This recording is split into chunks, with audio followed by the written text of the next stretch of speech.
Straight into it.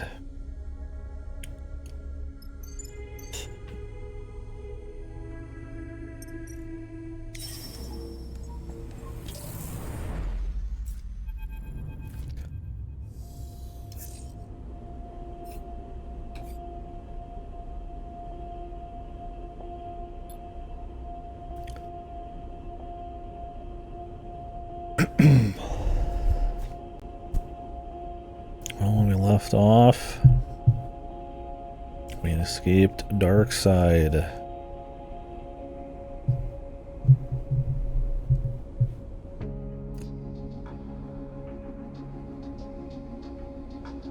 After quite a bit of harrowing shit, one of the insider syndicate mafia folks or whatever the fuck helped us get out and led us to this place.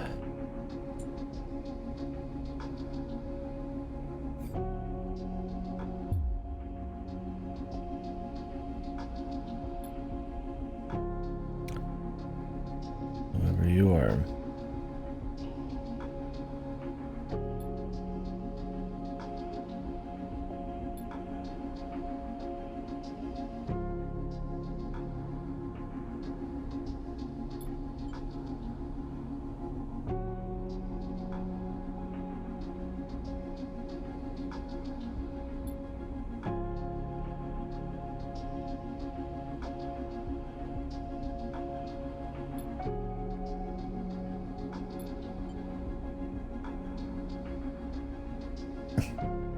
Griffin looking confident. The new look, man. Steal your bitch face going on.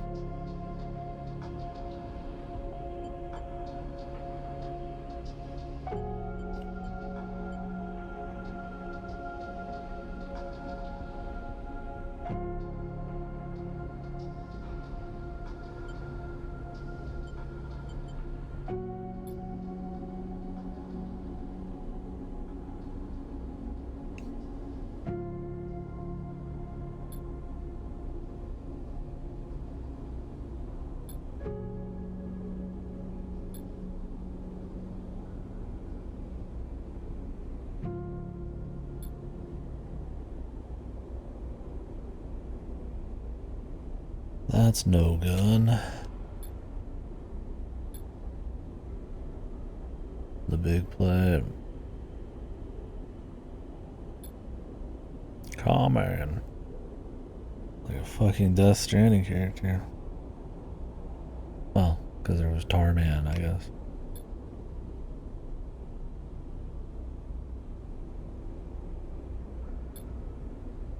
Sounds like a contract.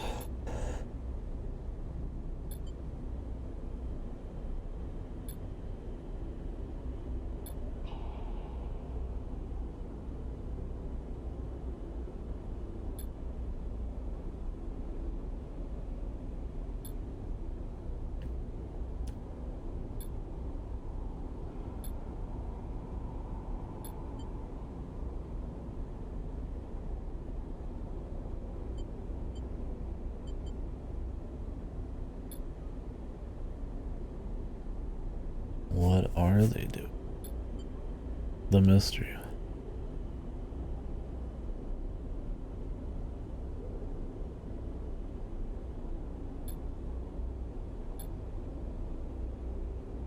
Everybody's coming.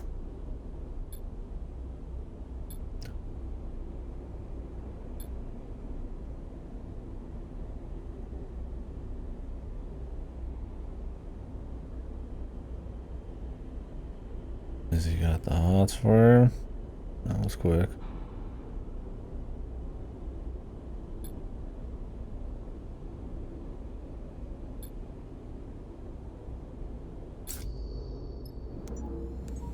Oh, Jesus, God forbid I didn't have some supplies.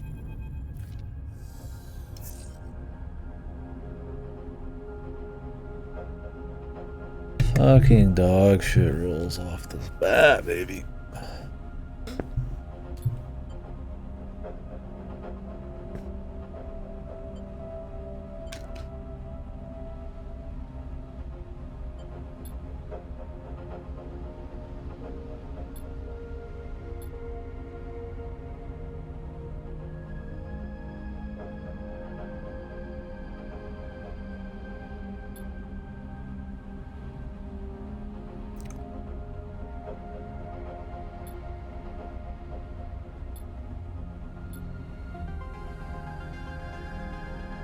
Well, somebody's not dead.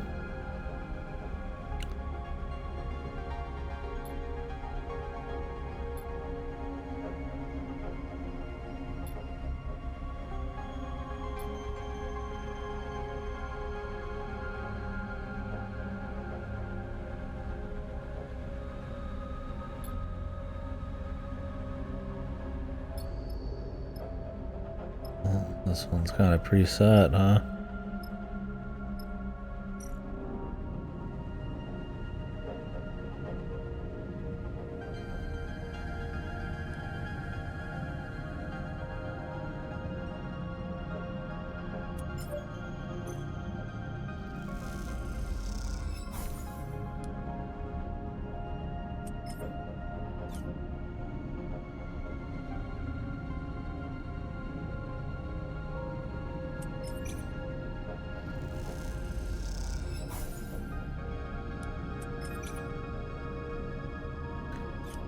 These rolls are pure ass, man.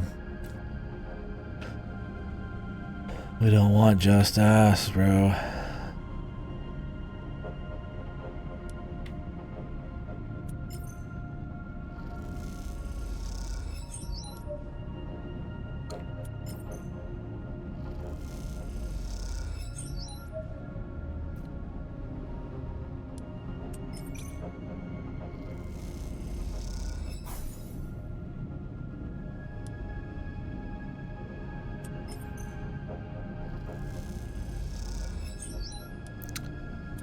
Alright, bro, you're getting the ringer here.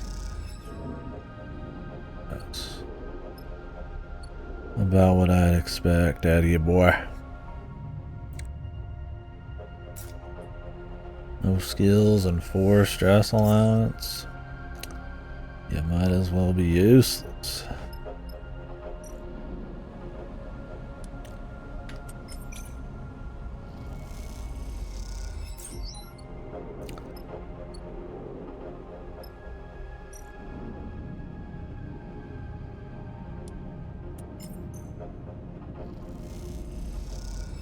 What up, Sam?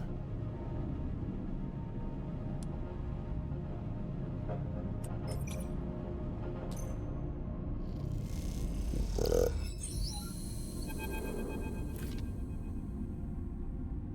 Could have put the 3 in there, that's alright though.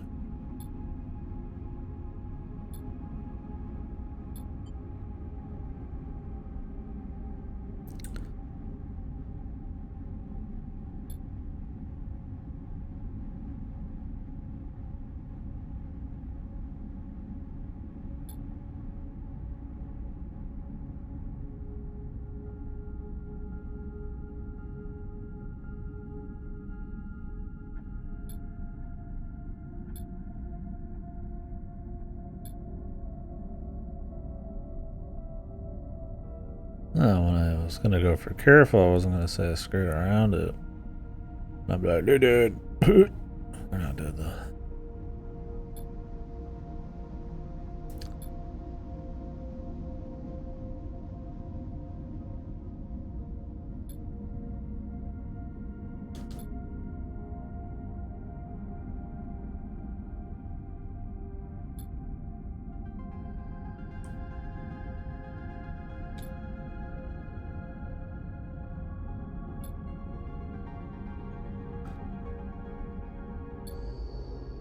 Alright.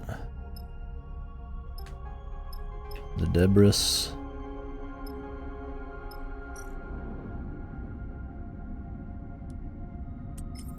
Oh, we got some debris. Oh, Jesus, some debris.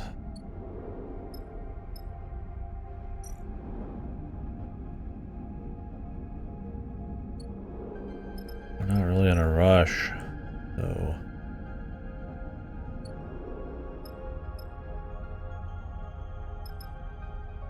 That's a joke. I know it's debris.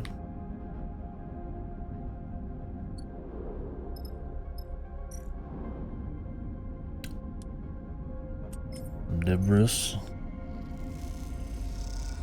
I think it just sounds funny. A little funny joke.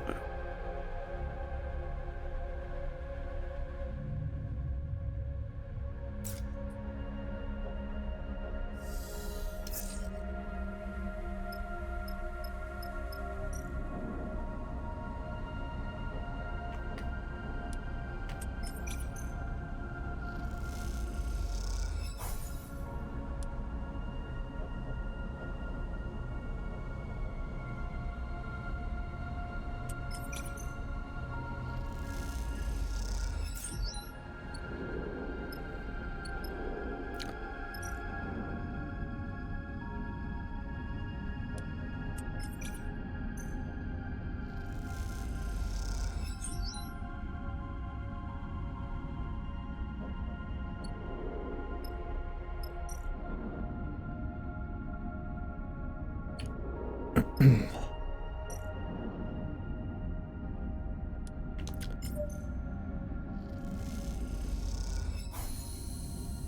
one, bro.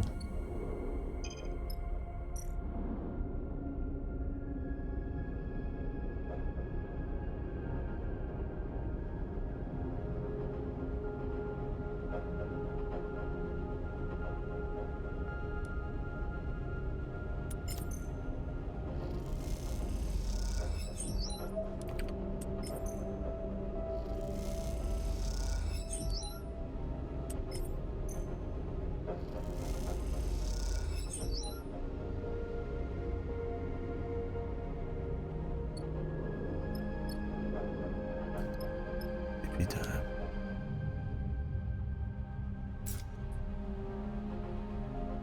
I'd be getting the whole crew out there. These guys, if they did happen to be alive, would not be alive for very long.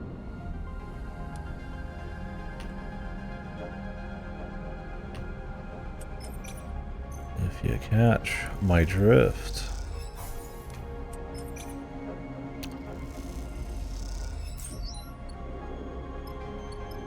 On account of being out there in space for multiple days with nothing to protect.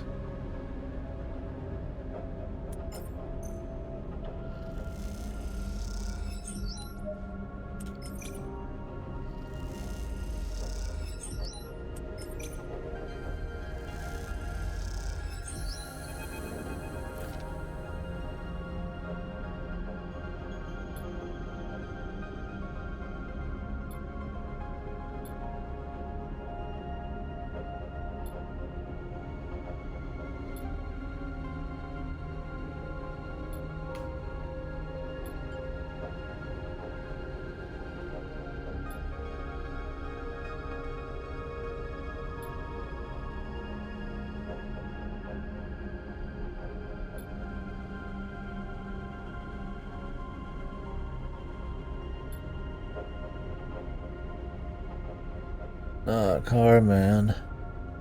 Who else am I supposed to deliver this to?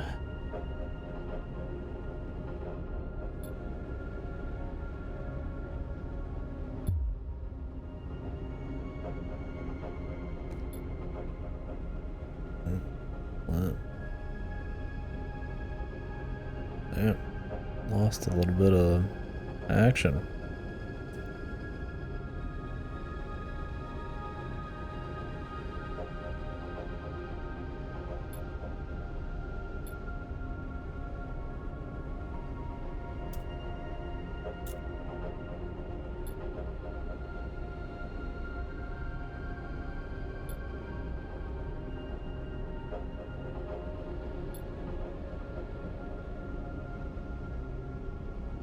It was a little cool, man.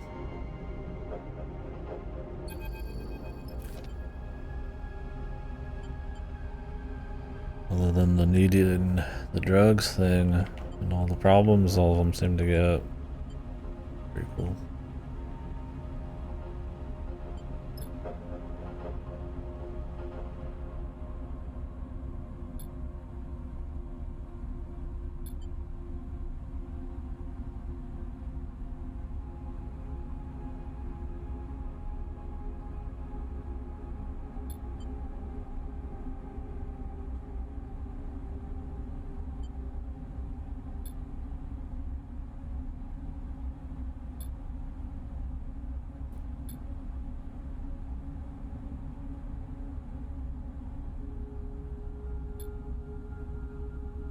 That's my thing. It's like, man, how does our character sneak around anywhere? If they're like a very rare thing. That must be a powerful ass hood they're wearing. Like when they're asking around in enemy territory. I mean, I guess they didn't do very well at that. So my reasoning was that there was a giant rock over here, so they'd put more stuff on it. I'm glad that reasoning was good, because none of the other areas really had room for anything. Thank God.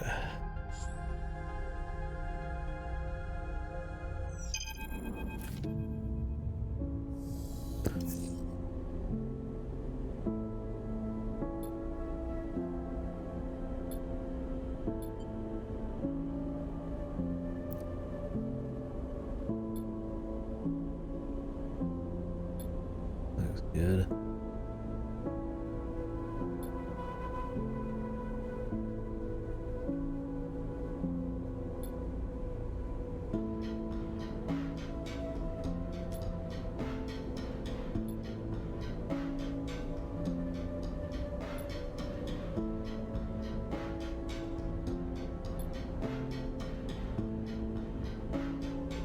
No chits. No chits.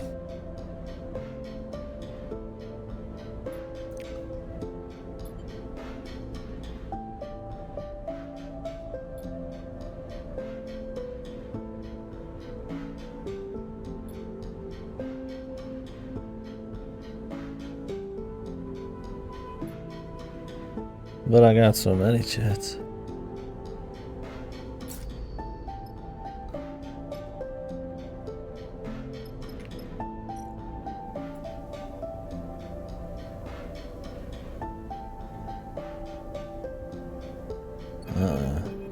Tensions.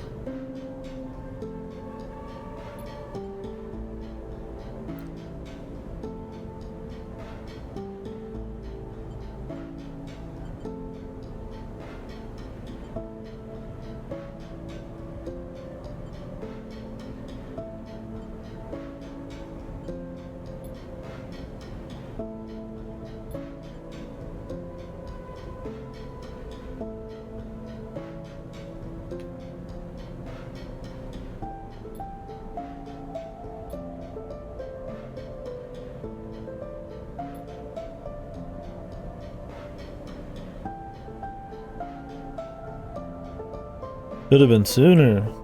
Hey, motherfucker, that was about as quick as you could get it, alright? Maybe I could have cut a couple fucking, you know, mushroom farms, but I mean, that's pretty good, alright? Watch your damn mouth, you fucking tin can piece of shit.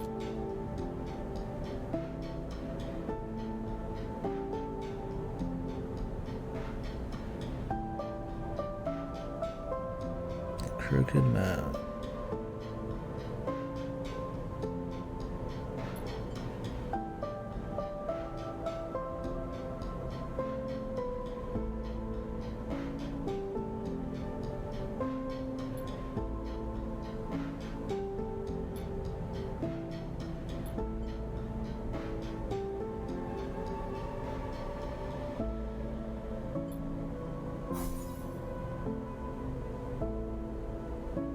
Not the best engineer, bro.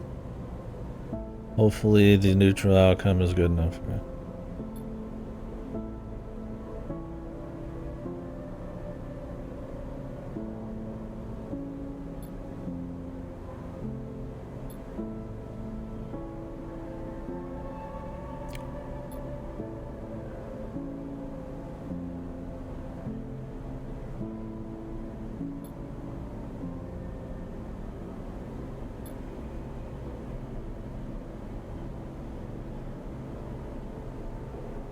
The stabilizer.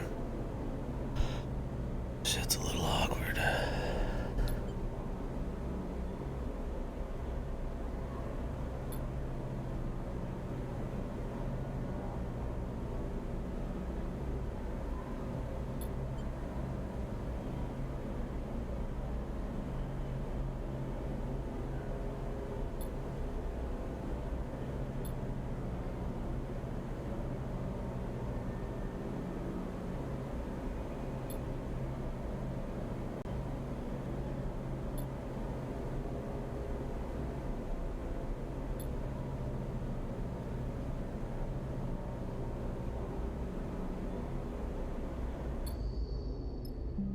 Hey, whatever. You're the one who fucked up.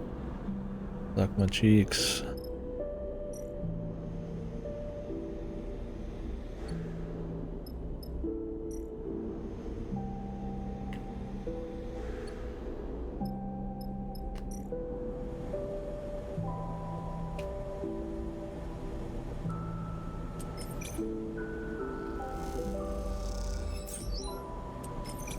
Ain't my problem.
Go ahead.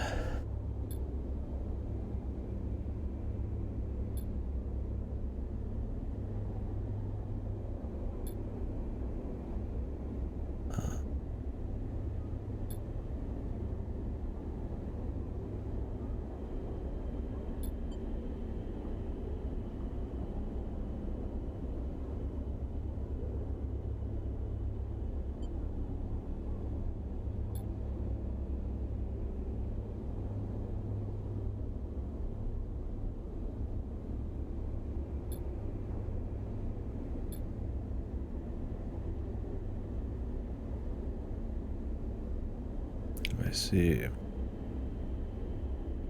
Well, say kick him out into space. Good luck. Somebody man the guns, I guess.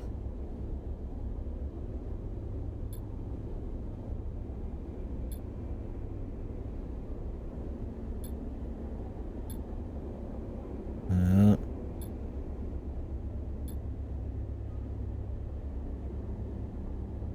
The hunter just a person, like a bounty hunter type of thing, or is it some kind of like drone?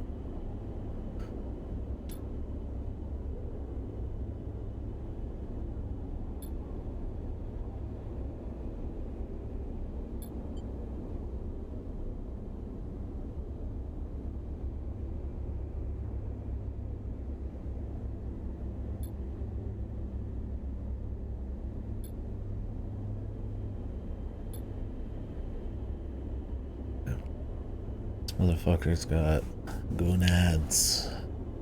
Good lad, good lad.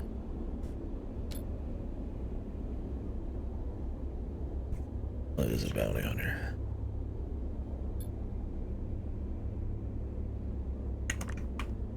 That does seem a little schema.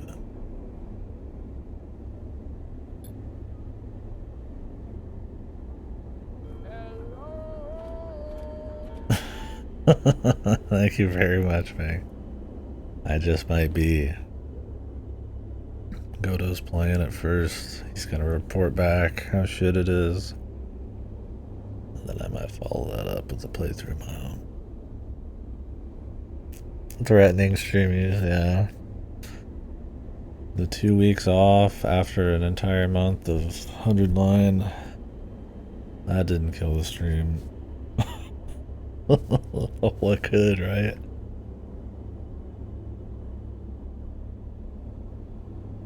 The reviews for it are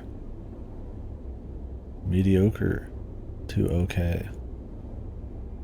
And that's coming from... Usually when the critics review an AI game, it gets a shitload of great reviews, so that's worrisome. But maybe it's good. Maybe it means it's different. Clueless, yeah.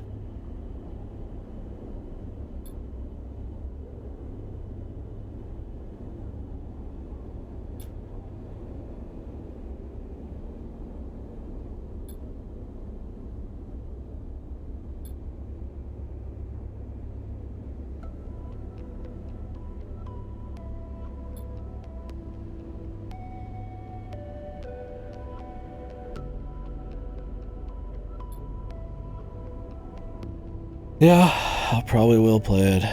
And then there's another Kodaka Nakazawa Spike Chunsoft Nightmare the month after that. Shooting Doji or whatever. Not Shooting Doji, Shooting Order. Shooting Doji's the Vega or whatever. Shooting Order. Which will probably be shit too. Seems more interesting at least than AI.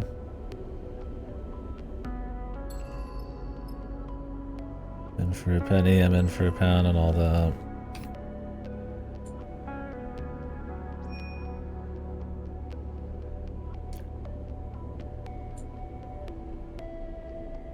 You could not help Flint here? What the fuck? Do you even have a choice, realistically? I mean, can you just sit here and wait? That'd be crazy.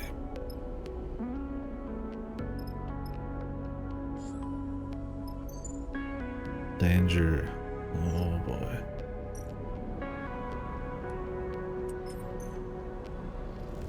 We might be needing these components.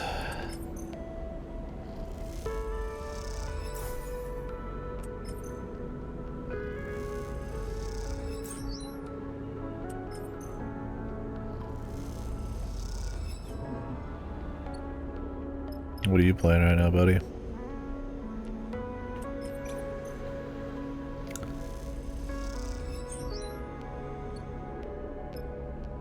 Gotcha. Pissed.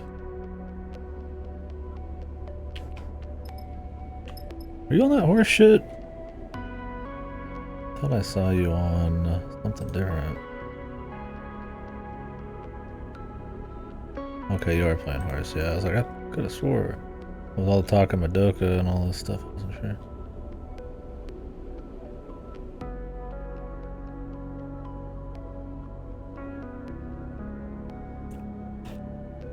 That one really took off.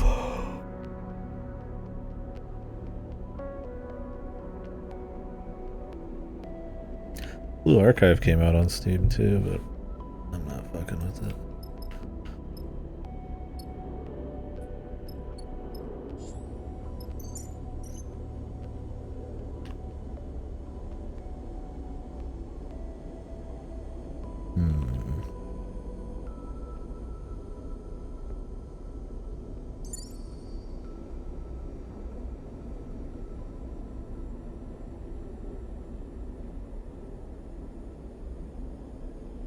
You are in Blue Archive as well, yeah. Do you go all in on all of them, or do you play some a bit more casual? I mean, I know you're all in on Fate Go, but... Or at least, last time we talked about it. From the Discord.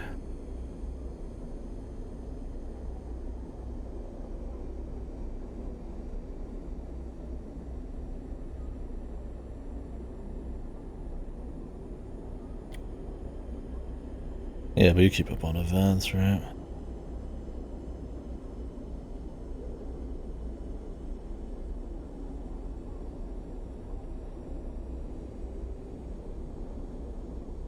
Makes sense, yeah. How long have you been on Blue Archive?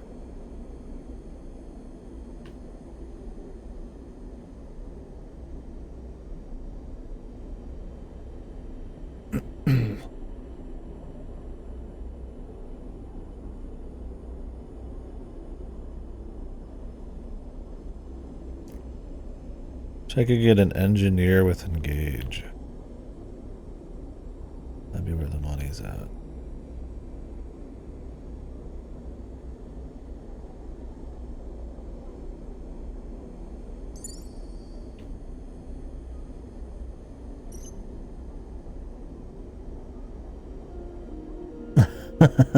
Yeah.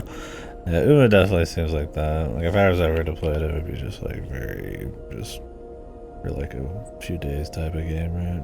Get a kick out of it and move on. I don't have any plans to long term a gacha, but I feel like if I started any new gachas, it would be some super Kumar shit. At this point, like Nikkei or something. I'm too jacked in on the stream right now.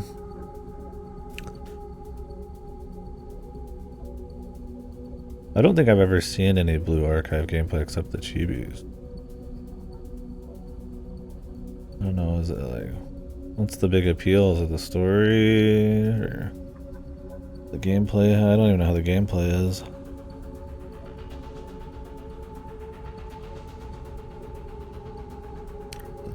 Fan service? It's not like it's hyper fan service. It's like Brown Dust or something.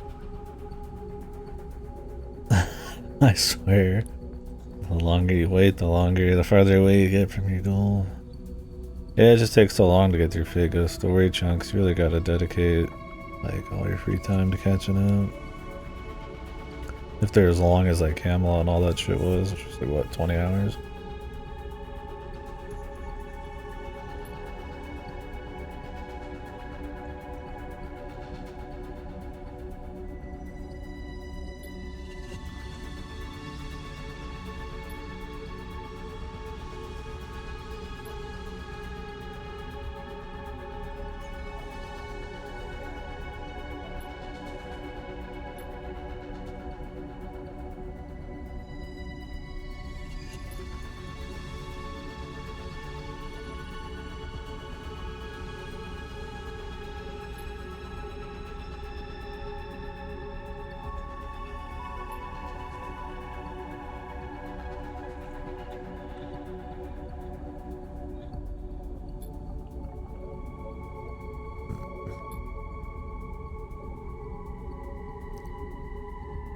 Now we gotta lead them in.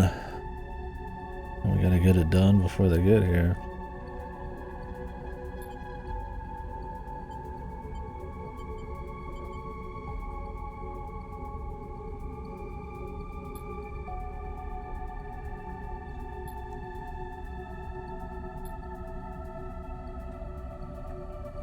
Three cycles.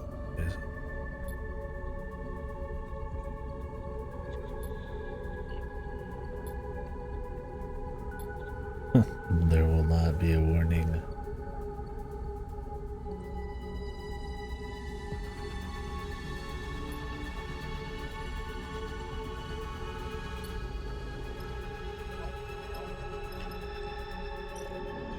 Factory dock. Report arrival. We gotta get one of these done a day. I gotta get balls, yeah.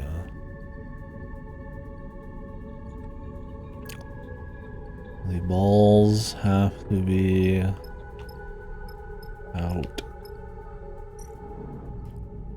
We got decent rolls today to start us off. These are not good for my people I've got here. Not really. I got a little bit that's okay for Demi.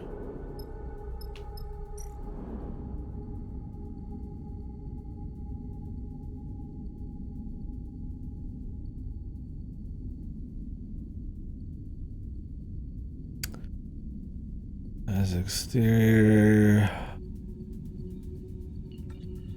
This can handle this.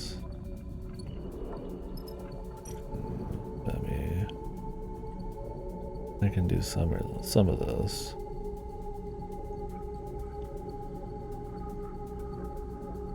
Alright, everybody's got a little something they can do here. My personal one though is just this one.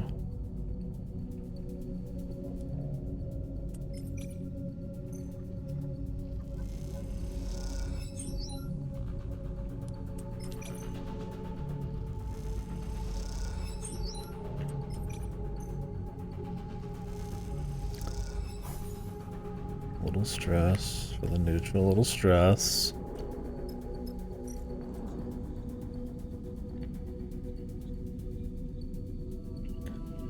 I can only do so much here.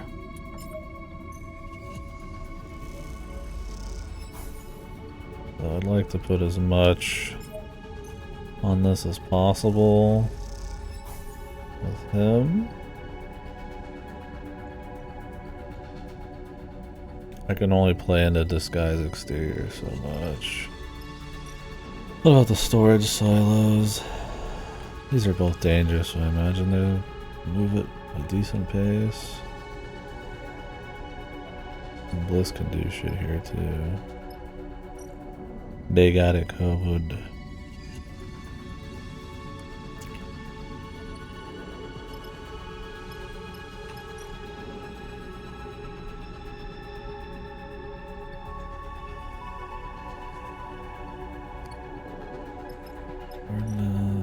I mean, I'm playing assuming I'm gonna get all of them.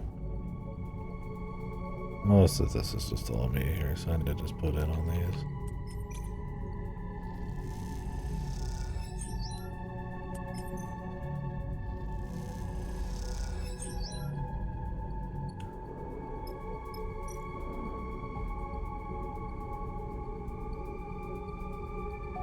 I think Bliss can just throw down wherever.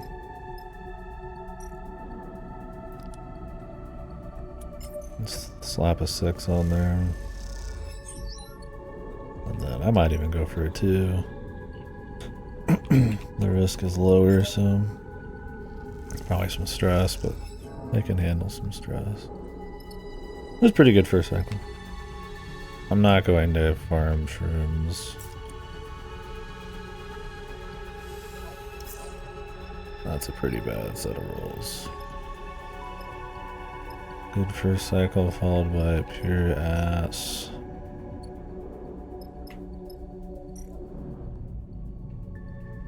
Jesus.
Gotta play the odds a little bit here. Or play the risk. 75% chance. Yes.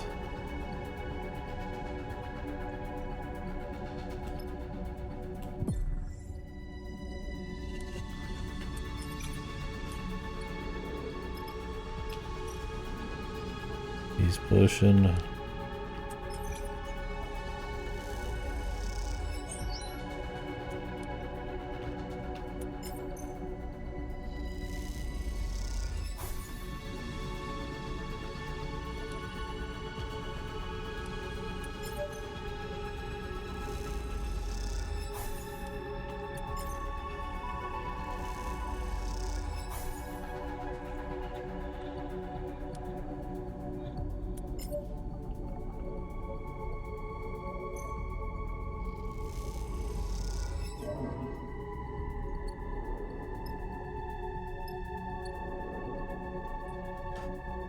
A cycle. And who knows if we have to do something that cycle. My dice won't break, but they could take damage. I got lucky, man. No ones. Thank God. Finally, swinging my way just a little bit there on the dice breaking. I mean, we would have been able to handle it, but I sure would have sucked. I don't think I've ever had, when I had an opportunity to take damage, not take damage with a full set of dice. Maybe when I had like 3 in Dark Side. But...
Man, it's never been a good idea in this game to sacrifice anyone yet.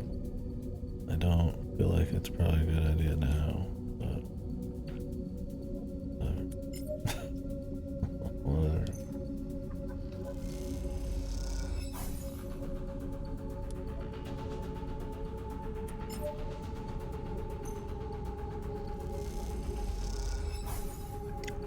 How about we just have a successful mission? We go home.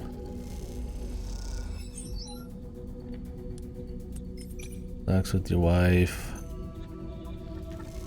And all that shit.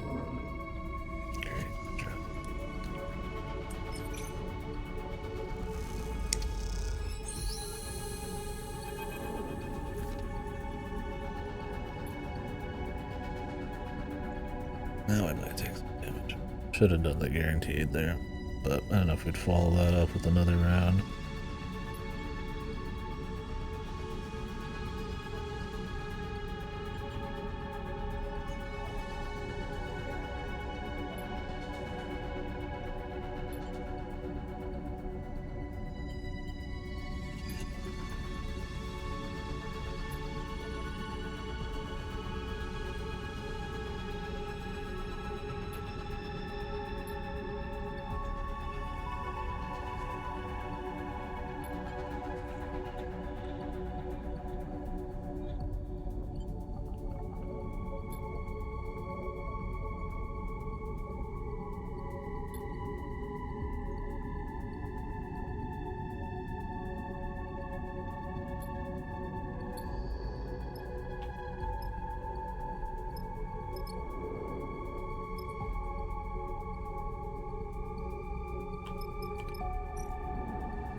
Hopefully no more rolls, but let's see, man.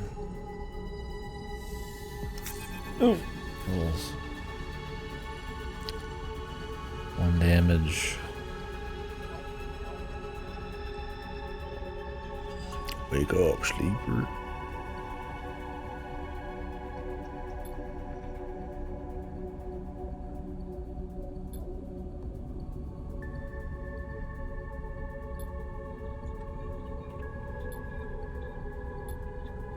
Yeah, I mean, the bounty hunter is probably pretty good. Also, they probably coast around looking for things that are off before they went in here. Who wouldn't? I would park the ship somewhere better. But just right on top of it.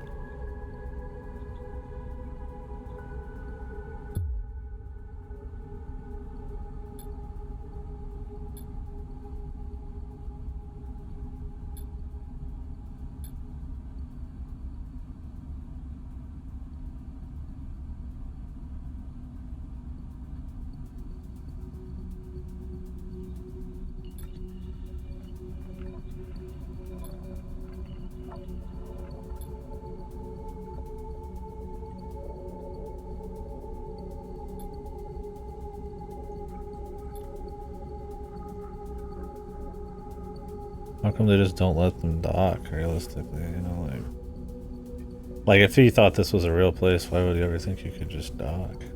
Isn't there usually some kind of, like,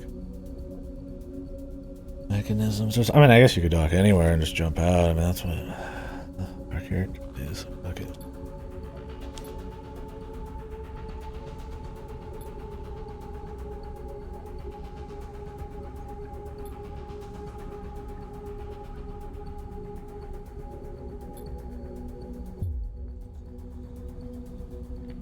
Load another sweeper.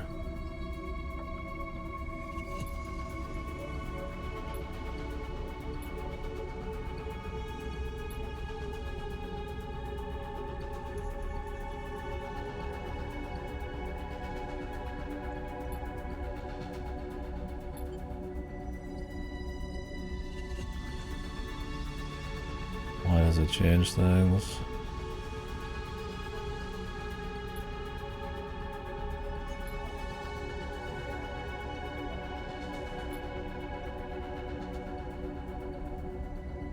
Oh, because the sleeper would be more hardy, or like what?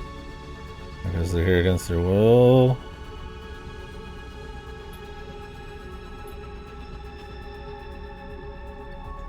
I mean, I don't know if on average a sleeper tends to even have that kind of like will. Maybe. Maybe it's the forced in a situation and forced to take the druggies. That keeps them occupied.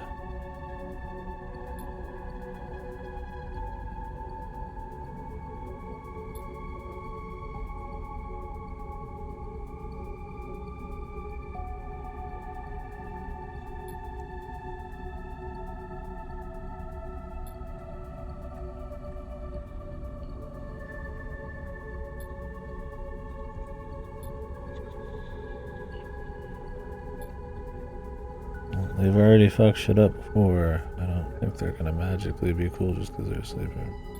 I don't even know why we're going down here. Because they're just like more badass, I guess. I mean, sleepers just a bit more capable.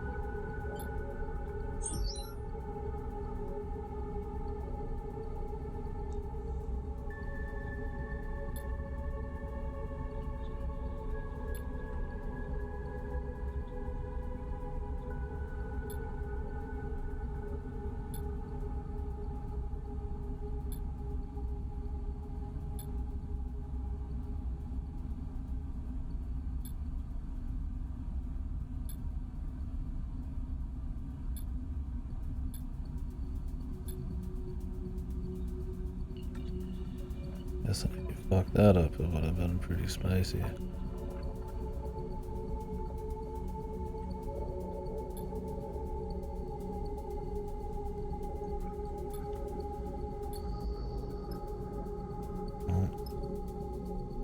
We got him. There wasn't some kind of weird, like... We didn't even need to use these dice. I just took dice damage for no reason. Motherfucker. It's just one dice damage, but... I feel owned. Like I've been owned. Yeah. Dev! Damn you! Damn you to hell! Feeding the cat. Oh, or not.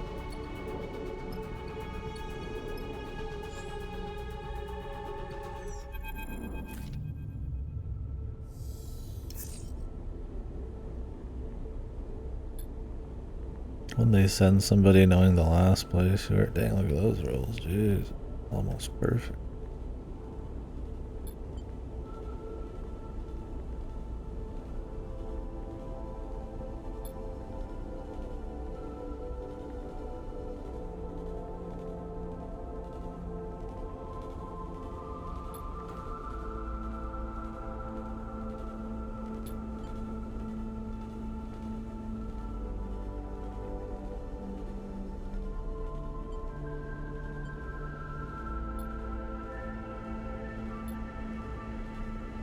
Carman.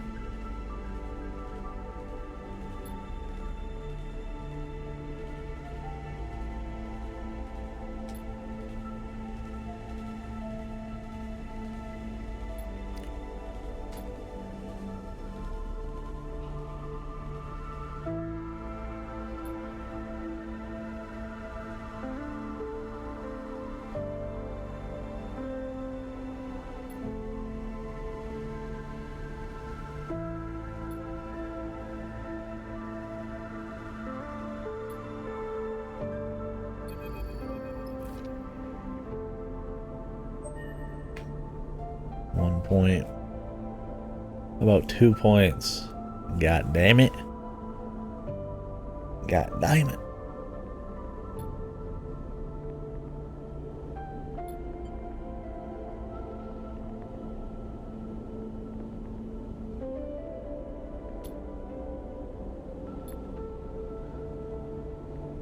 No. How about 16 points? I got some upgrades to get. Alright.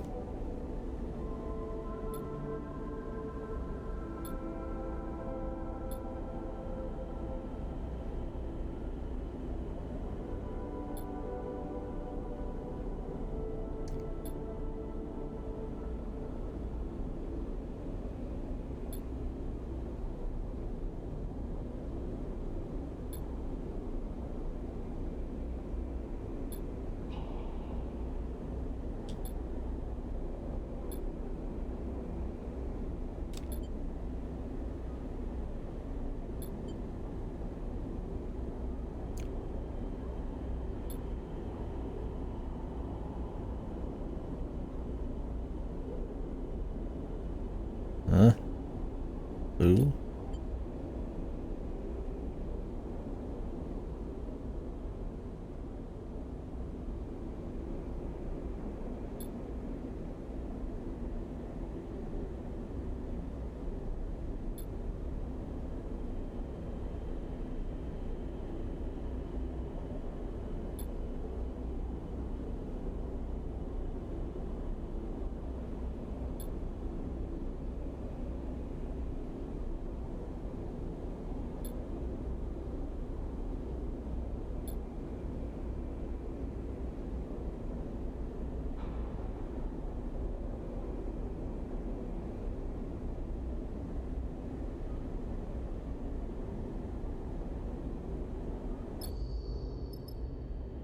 Literally who? It was just a Tuesday for me. I don't know you at all. And I don't care to know you.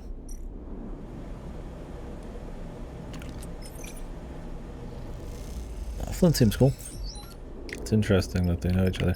That is the one thing about this game. If there's anything weird about the story, anything at all, it's very convenient that most characters are from one and you happen to know a lot of these people.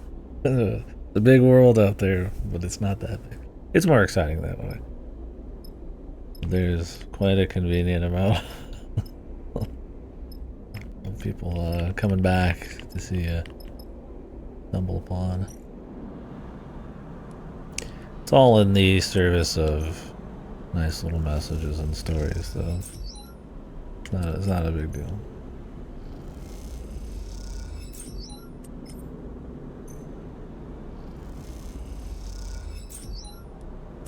Crap.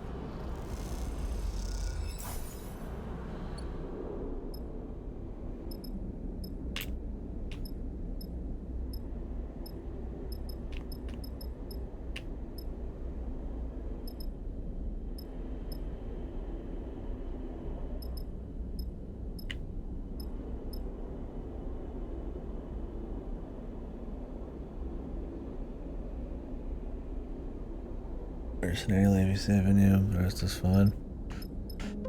That they just already kind of knew that somehow she got you out. Or do you mean the Citizen Sleeper one shot? I mean, as a sequel, I don't mind that we see a lot of character follow-up. There's a lot of new people too.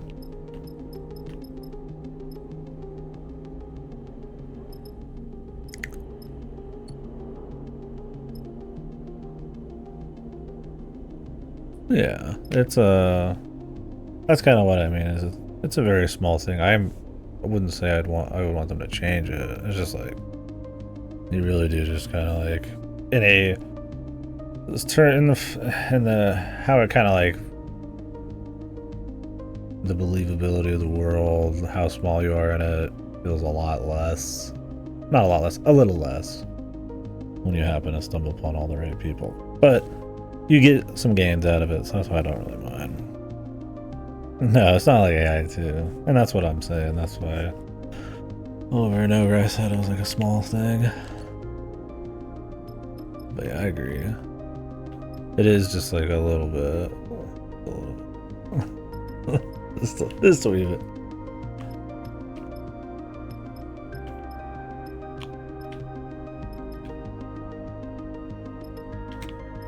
Yeah, it's not like a AI 2 or like a coffee talk 2 type of thing. Yeah, it's better than that kind of shit.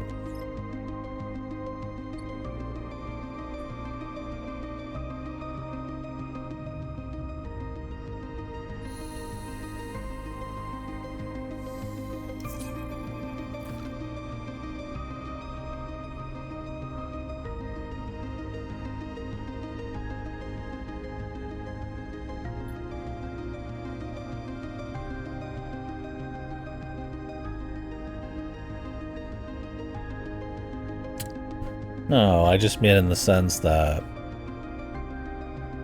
when I compare something, I'm not saying they're equal.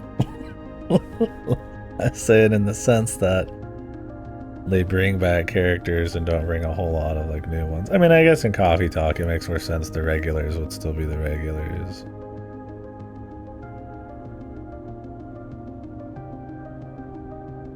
Maybe it shouldn't be compared that. But yeah, AI too, I mean, it needed to get rid of the old characters. And it would refuse to the point where it was breaking the story.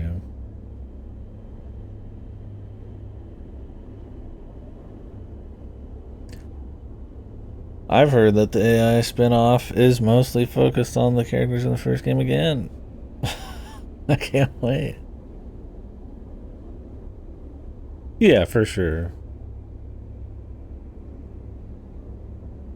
I like it for that. That's what I was saying, is I like where the kind of stories you can tell because of it. I don't remember all the characters super well, because it was a lot bigger of a break between the two games for me, but yeah, people can change, and being out there and experiencing different things can change it. the good and the bad and all that kind of stuff. You don't get that without like a building of the story there.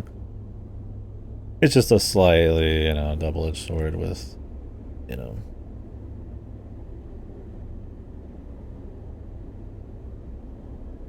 I mean, part of the real world is that you can be forgotten. You might never see anybody you know again. You can get lost out there in the space or in somewhere else, become someone else, do something else. But it happens to be the person, everywhere you go is a person you know, then that's kind of like diminished just a little bit, right? Oh yeah, no, I like it. I like that idea with most of them. I mean, it's just been a long time. I don't remember their characters to the level that I think it gives it as much impact. I get that, like, they're going through change. Things are mixing up, and we're gonna get more with that since Bliss is related to the other person, but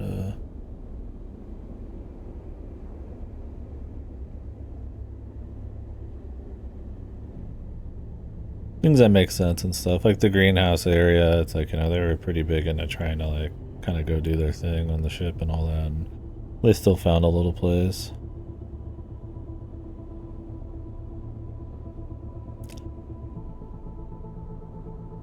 No, I mean, it wouldn't feel weird if you didn't play CS1. They don't. There's only a couple times they even like pseudo reference the first game. They explain who they are and where they came from enough, and kind of. I don't think too much of it is hinging on you knowing where they ended up, but I do think it is a big deal still. It doesn't feel like, you know, it's just references for the sake of it and continuing a story. It's, you know, like, hey, this is a person from the first game, but it's more like, you know, they've changed and they're doing this thing, and they're vague about their past, because, I mean, every character is. So, I don't know. I mean, I still do think that a lot of the impact is, not a lot of it, but there is some of the impact, you know, knowing the first one. But I mean, once again, it's like an accompaniment piece thing, so it doesn't have to be standalone. But it's standalone enough.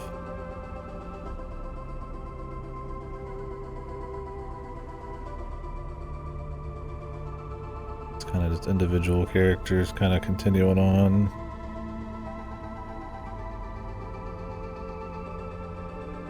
Yeah, for sure. I mean, the place in the first ones were an access where people go blast off, and this is kind of seeing where they blast off too in some ways.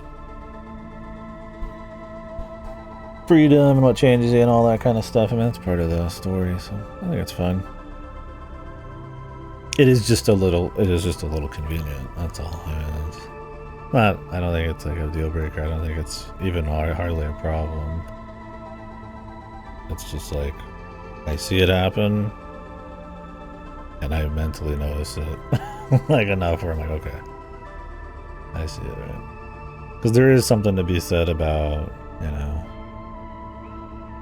just kind of rolling around and not finding out some of that.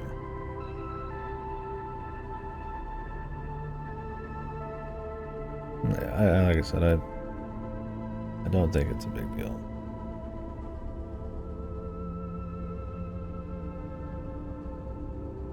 And I don't even know if I would change it.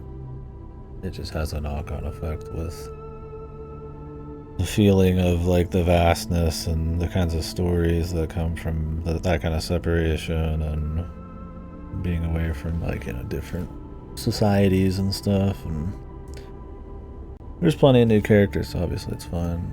I mean, what Bliss is about the only old character that's like a mainstay on the crew, so it hardly feels, yeah, like an AI thing.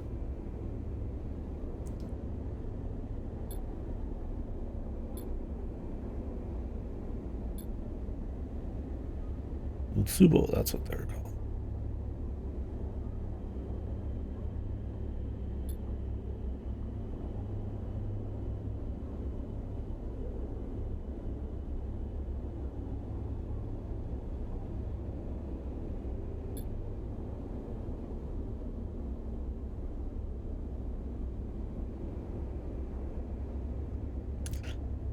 Taking green belt.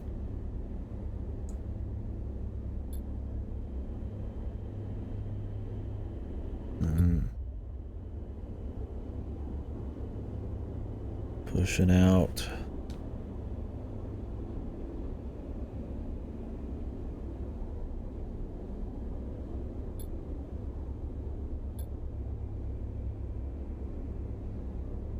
Guess they want to be on the upper side because they assume it's just gonna happen anyways or something. Or they're stupid. Wait. They probably have some kind of fucking big thing.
I mean, we didn't really crack dark side. Everybody knew we were there and almost fucking destroyed us. It was the most non-cracking cracked. I mean, we came on to the fucking plate pre-shattered, brother.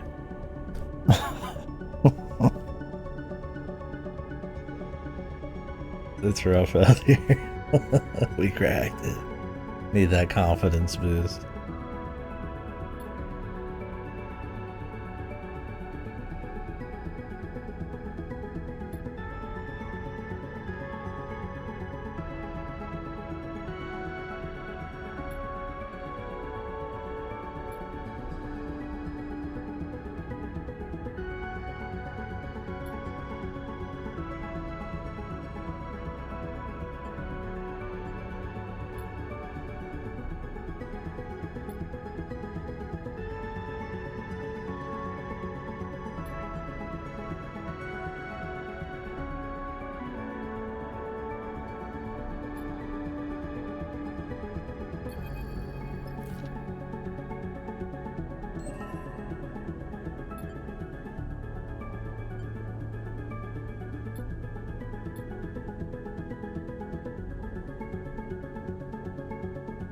Got the tracker.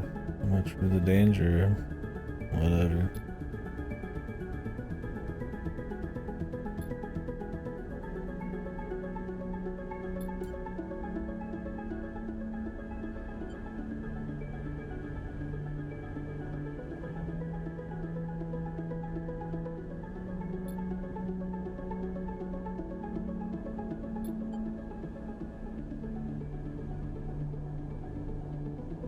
Welcome aboard. Base Flint. 2 sleeper. Citizen sleeper. 2. Shit. Very nice.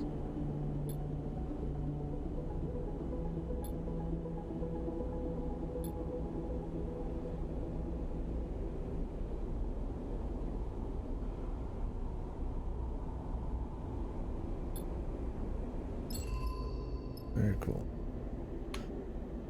What can they do? Engineering and interface. For my engineering and engage, you know, rough and tough engineer. They don't exist. Moosels. All the moosels. Do I want to upgrade my push? Do I even have any more side quests to do? That's the dark side. Wait for Carman's message.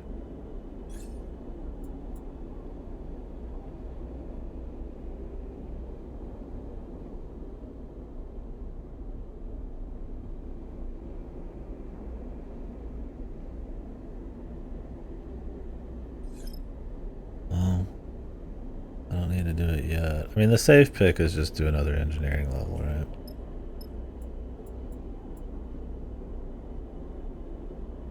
But if you did get all of the push, that'd be pretty good. But I don't think we could get it all. I mean, how many do I need total?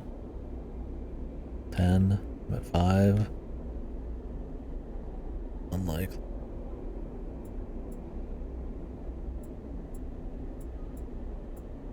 What if I had 6 points? What would I do? -2 stress if reroll 6.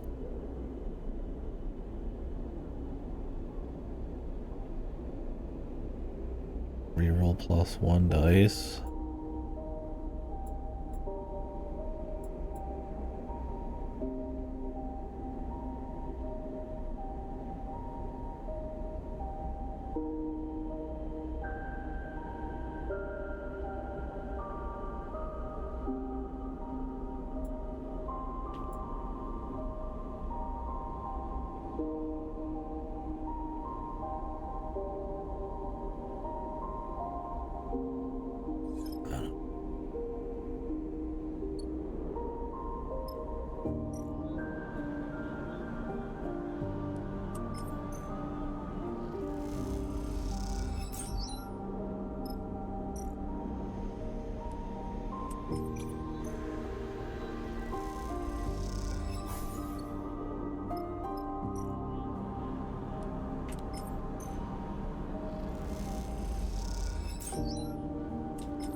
I just don't know how many quests we got left.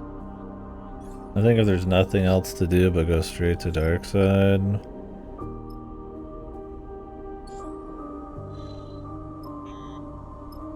I probably...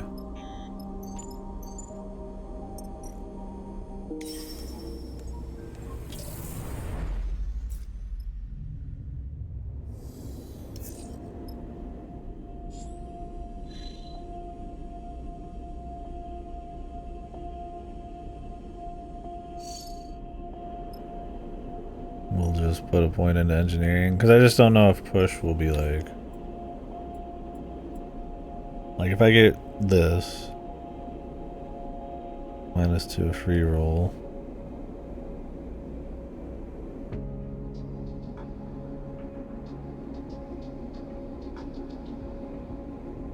oh my fucking god, Kodaka is still chilling. This picture is fucking unreal.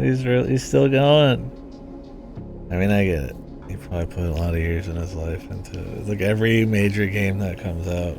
Wow, this game's really good. But are you thinking about 100 line? Fuck yeah.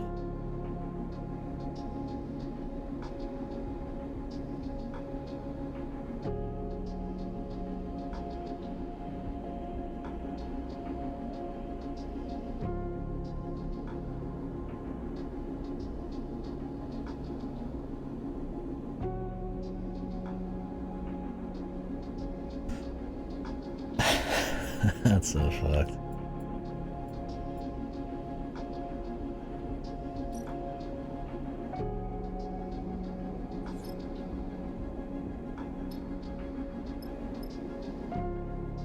$40 glazing it. What the hell? What was the context? Not the man I know. Thought I had a connection with this motherfucker. What changed?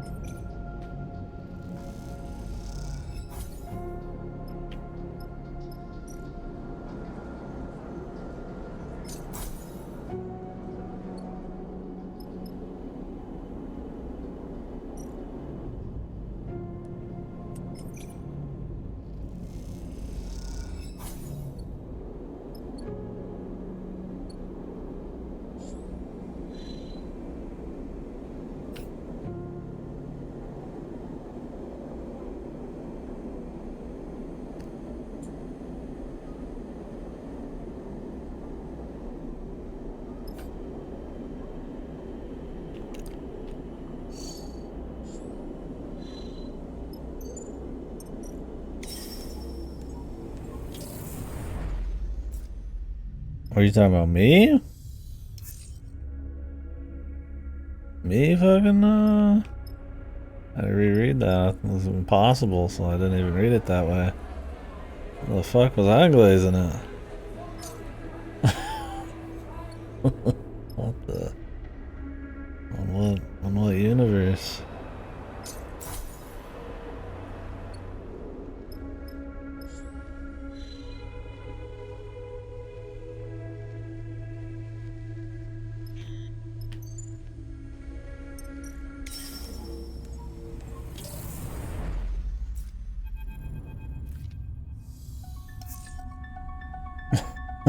Oh, but me and Manok were shitting on it for hours, yeah. Love the free time.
Maybe.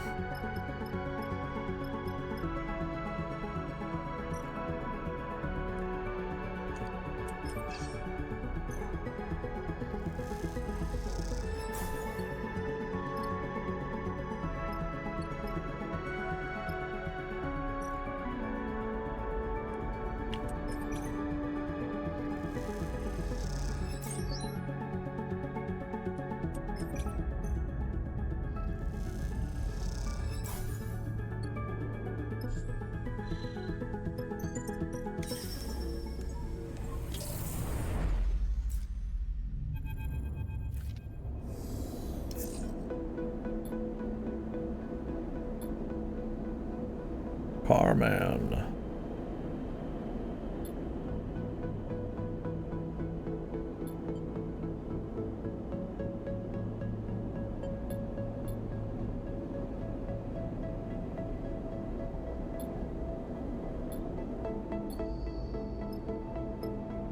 Alright, well.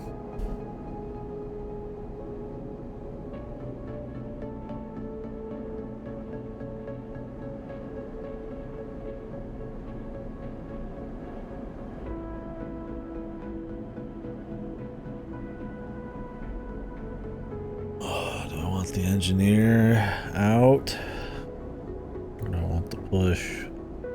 My dice are pretty valuable as is, with even just the 3 pluses, 3 double pluses, and 1 flat engineer. Maybe having that option for push wouldn't be bad. I mean, making my dice slightly better for engineers, not a bad thing.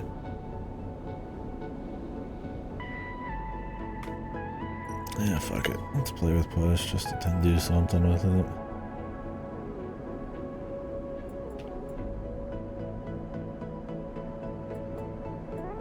I want to push the stress angle. The +1. Oh, my dice are really valuable, so it's like... Whoa! Okay, never mind.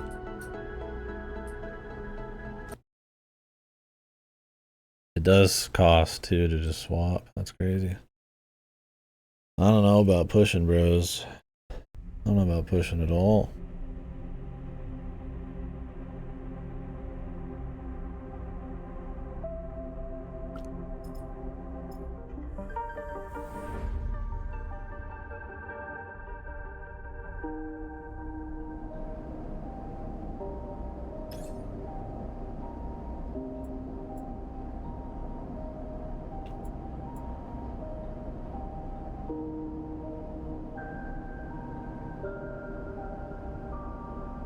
I mean, I could still push. It only goes up to... I mean, I would have to clear another major quest. Might do. So the question is, do I want that extra engineer point? Or do I think I would ever use push enough to reroll and hopefully get a 6?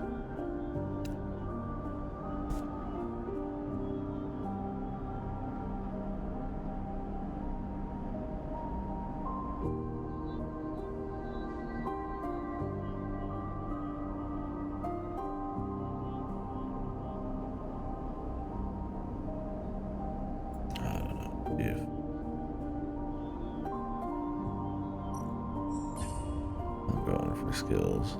If I get another 3, maybe I'll go for the basics.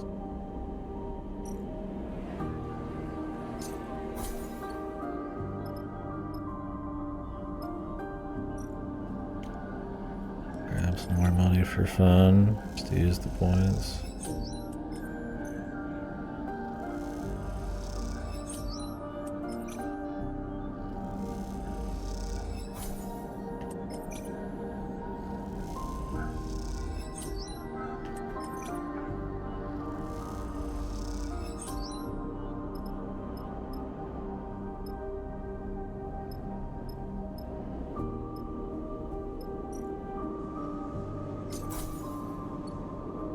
Alrighty.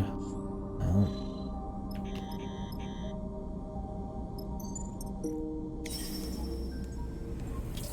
Unless there's some hidden quest somewhere, I mean, that's all I got.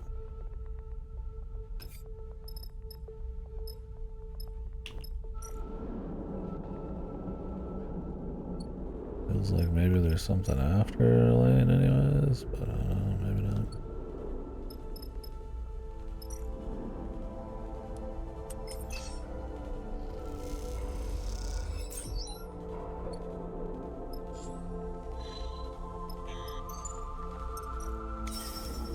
Kind of the big thing. Maybe we'll figure out the export shit on the way.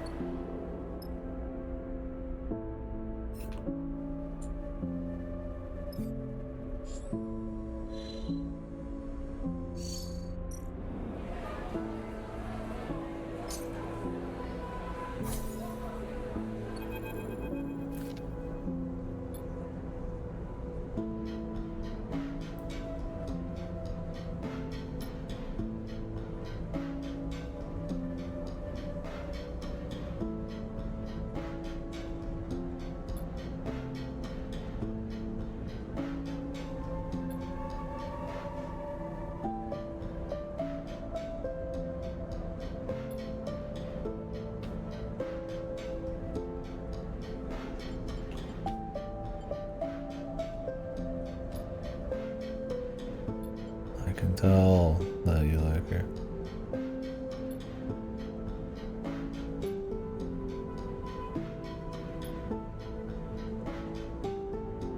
I mean, and we didn't have a thing. We got the camaraderie, the friendship. Go get it, Tiger. We kind of got stuff to be doing right now, right? No time for the romantics. Don't be setting any flags, my guy, right? Jesus Christ, this isn't the time. Don't tell me about that book you gotta finish. Don't tell me about your retirement from running, which is kind of, I guess, what we're doing. Seraphim's been solid. I mean, he happens to be there the longest and has probably the most dialogue, but good character.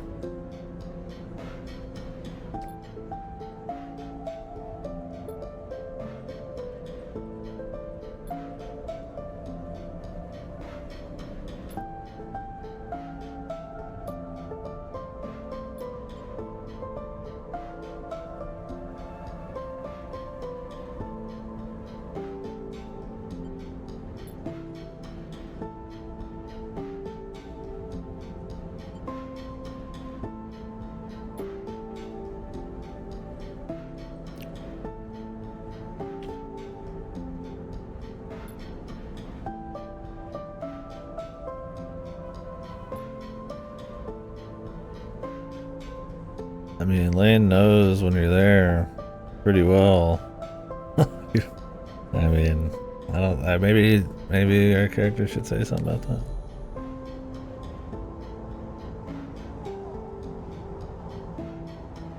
Yeah.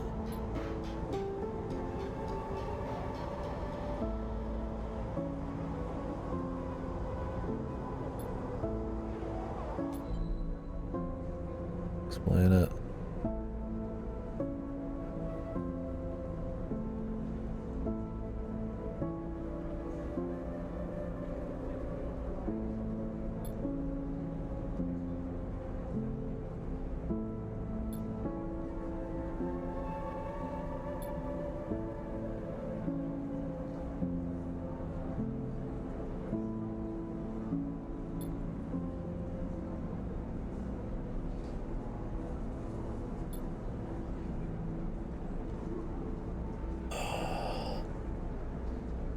I don't know how you avoid Lane if he's can mind jack you. I mean, you better hope the overseer can, like, you know, put up the antivirus or something for a bit. Close some ports, put up the firewall.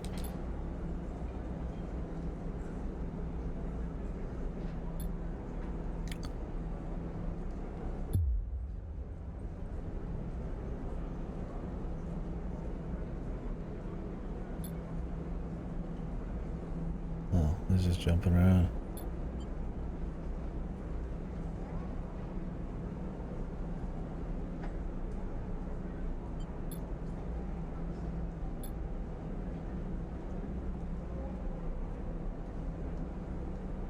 Yeah, I'll say, I mean, overseer probably pretty good at disseminating information. I mean, Jesus.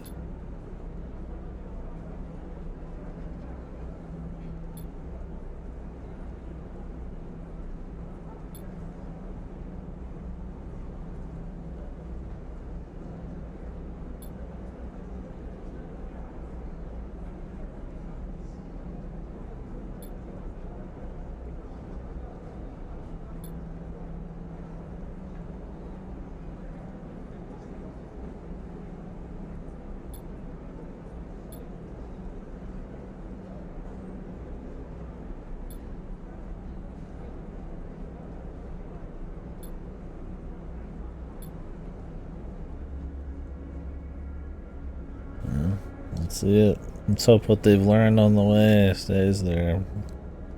And that refactoring doesn't mean completely resetting the banana mines.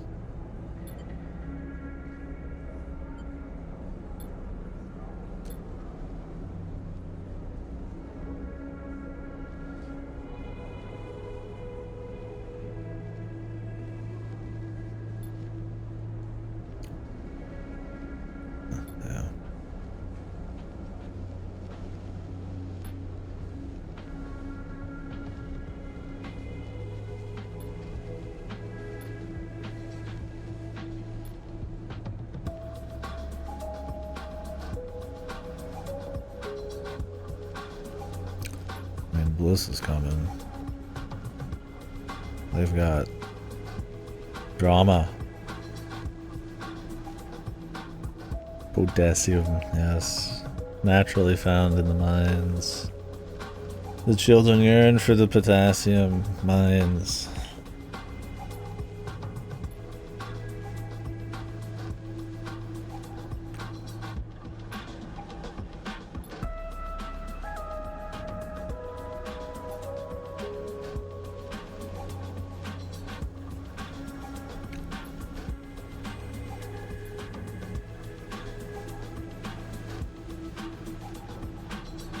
They build up the tension on this pretty well. Running around, how difficult it would be, how the gameplay makes it feel a bit more tense, right? Because it is touch and go sometimes. It's good. Quality. I do feel like I should have went for the push, possibly. I almost always have something to use my dice on, but nah.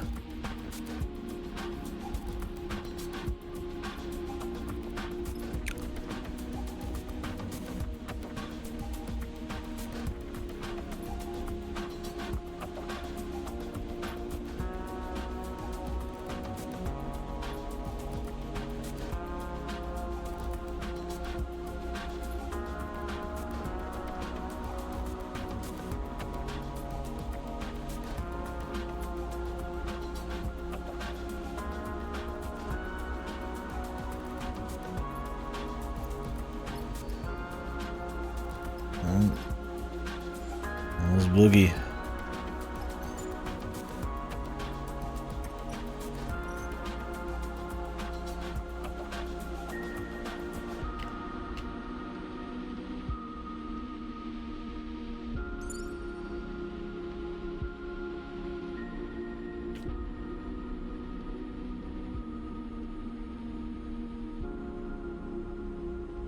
Eugene back at it again for round 2. He got the experience, you know.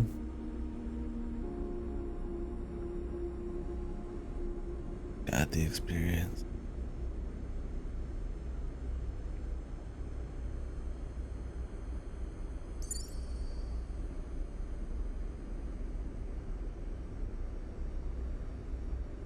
I'm sorry to Flint, but they would attract a lot of fucking attention.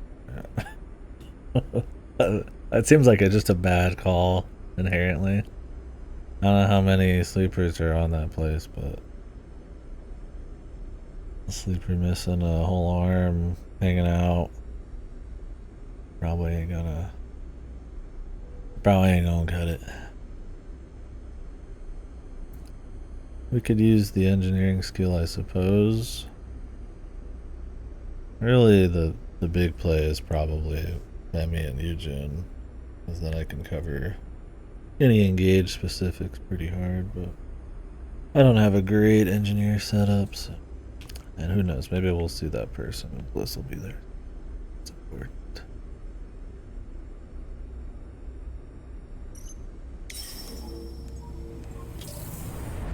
But maybe we'll have time after to fuck around in darks.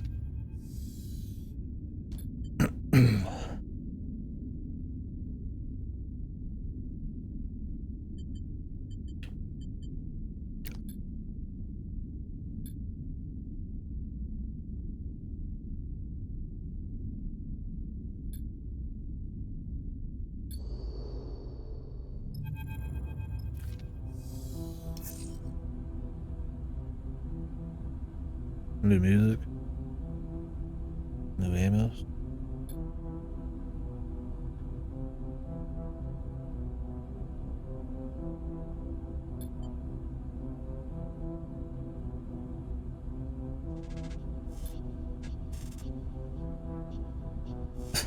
Yeah, that's true. We never get to hear about what he thinks about his friend. Maybe we should have mentioned it. I thought that would just pop up with Marco, but I guess it just kind of, that was it. Maybe Marco will pop back up somehow. Maybe not.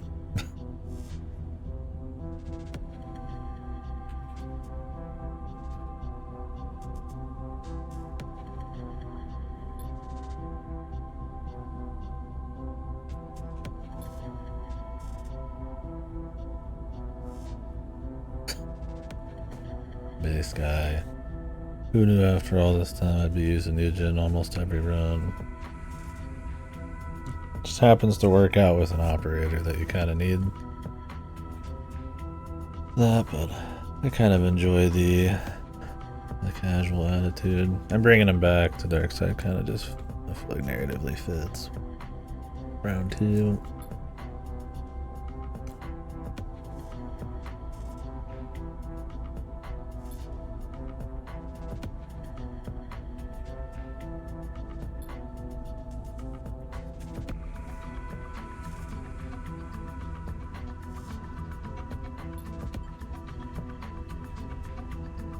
Good song. Got a bit of that tension. It sounds good too. This is what I was missing, man. I need a little bit of this. A little bit of that tone shift now that we're in the crazy place. Good stuff. When the Amos hits just right.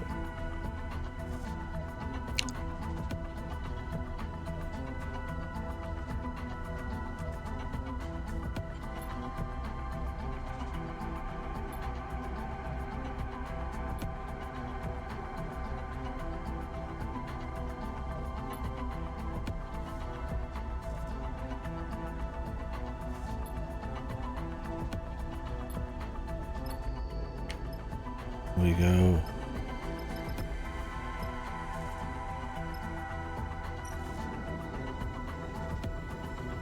Pass down, shattered edge.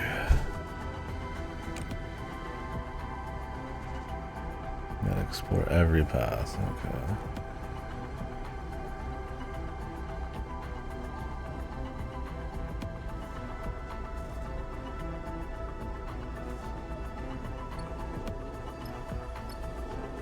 We can take it slow, I got shrooms. For now. Yeah, this one's good for me. Pretty much nobody else except Bliss, and Bliss is useful elsewhere. Can use you in here. I think the roughest is this one. I need to use my 5s on it.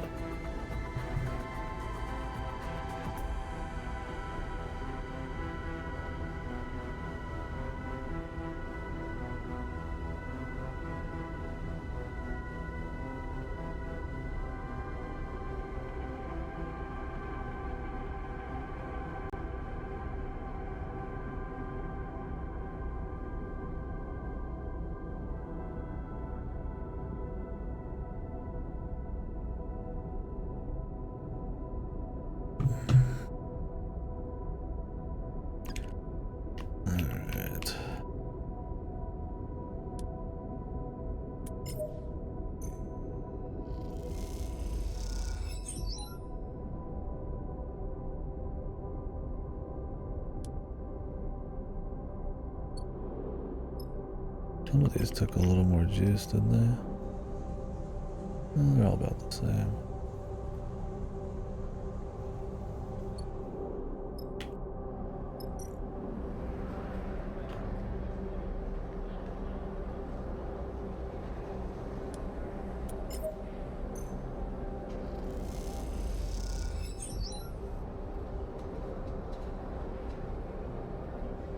Since we have shrooms, I will not take any risk.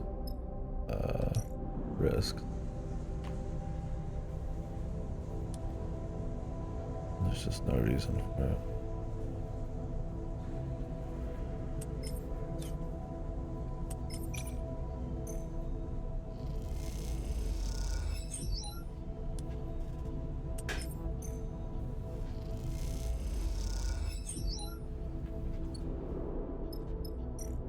Also not finishing any of these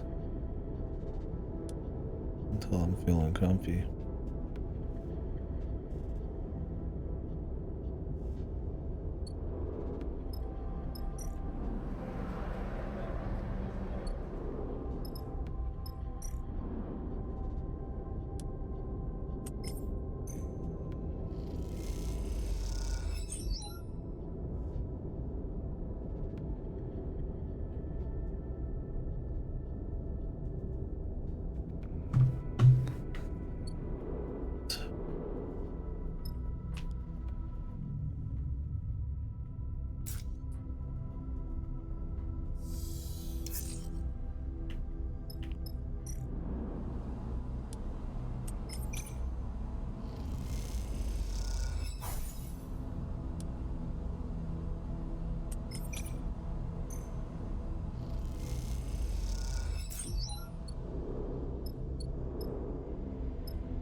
Bliss is out of this.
Those are some rolls.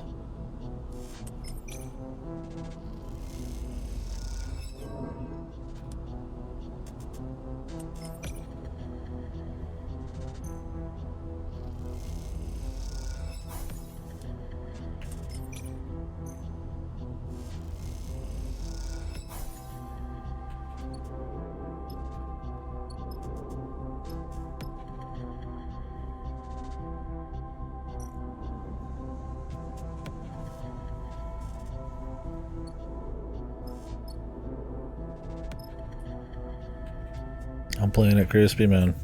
Extra safe. Extremely safe. God, those rolls, man.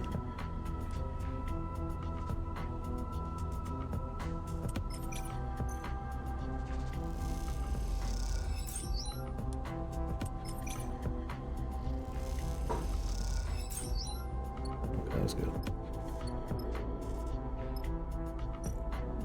So we can finish this up.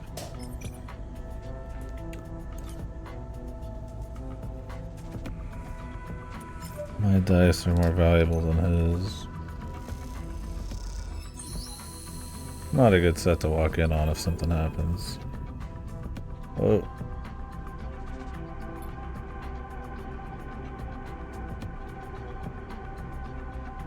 Bright. It's the sun or something reflecting off. Supposed to be the idea, or they just have giant lights. Like a fucking lighthouse type. They're just aesthetic.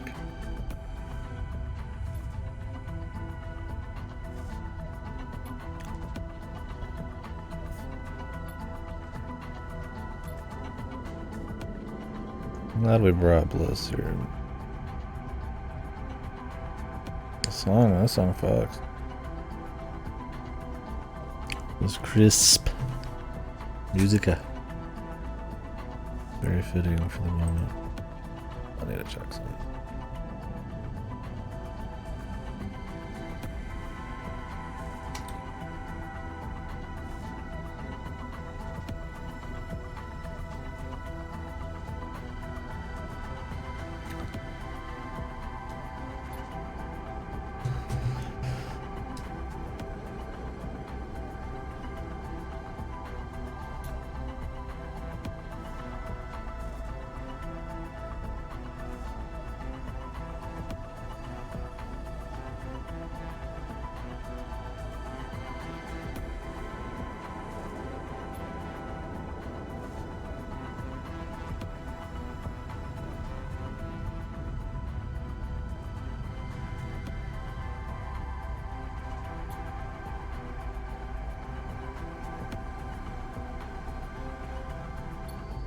The underside.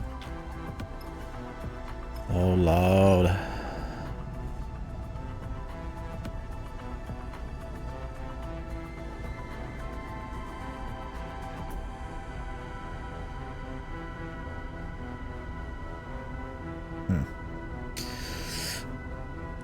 This would be something that'd be so cool to see. Kind of like fully. I mean, maybe it's better in your imagination, but I like a lot of the descriptions and stuff. Interesting to see it as described.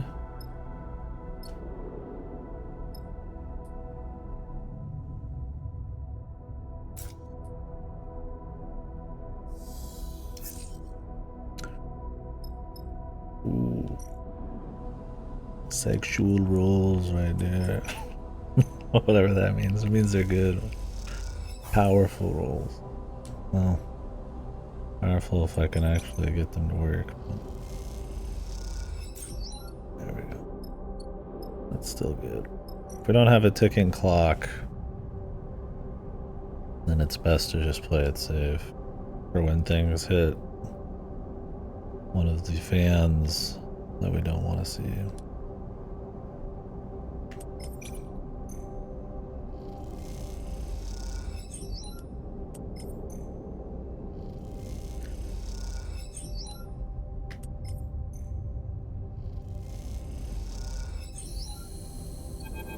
So nothing's about pop up, I got no dice.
Okay.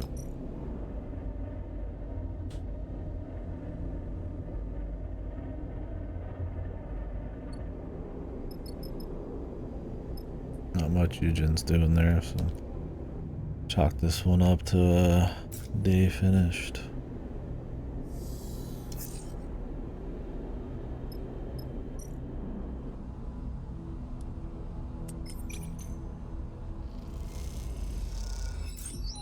Not the best rolls for like trying to play it safe, but we got time to play it cool.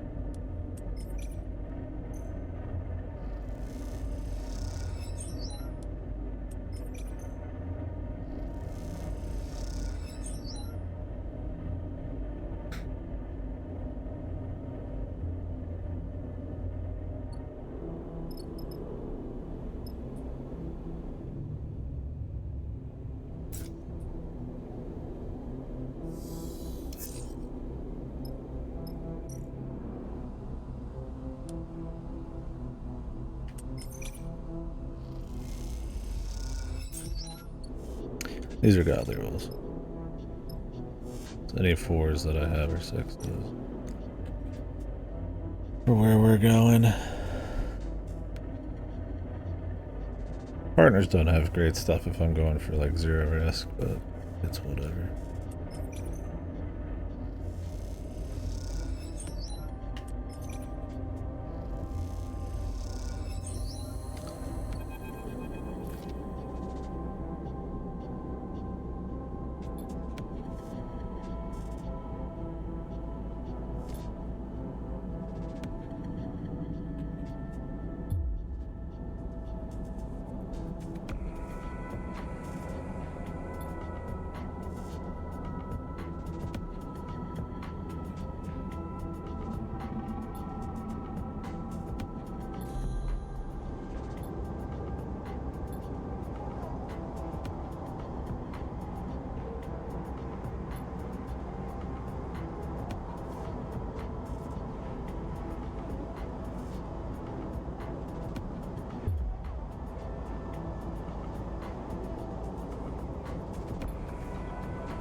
Someone in there.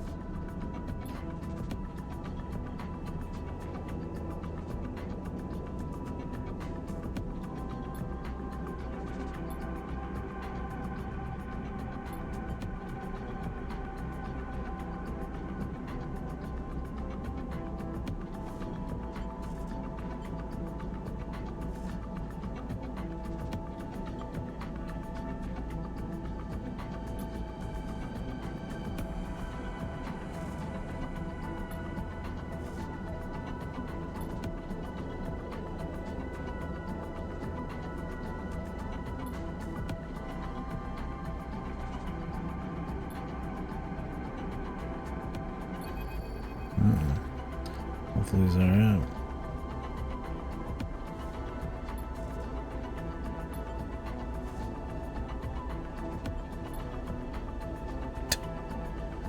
Cover blown.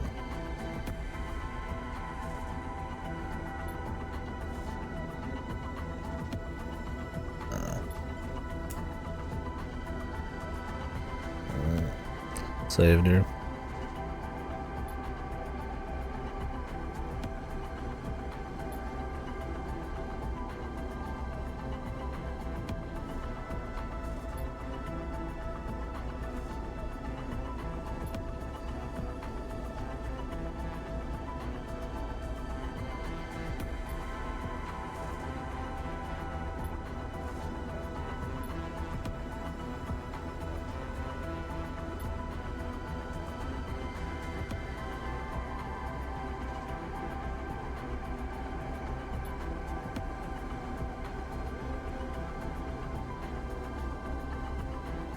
Who's in there? I mean, you'd assume it's somehow related to Lane, but if this place is made on this shit, then I mean, or the company's already started to kind of add stuff. I mean, you assume Lane has like a bigger bargaining chip than just like, I've got a few gangsters and some lackeys, but we'll see. We don't know much really about him or the gang hardly.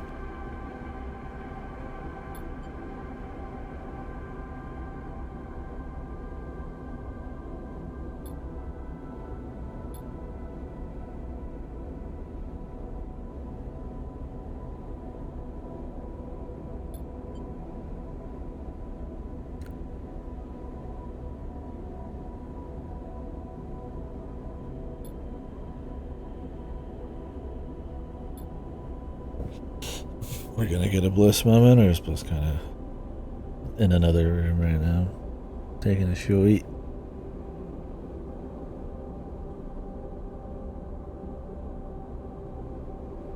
Yeah, I doubt it.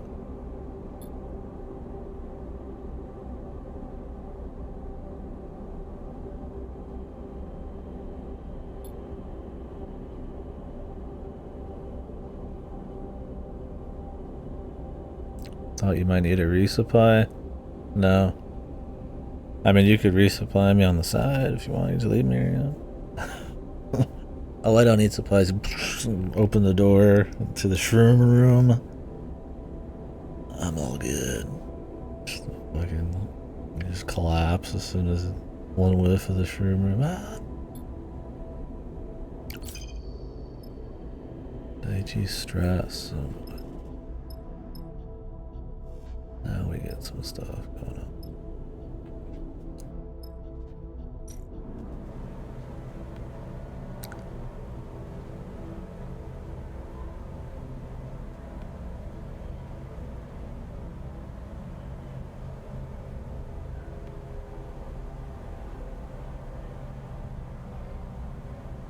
I need to hack 2 nodes. Which ones are my best bets?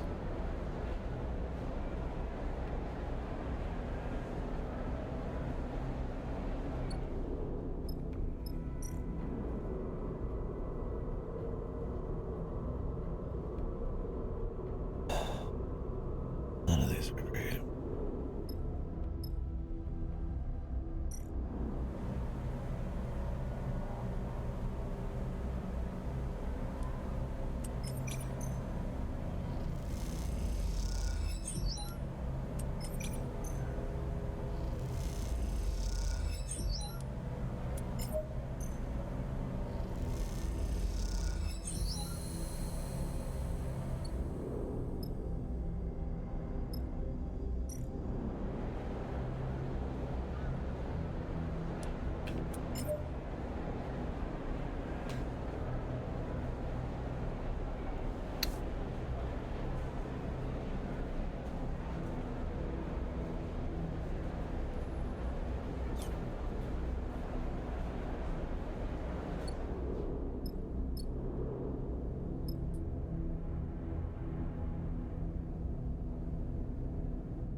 It's at 6, so unless I did 2 low ones, it's like you might as well just go in. Oh, of course.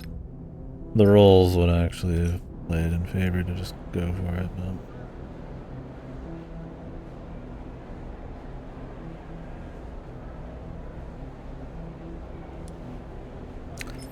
Not much choice now.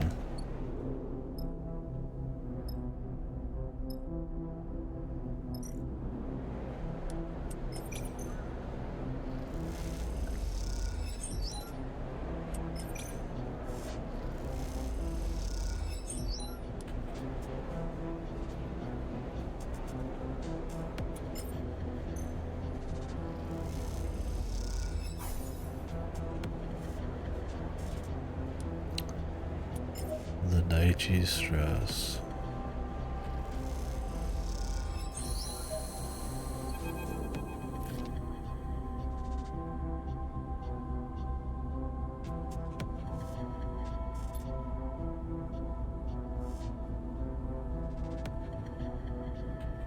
Yeah, see, I was thinking it was like maybe one of the corpse.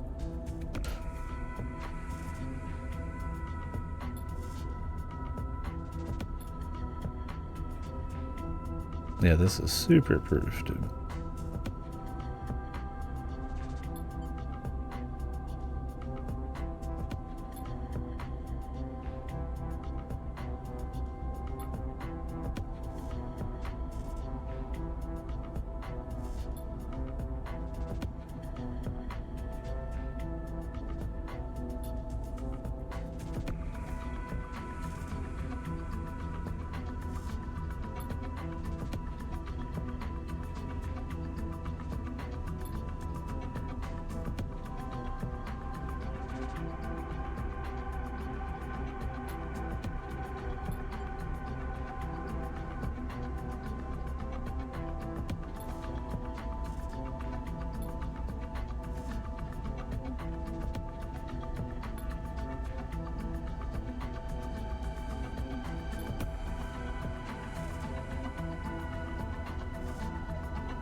Not much to be done right now.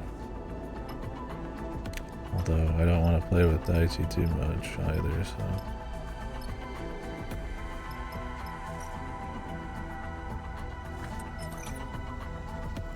I don't know how much we got left.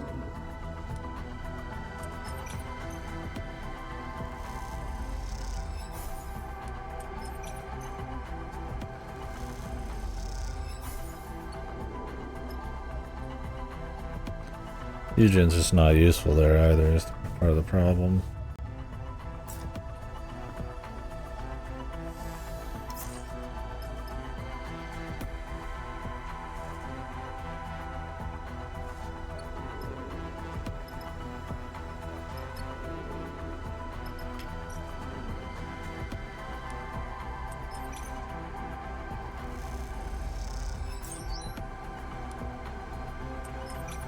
I'm gonna leave that one in case I want to push it. We probably have enough supplies for now. Throw these puppies in.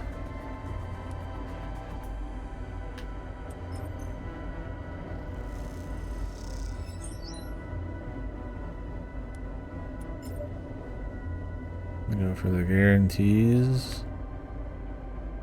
With the loss of some good dice.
Always loving a good bit of sci-fi. Especially if you get to see more of like a mechanical perspective, kind of how different people describe, you know, networks and all that kind of stuff. Being in it's kind of like almost like paranormal and some stuff. You're like in a world, in a different world kind of deal. It's neat. It's kind of why I'm a bit more attached to the Overseer bit here. Hopefully giving it a lot of trust, even if it means you're kind of like codependent or whatever, ends up in a good way, because I just find that kind of shit interesting.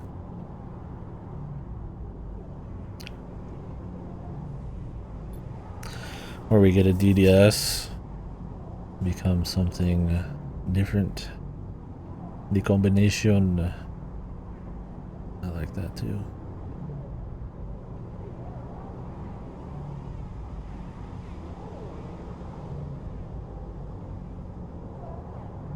I guess it depends on how much stays, right? I mean, technically it'd be like a new thing, just completely like old you dead kind of deal. Not always necessarily good, but I think it just depends on how cool both parties are going into it. That's what's kind of interesting. You see it in the some sci-fi. Not like a new concept. I don't know if we'll go there, but they've played with it already a little. I'm worried it's more about taking over, but I mean, Overseer, they've made them sympathetic. But then again, I mean, factory reset might be bad.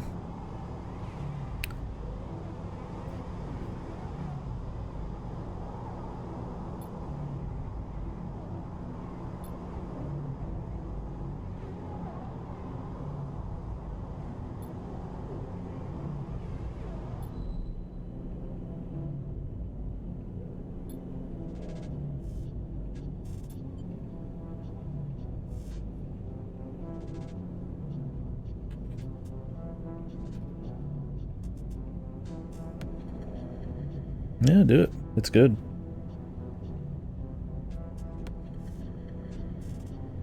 Highly recommend it. And they're not too long. This one's longer than the first one. Help fight lane, reconnect the mainframe. I mean, I'd rather help fight lane.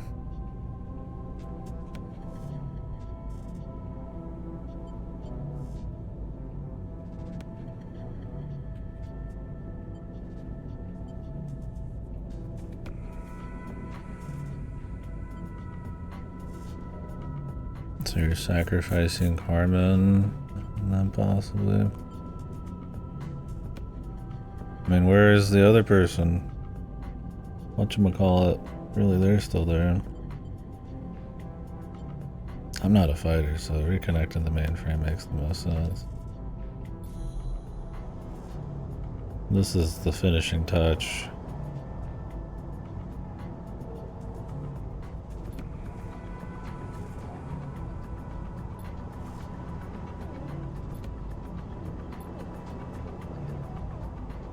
Did we hire Eugen for nothing, man? Where is Eugen?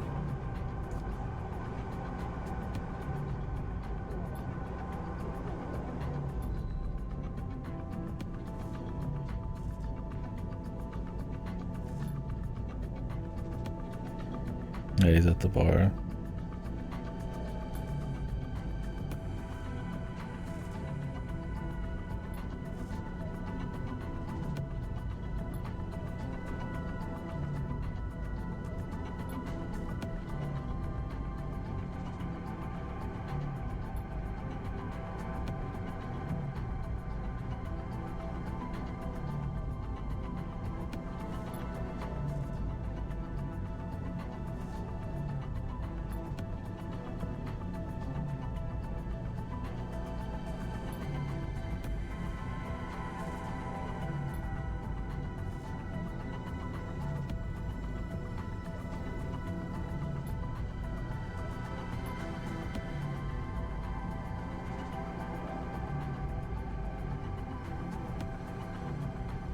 Yeah, I don't know. It's a good question. I mean, the only buildings you're gonna see like that out here are like bunkers and shit. Or like complexes or... what do you call them?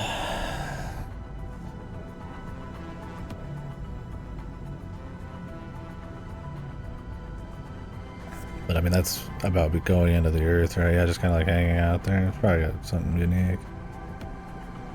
Well, hopefully Bliss ain't dead. I don't know if you could do anything about it. I feel like choosing them or not choosing them. It didn't really do anything, so kind of felt like a waste. Hell, I'd even reset it. 473 seconds. I'd rather save Bliss. It ain't gonna matter either way. Surely it matters.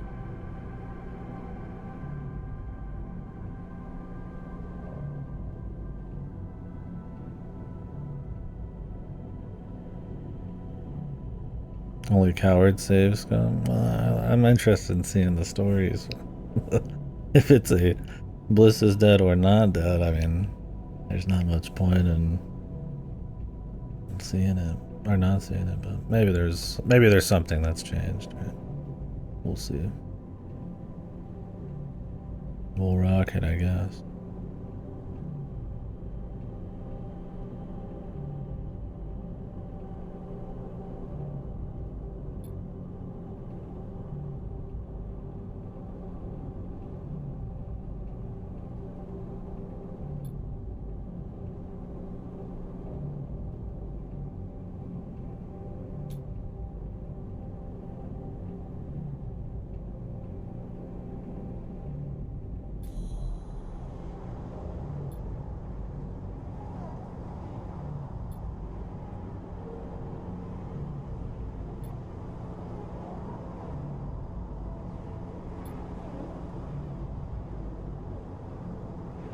Hopefully this is because of what I did. Don't let it be for nothing.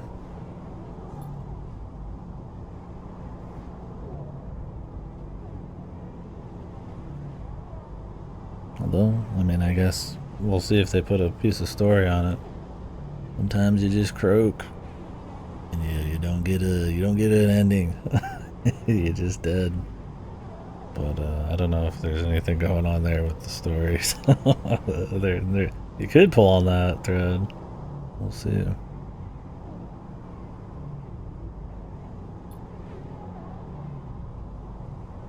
A conspiracy.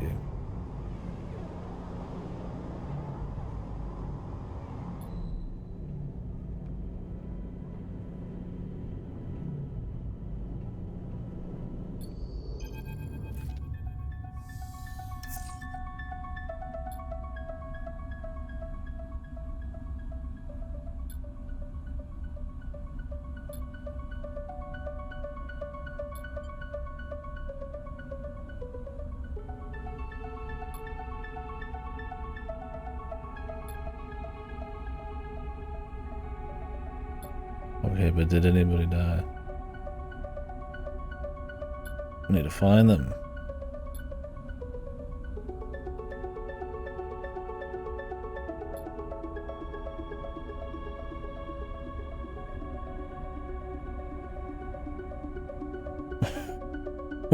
Yeah. I like it as well. I mean, you build up all the tension and bring it into this story. You know, to this point in the story, it's the perfect time to let the Kino inhibitors fly loose. That's when you're most jacked and ready for, some pros.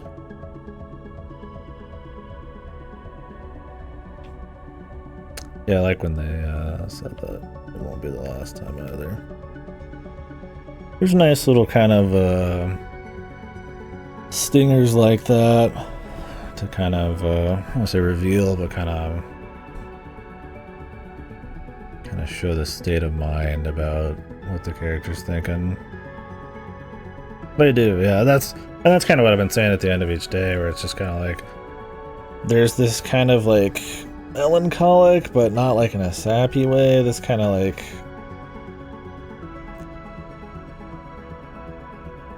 distant. I don't know how you put it. Yeah, there's just a style. Yeah, that's just kind of like it fits the mood of everything, right? And the music and stuff. The kind of like introspective, you're kind of alone in your own thoughts vibe.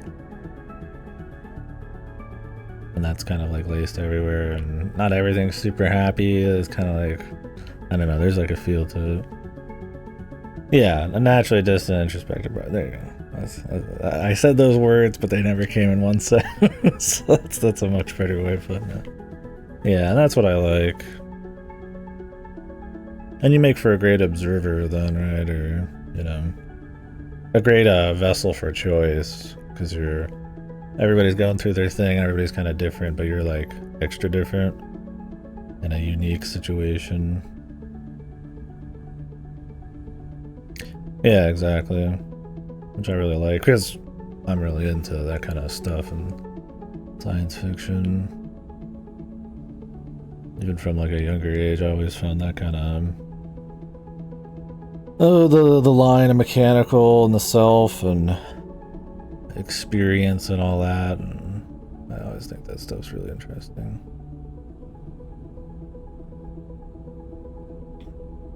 These scratch that itch pretty good. This one goes even harder on it, I almost feel like. The first one, it's a big deal for sure. Maybe it's just been a while. Yeah, for sure.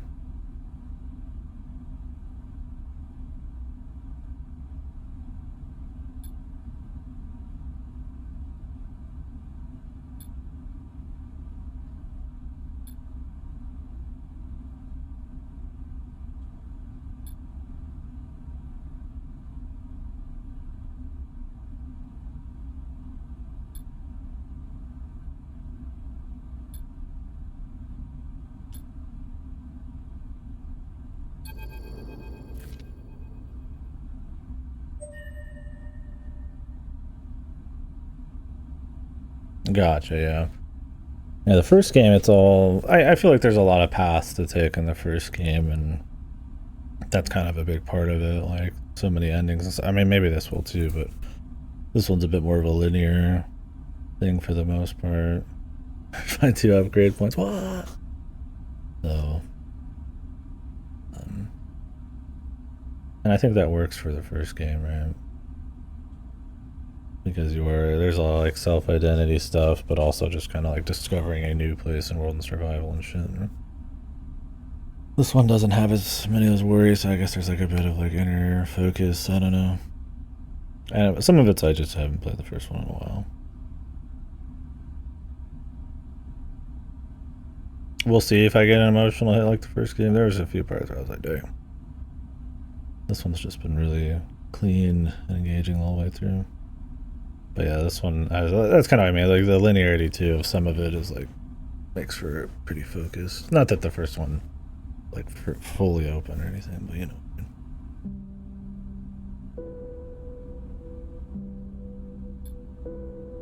Since the world's already been introduced too, there's a bit more room to kind of focus in a way. Yeah, they're both great.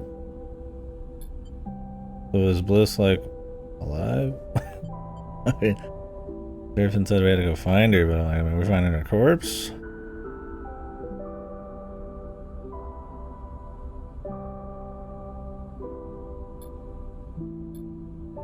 Oh, good.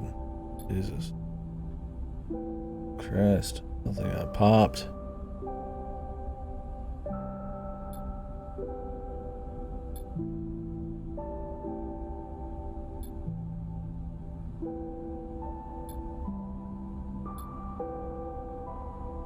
I'm guessing Seraphim wants to go back, hang out.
influence based.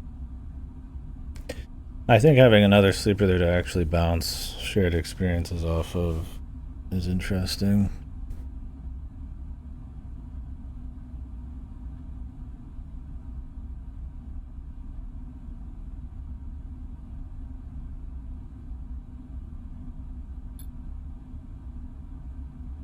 Getting rebooted. And Flint's got a pretty good reason to do it. You're fucking dead as shit, or you do it. Our character... I mean, do you get to keep all of your experiences now? Are you somebody else at this point because you've forgotten your history? I mean, obviously if there's a risk of death, I mean, fuck it, right? I mean, might as well do it, but it's a bit more complicated.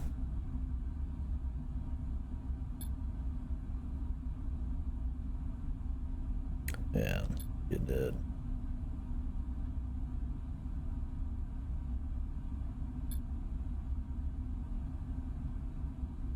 Let's do it, Flint.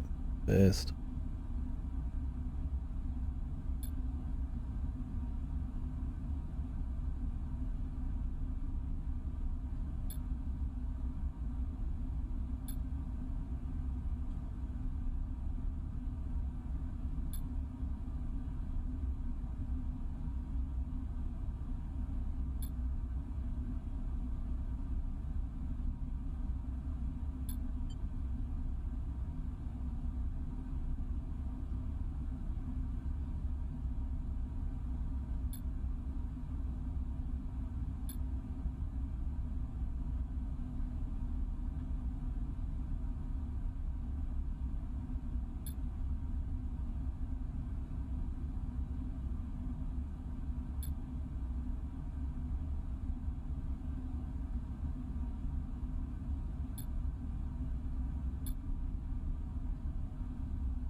Good for them. Whoa, whoa, whoa.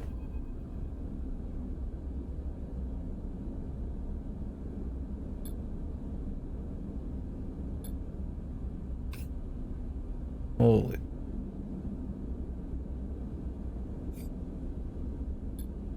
More game?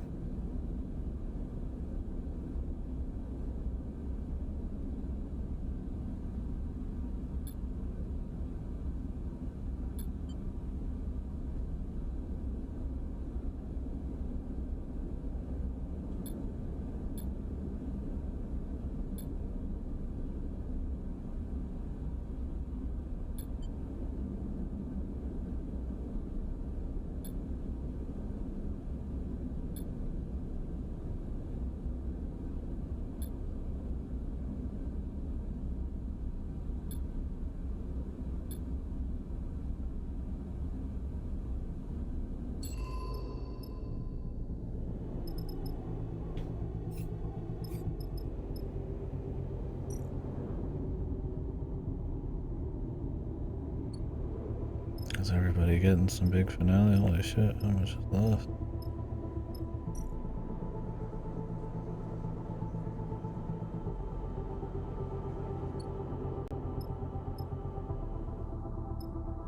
Question is, I mean, do I get to choose to do more stuff? Or is that gonna be it? We'll see, huh?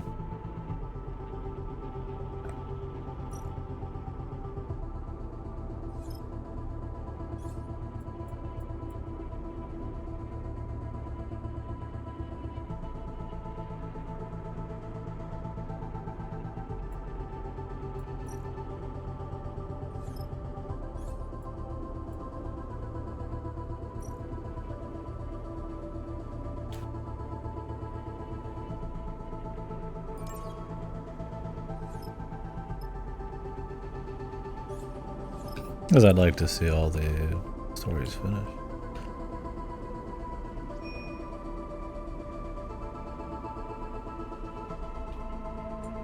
Finish the reboot.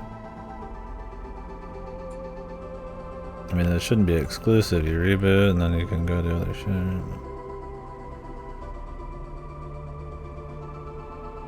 Export remains.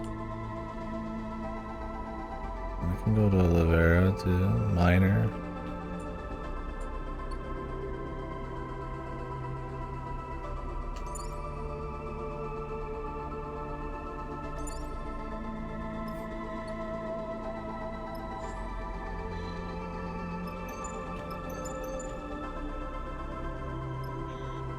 Olivera is pretty far away.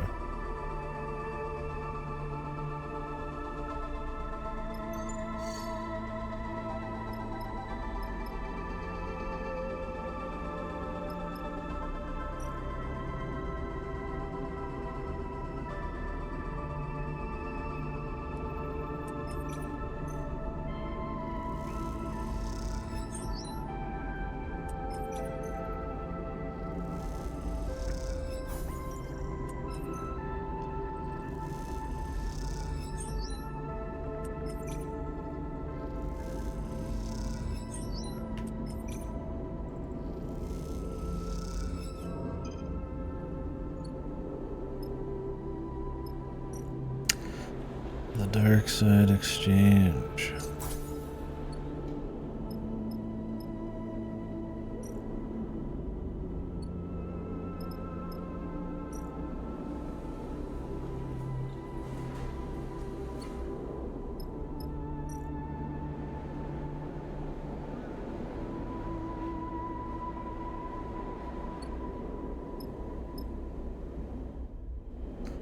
We're about to get some Junie shit too.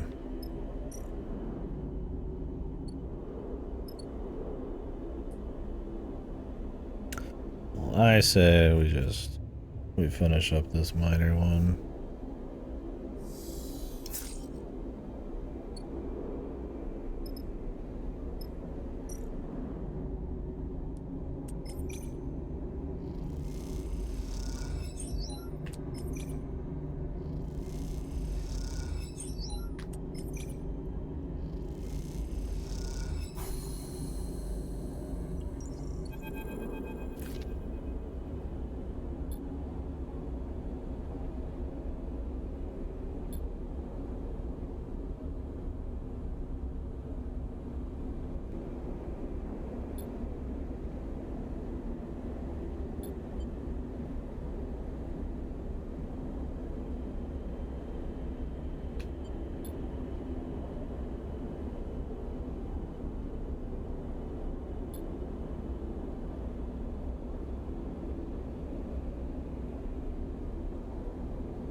Nice guy.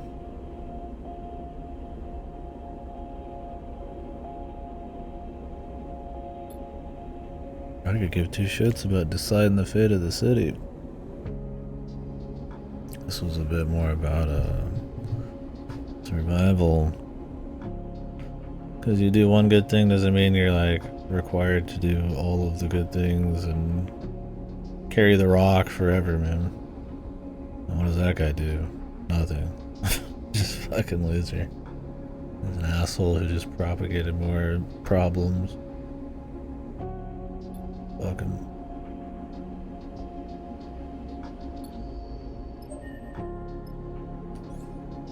Hey, fuck you, buddy.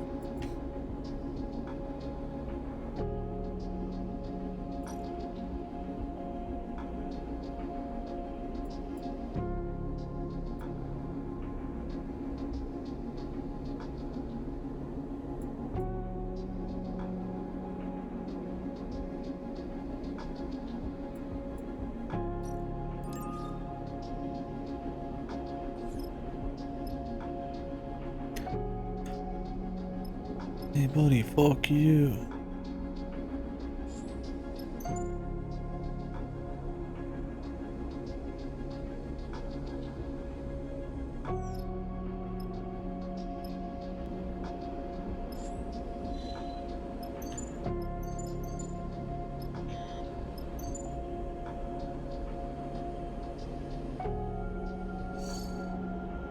Do we even have access to our crew?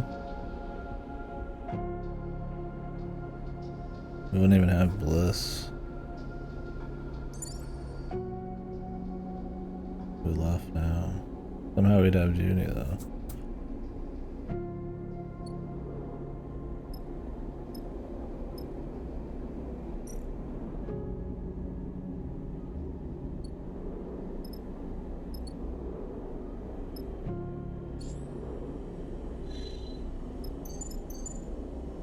Oh.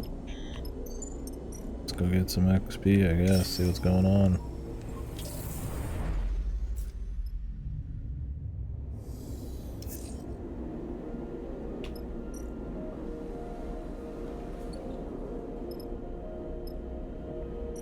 Minor, but that's okay.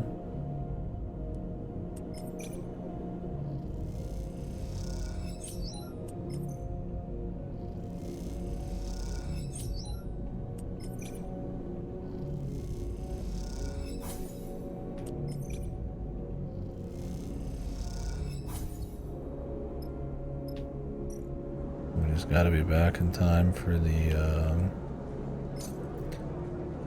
operation.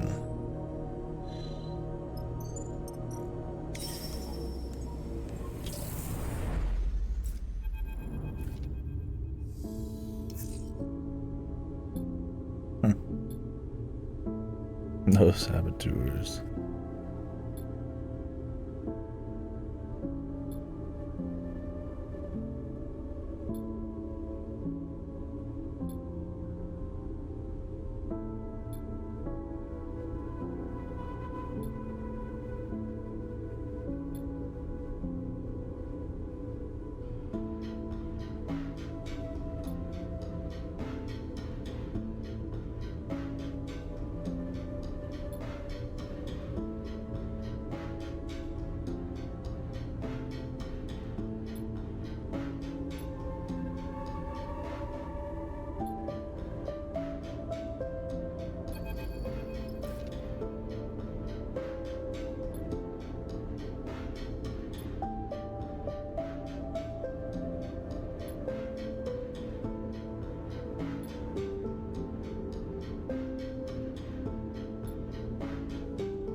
Oh boy. Oh, might as well go get fixed as soon as we can. But I worry that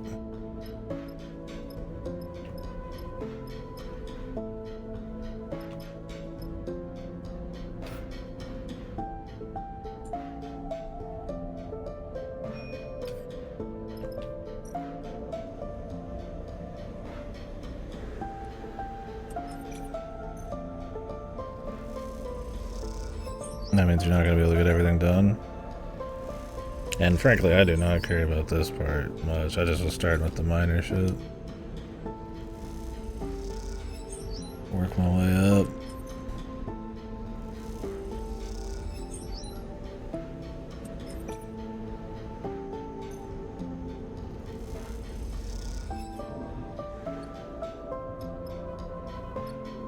Speak.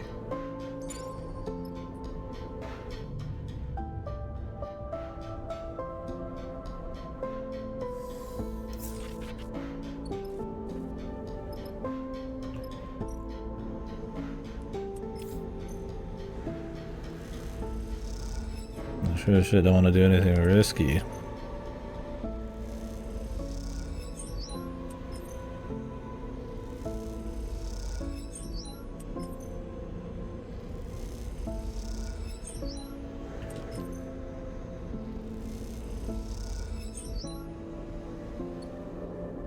So we can finish this and go back.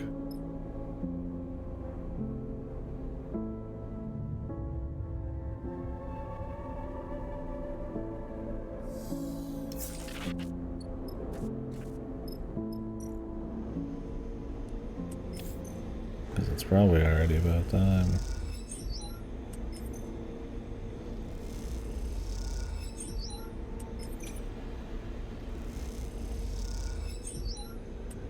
Oh, the rolls were good.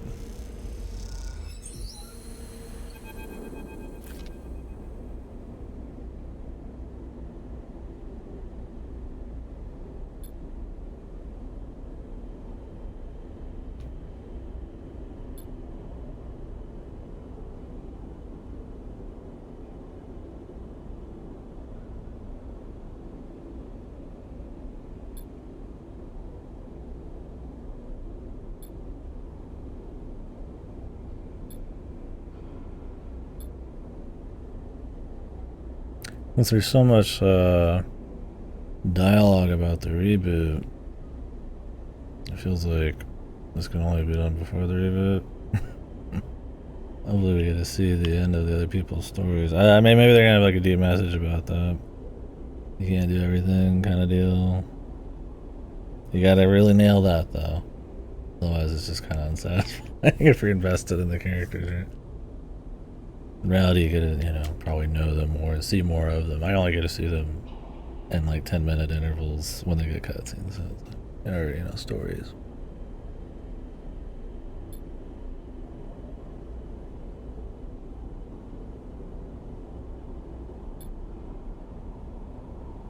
Do I know this person?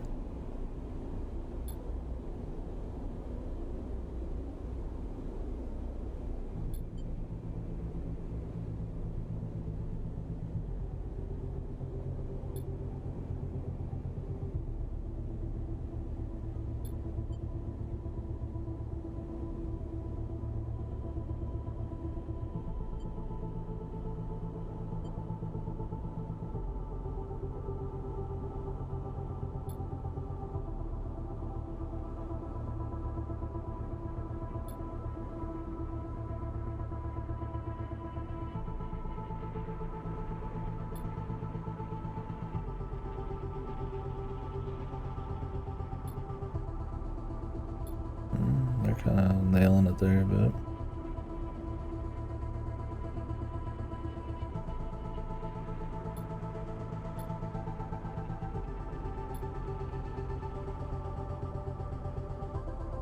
Is that person even there? Is that like some phantom?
Dude, if you were sitting at like 5 permaglitch, do you just die?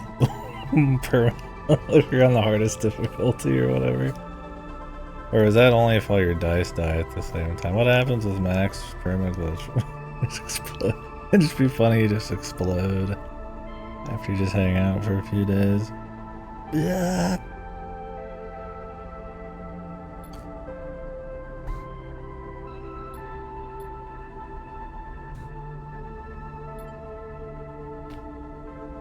Why not? Join in.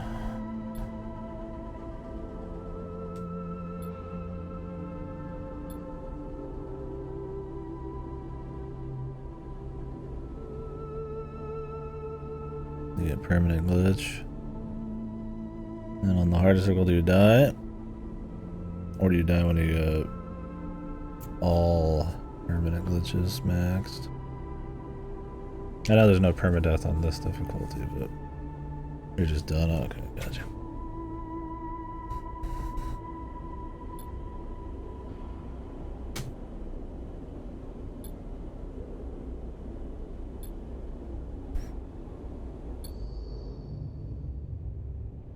Cool. Time to go.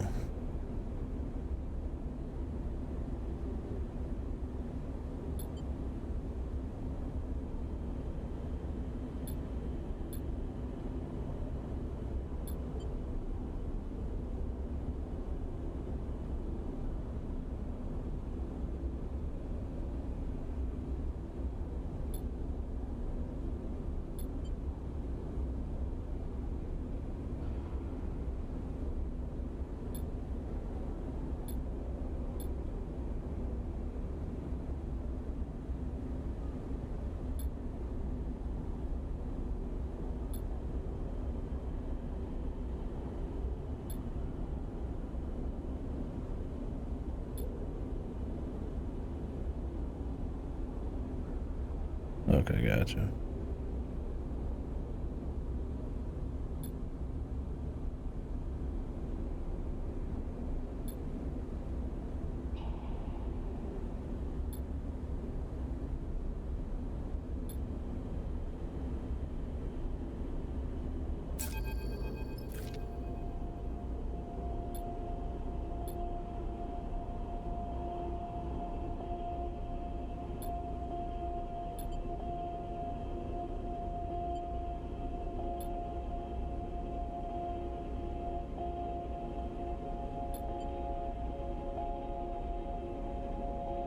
Cook.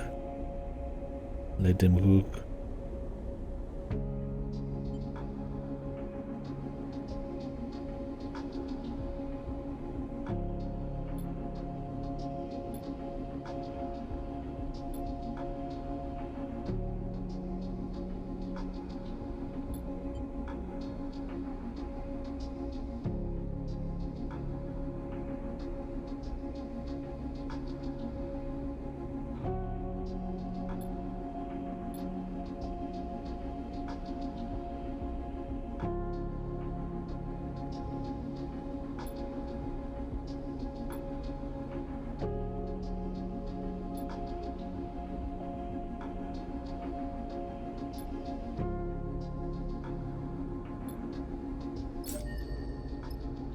That was a good bit.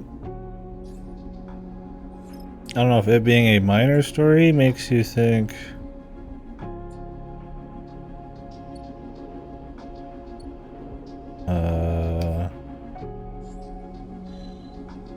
it's not as important, or if that would make more people go first, since you don't know if you're gonna get like fucked on. Thing is, the Hexport Remains story is not too interesting. I don't think the biker chick is like terribly gripping. I just am curious, out of curiosity, just to see some more stuff. Like, I would say, you know, if I can continue after the reboot, I would rather just do that. But yeah, that might just be the end of the game. So I was like, ah, fuck it. Yeah.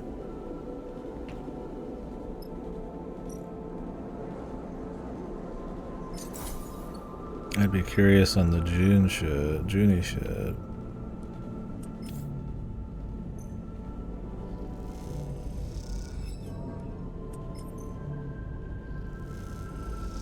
Because it's like if our character, I mean, if this is supposed to be symbolic of like dying, like you're never gonna get everything done you want to get done, I mean, that's one thing. But if it's just like our character being confident enough that they're going to uni, maybe it's uni.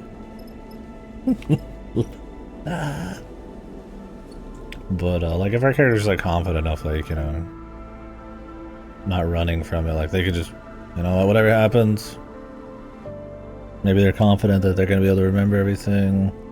It's gonna be all good. There's no point just saying fuck it forever. You might as well just get it done. And then you could just continue on and see the other stories. Like that would be cool too. But I don't know the way they're going for it. I am playing a video game and there is an end to it. I would say I just go get fixed. Fuck it. Be cavalier about it. Like, yeah, I'm just gonna fucking get done. It's gonna be all good. Maybe it won't be, but I mean, these people deserve more than you being half broken hanging out with them, you know? You're not actually dying. For sure. You're possibly dying.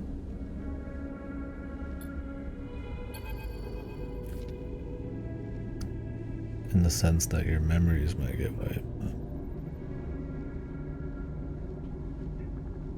Didn't you just copy the memories on like a little flash drive or something, you know? Like a little...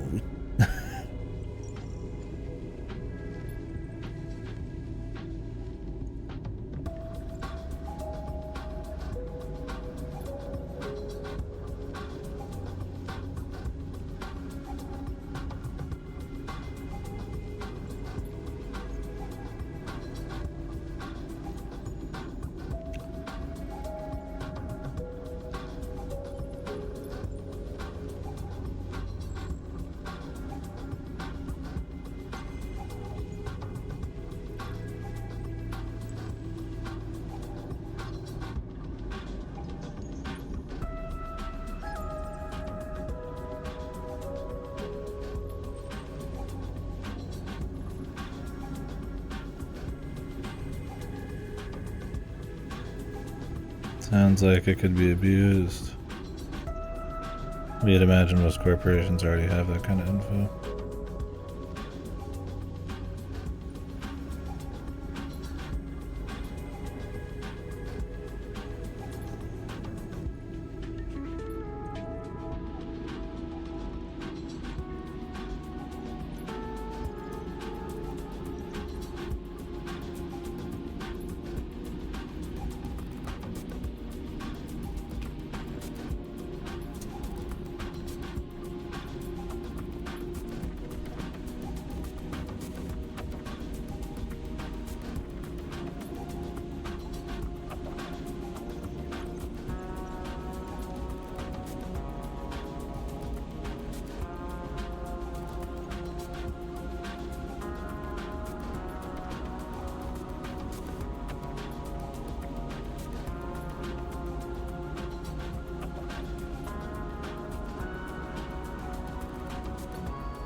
This is minor.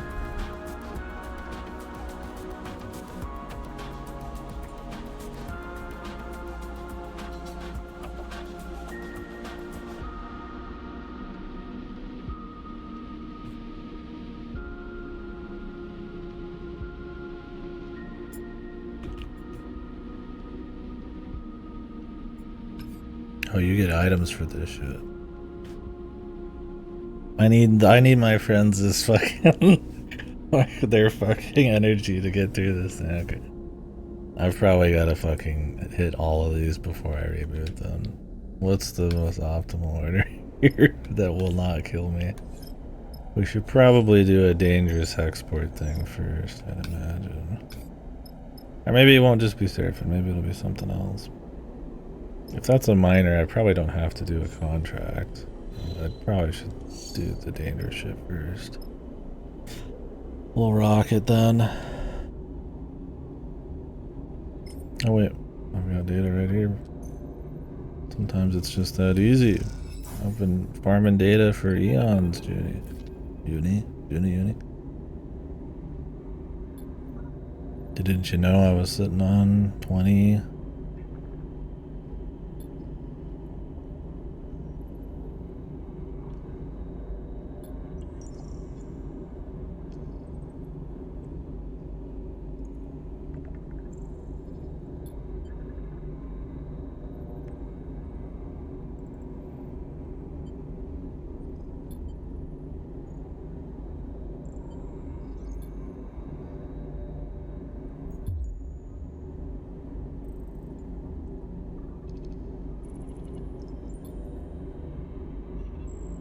Stored.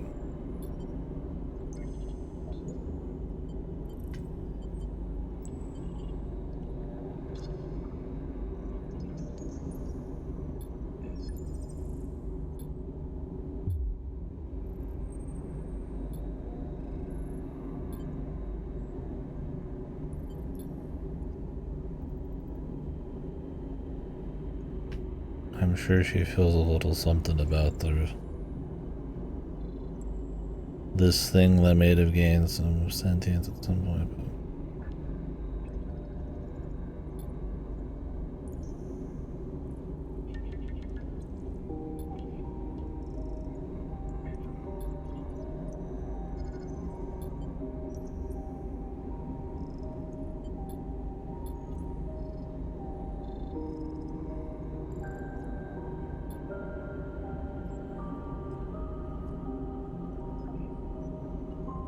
yeah.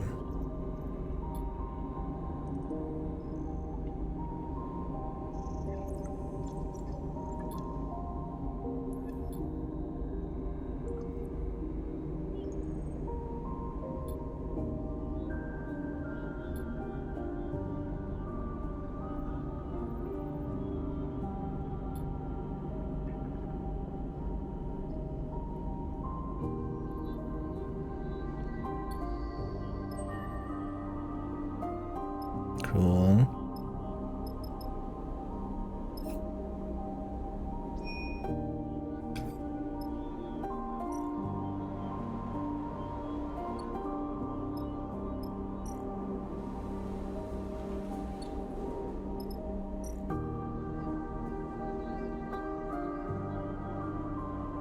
Oh, you have to do this to do the reboot.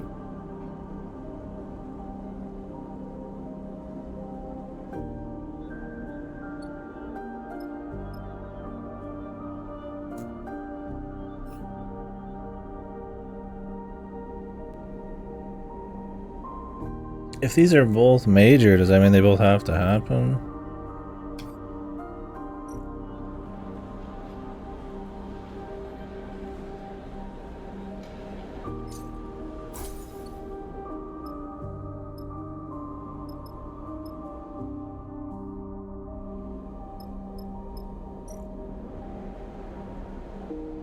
I mean, I could just go do the hexport thing, but I mean, if we're just gonna do the hexport thing anyways, it's whatever.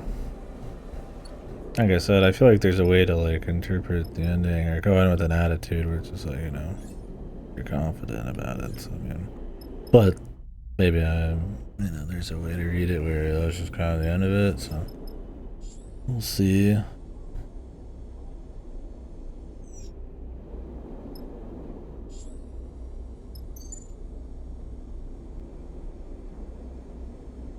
I feel like we should do this.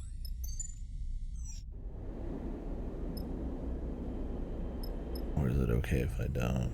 I don't mind knowing.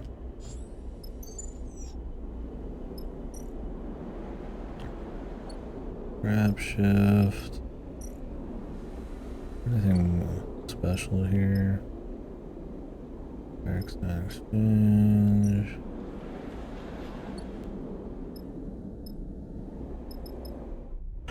What should we do? Presently.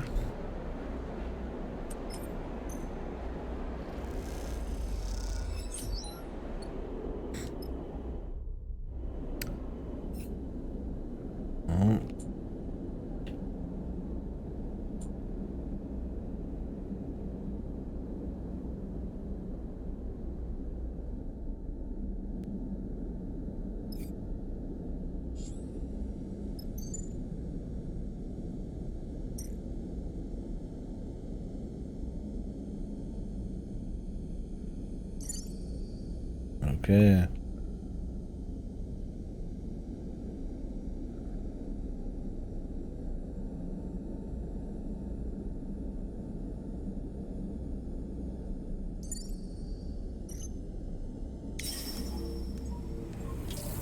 It's just one thing. I mean, it's one big thing. It could be a very long combo, and having one glitch is not good.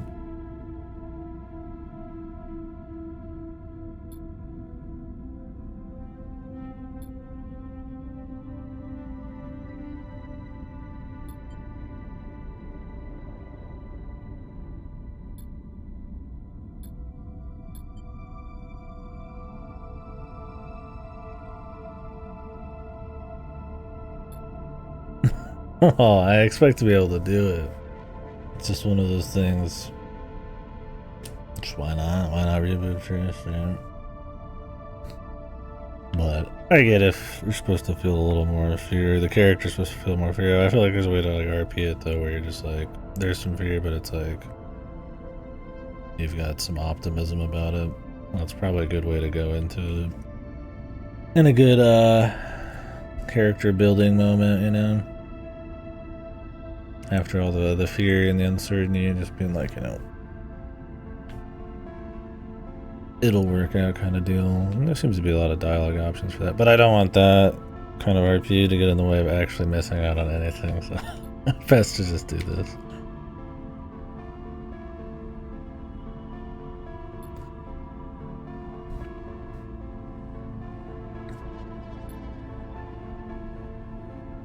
To recycle. Great, we should have started with this.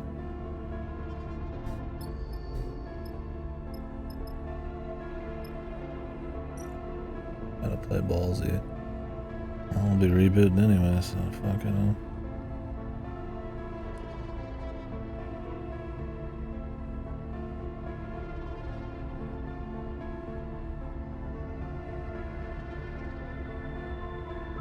Throw the glitch one down. I dare you just boom. Insta stress. Probably not the first one.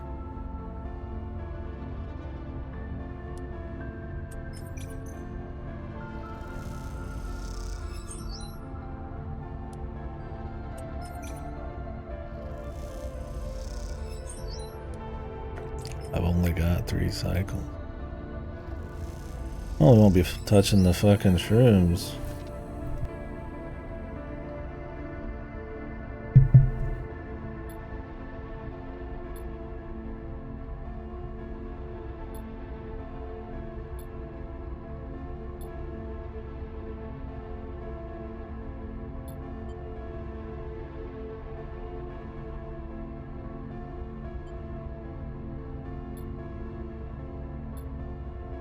Doubt it's a survivor.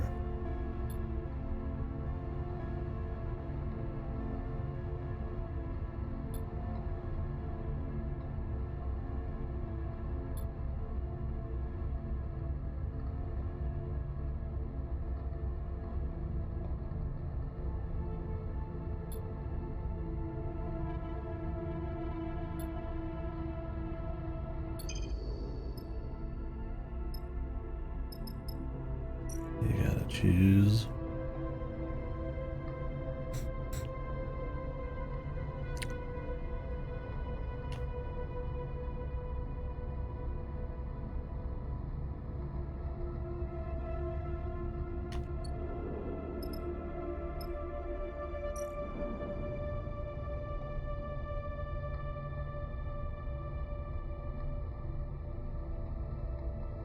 I mean, there's pretty much no chance anybody survives with the radiation. I think it's actually stupid to do it. But I don't know if I'm supposed to just like buy it. Problem is, every time Seraphin says something, you do the opposite. That's usually the way to go. I mean, maybe I can get them both, but I need to start with one.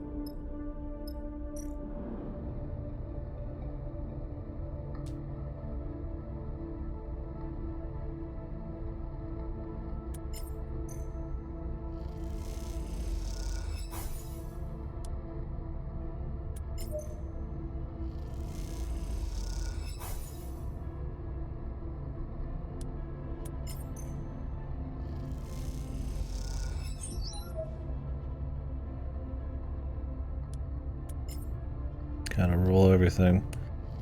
Only got 3 cycles and too many choices. Can you re-roll a glitch dice? I'm guessing not.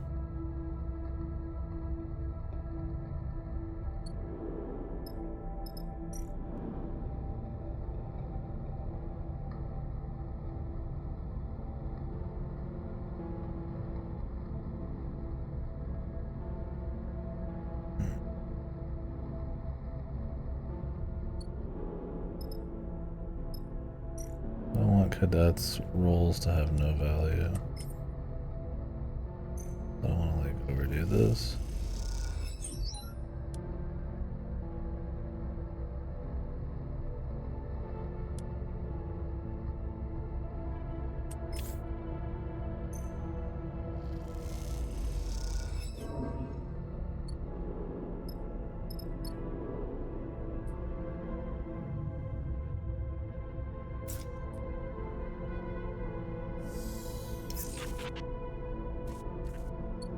Shit rolls, Eugen. You're killing me, pal.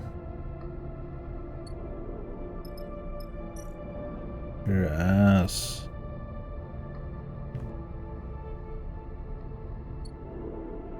Cadet's useless everywhere but here, so.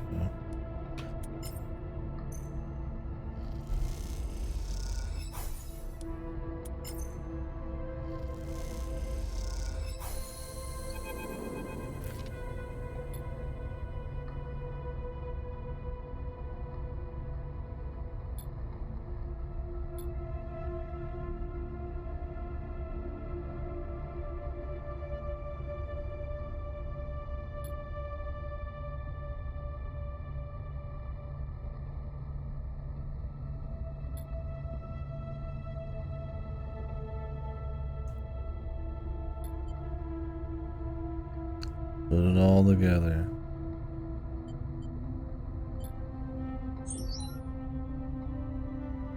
Ooh, I love a stress cut, because I might be re-rolling.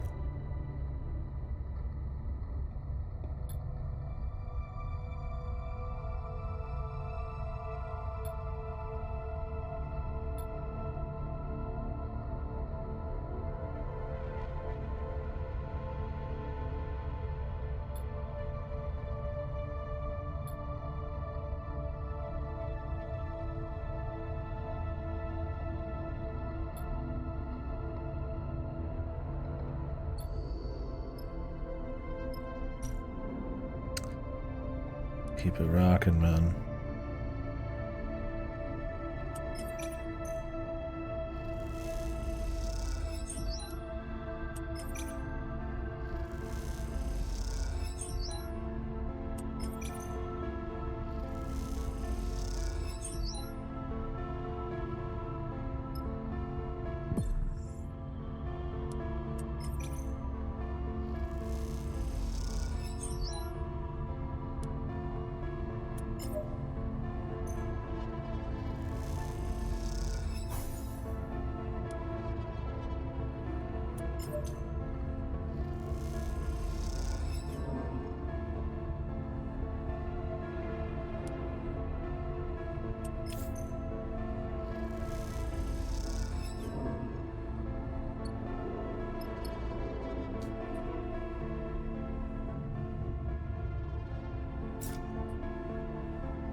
Eugen, you've been an underperformer pretty much the whole game on the rolls, brother.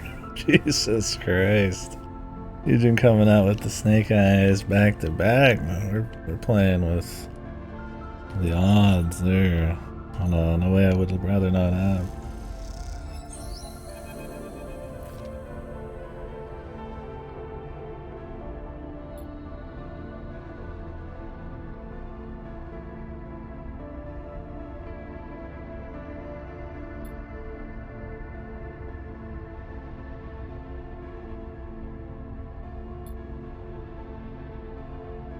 Drone mine.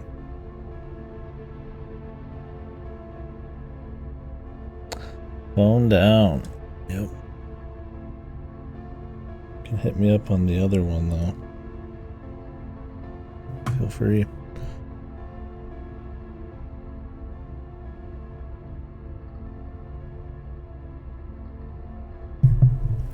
Yeah, hopefully I can get it figured out.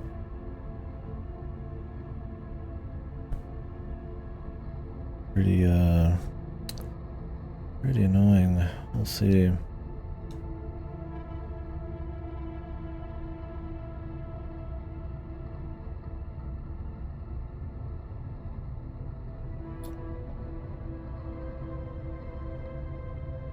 Sorry about that. Appreciate it. Yeah, if I reboot it, maybe I'd be able to get everything, but there's not even a guarantee, so I've just been kind of leaving it for now. Using the other one. Other number for now. I can get it figured out.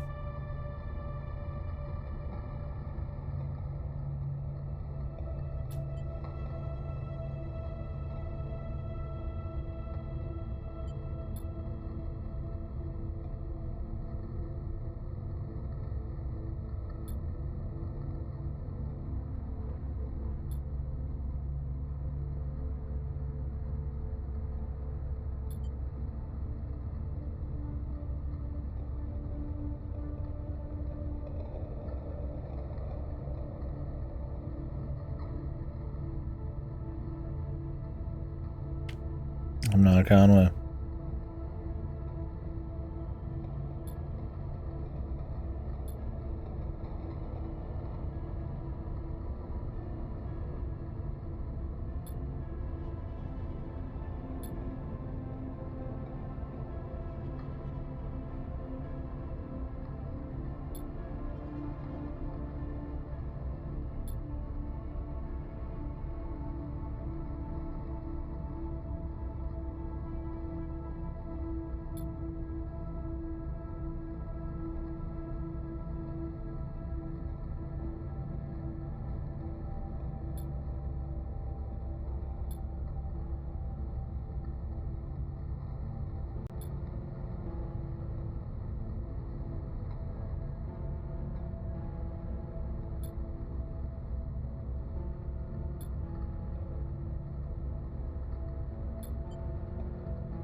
Things gathering sentience seems to be a pretty common thing.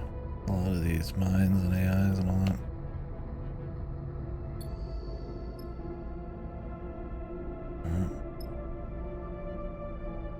That's it, huh?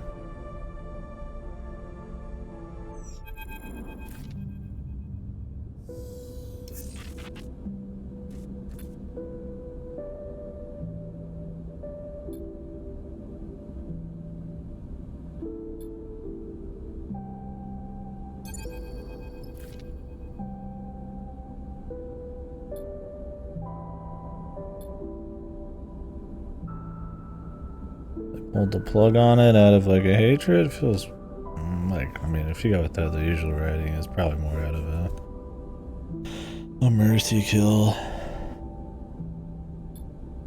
It's not like it did anything in particular. I mean, it was a part of it, but I mean, you can't really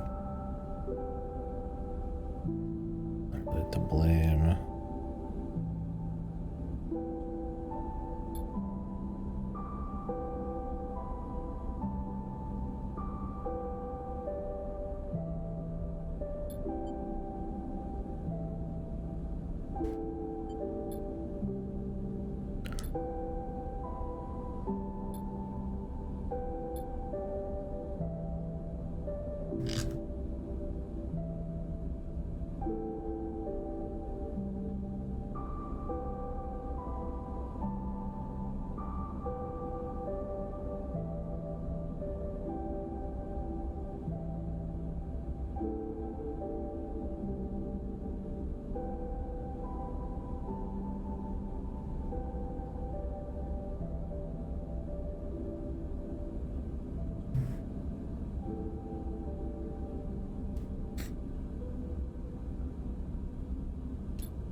I get it. I mean, if you have the means to like do something like that, it's like it's a tough thing. It's like you shouldn't just roll over.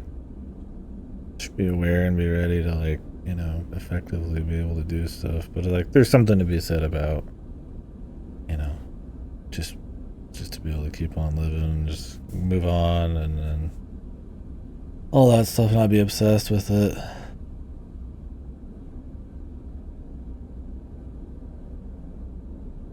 I mean, they did do a lot already. It didn't really change much. I would put the word out possibly, maybe even anonymously about what happened. And then you could wipe your hands of it. I think there's some, if there's some easy things especially you could do to like, you know, because I mean, what if the war gets here, right? I mean, people know it's all shit, but I mean, you know, you got more info, people get more, maybe, you know, confident, I don't know, with that kind of info about it, something going on. I mean, even just learning that a data mine's doing that could be a point of weakness, right? It's irresponsible in a way, but it's also like, it's also your life, and you don't have to like give it all away for something that might not even happen. It's a line. It's a tough one. It's an interesting one. Funny enough, Suikoden 2 actually played with that quite a bit. I like that about that. The true ending. Once we get into you do quite a bit where you say, all right, it's not your life. You want to go on living an actual life too. So I don't know how much this person's done. Frankly, they've been pretty selfish the whole way through. I'm sure they've got a heart, but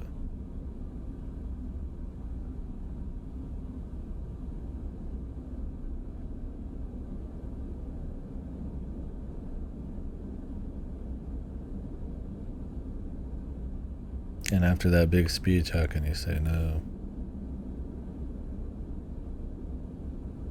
Oh, there's a lot of ways to think about it. It's something good to chew on. I mean, you don't want to get obsessed facing shadows.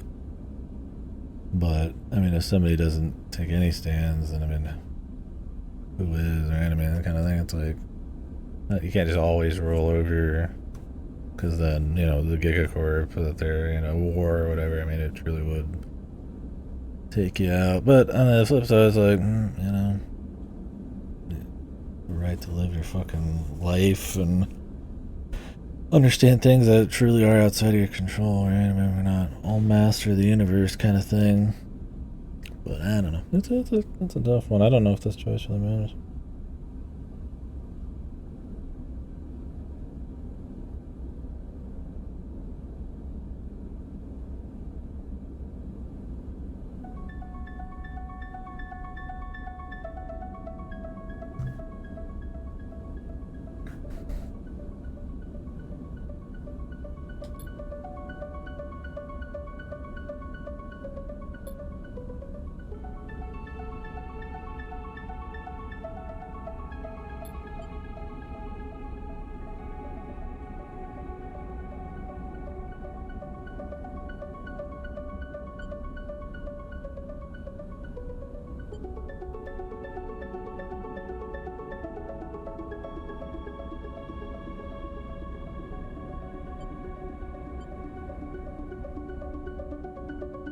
Pretty irresponsible, but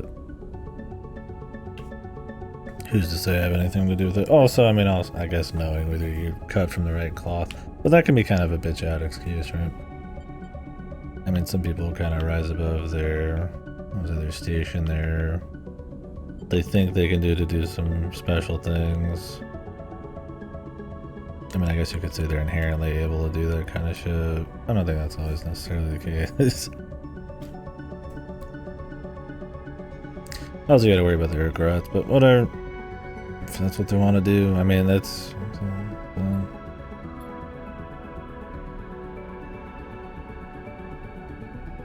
hope you can understand why I need to do this. Barely. I mean, we're not a very sympathetic character.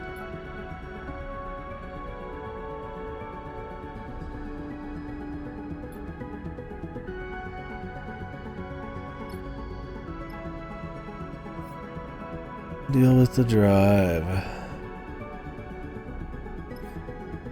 Well, they've wiped their hands of it, now it's on me, huh?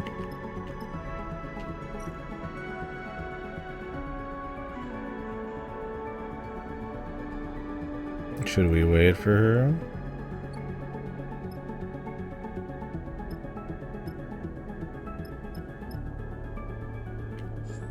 I've kind of got to go far to... Well, not that far to get to that.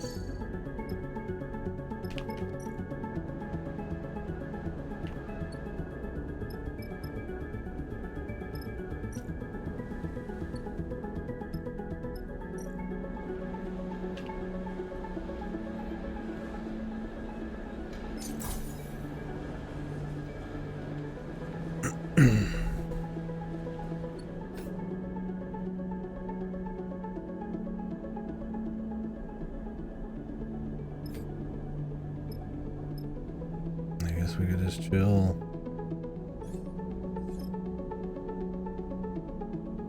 That will add on an extra 2 days though.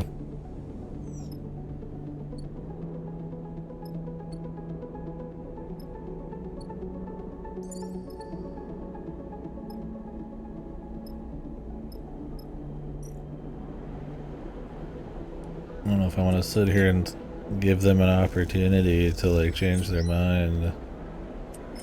They've kind of made their choice, right? But I mean, thinking about it in a gamey way, like, is there something that's gonna happen if I wait it out?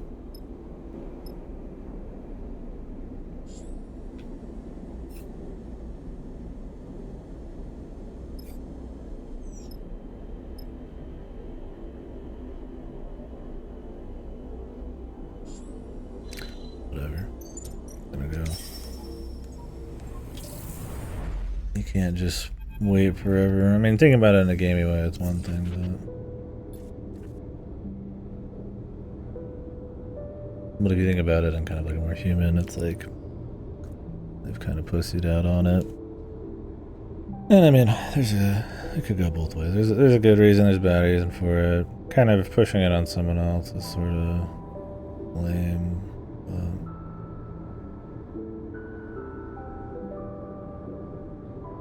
I also get it. I mean, you can choose yourself, I guess, wipe your hands of it, but there's more weight on the last person who knows about it, right, than the first person. Yeah, you could tell yourself, oh, they'll do the right thing. They're cool or whatever, right? And belittle yourself in a way that absolves you of some kind of like responsibility. And it's not like they're responsible, not like they've done something particular. They're just in a unique opportunity kind of thing. I mean, you could try to find a clever way to like give it to the masses or do something with it and keep it away from you, then live your life. I think that's the smart thing.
I recognize this motherfucker.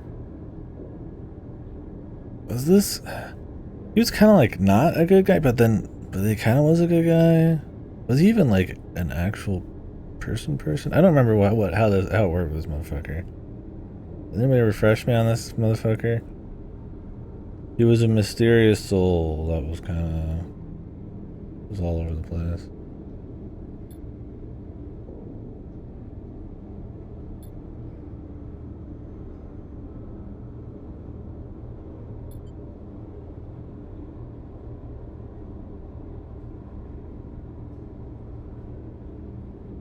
There was an asshole but gave you the thing you needed for the base guy or something.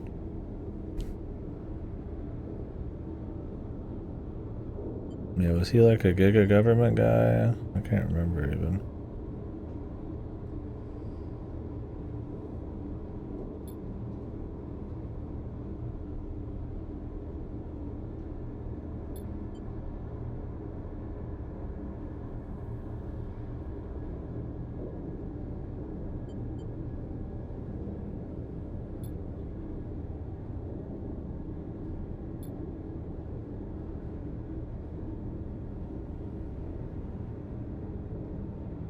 His brother?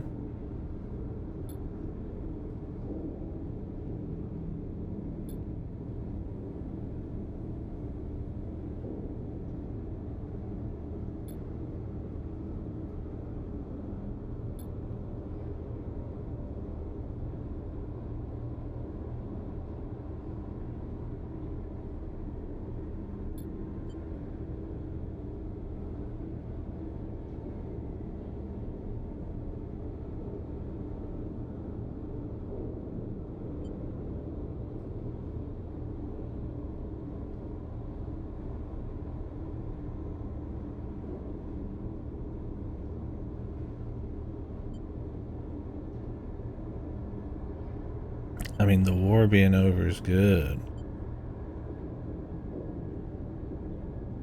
But also... I mean, do you want one of these corporations to take over, or rather them just blow each other up? Or maybe it's beyond control and better to have it down. Am I still, like, off the chain here about the drive? I mean, he surely just knows, right?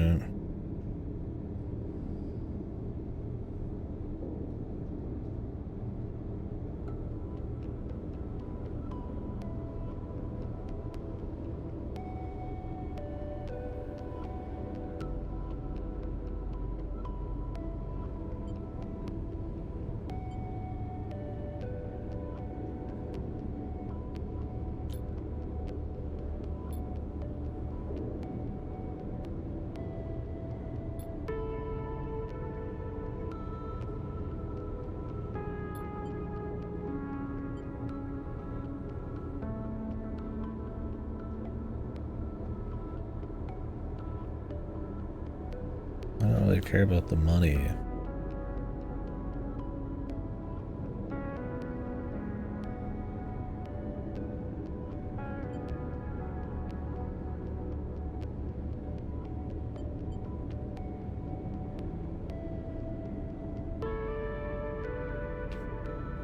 I don't know. The thing is, I don't know enough about these corporations. All it is you just see the negatives of the war even existing.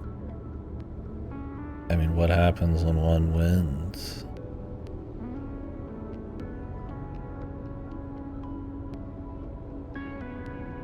I mean, if you don't care about... If it's two people you hate and one of them just wins, then I mean, whatever. But there hasn't been enough thought on, like... Is there even another option, right? What would breaking the drive do? I mean, taking the drive and giving it to some kind of like resistance force or the people or some bullshit would probably be okay. But at this point, that's not even a choice. You give it to somebody, they possibly win the war. I guess there's no war, which I mean, yeah, that's good. But like, what then? I mean, is that even worse? Full control? If you break it, I mean, what? I mean, are you damning people to be in war forever? Is it better that they just fight each other till they just burn out? I mean, obviously there's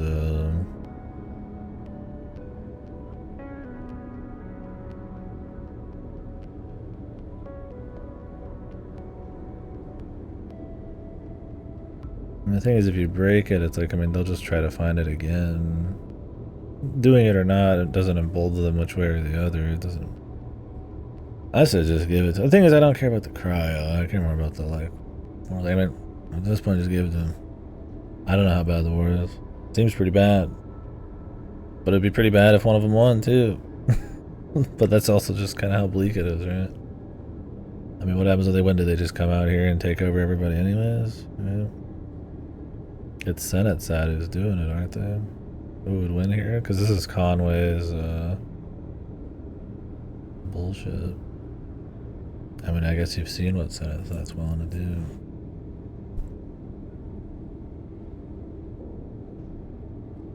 Also, how did this guy just find this here? I mean, I guess what's-her-face wasn't very good at hiding. Probably would have been better just to fucking leave the thing and come back in eons. I don't know.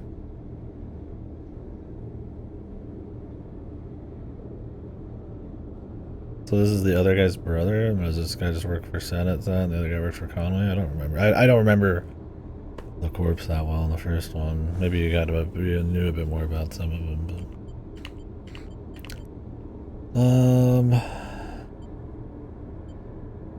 I mean, what is breaking the drive do here? Right. Status quo. Do they burn each other out? I don't know. They've not explored that angle. I don't know enough about the world. I don't care about 300 cryo though.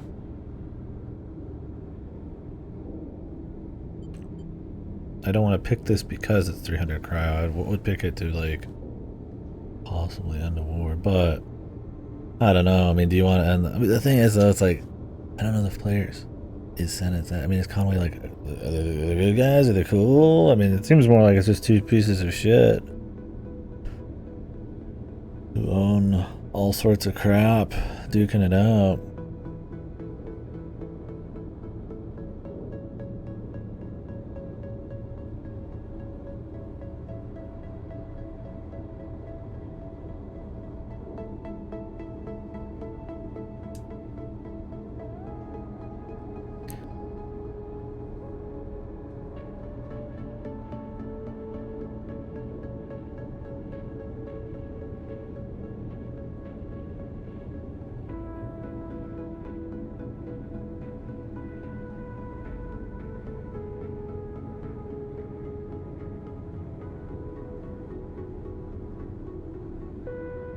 Client will facilitate one of the better ones. I don't trust a Giga Galaxy system-wide corp to probably do that, but it's also like, it's pretty bleak either way.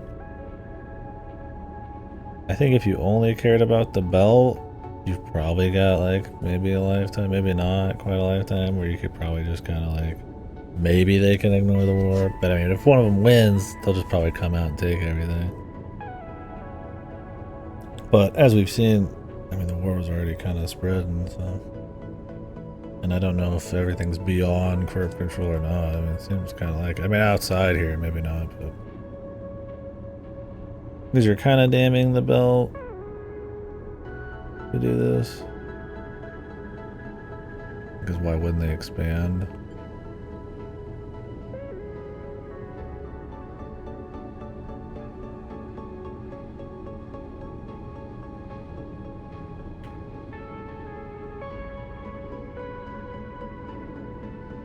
I mean, also you could get shot here.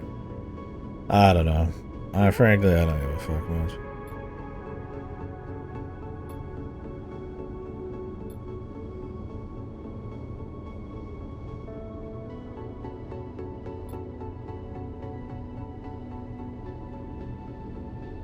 See, they make it seem like it's about the data. What does breaking it do, though? How is that like a more noble thing? I mean, yeah, I could check it just to see what happens, right? Curious. 777 seconds. What the?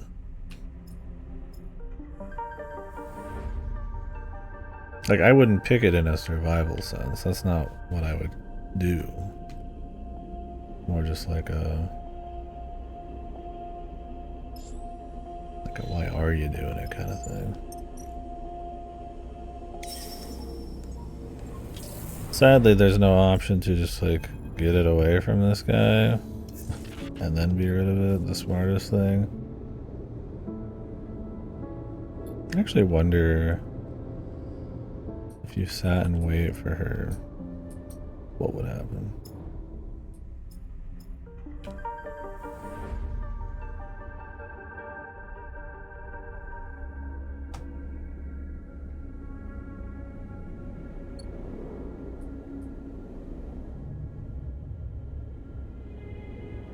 Like maybe if she didn't pussy out, you'd actually been able to like stop the dude a bit.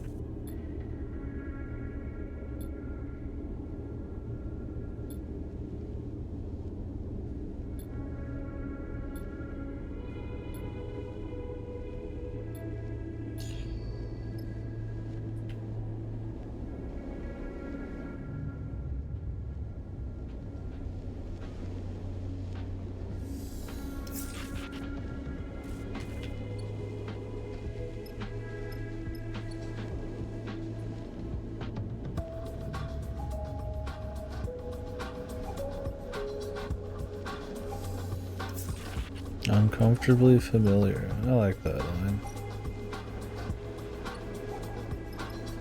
I mean, I don't have much else to do, so as long as these glitches fix, assuming there's any more at all.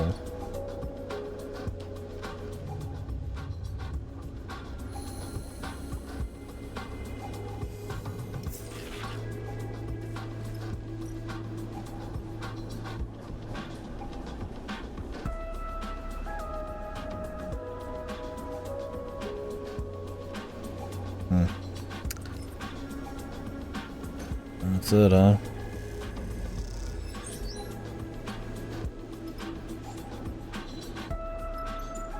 I really just fucking called it good. Oop. Oh well.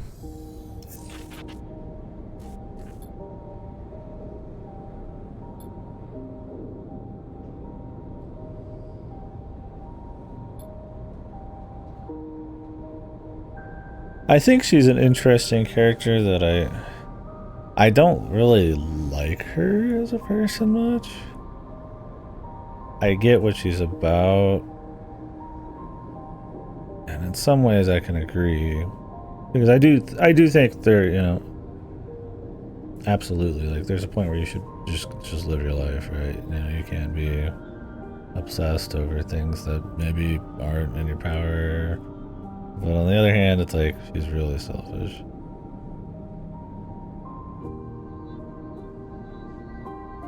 Now, I'm not saying she should like do all this crazy shit, but she's really, I mean, I get it. You're trying to clear your name and stuff. I think there was a basic amount more risk she could have done and then called it good.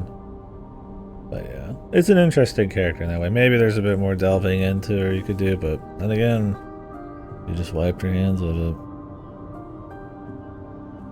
Yeah, she really was just like, I'm a biker, and hey, you know, I ran into you, and now you owe me, and I'm gonna make you a part of this crazy conspiracy where you're a corpse trying to kill me, and I don't like that angle. You don't need shit. That's not even in the same realm, but I get that she's desperate. So maybe there's a sympathy there. And then the place blows up, and it's like, okay, I get that I kind of want to know what happens. But, like, she barely even... Like, she's trying to absolve her, you know, not absolve herself, but kind of, like, get back to comfort, which I get. But, like, she's really just... Not all in on herself, but, like, a little too much in that angle for me to think she's based, yeah. Like, I agree with her on most... On, you know, the end result in a way. But...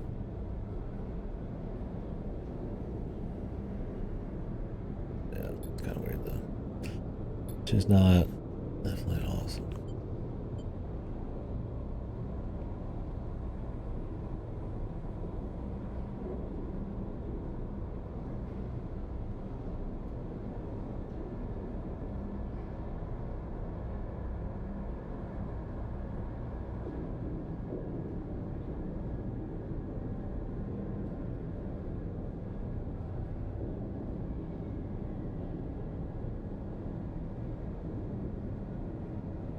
What? Do we know much about Conway? Was that in the first game you got more Conway? I imagine they're both shit. Is Conway supposed to be like more shit? Less shit? They're both shit. Yeah, that's kind of my thing where it's like, it's kind of a weird thing to say, but it's almost like, should the war just go on? I don't know. It's like, that sounds fucked, but it's also like, I mean, imagine the fucking raw dystopian like nightmare that like the post-war would be. Like, I don't think they would just like burn each other out, but I don't know. These are all things that are way outside your pay grade here. But I'm definitely not about to fucking give it over for some fucking chips. I don't like the RP of that. If it was a different reason, just to end a war, but I don't know, man. I'm smashing it.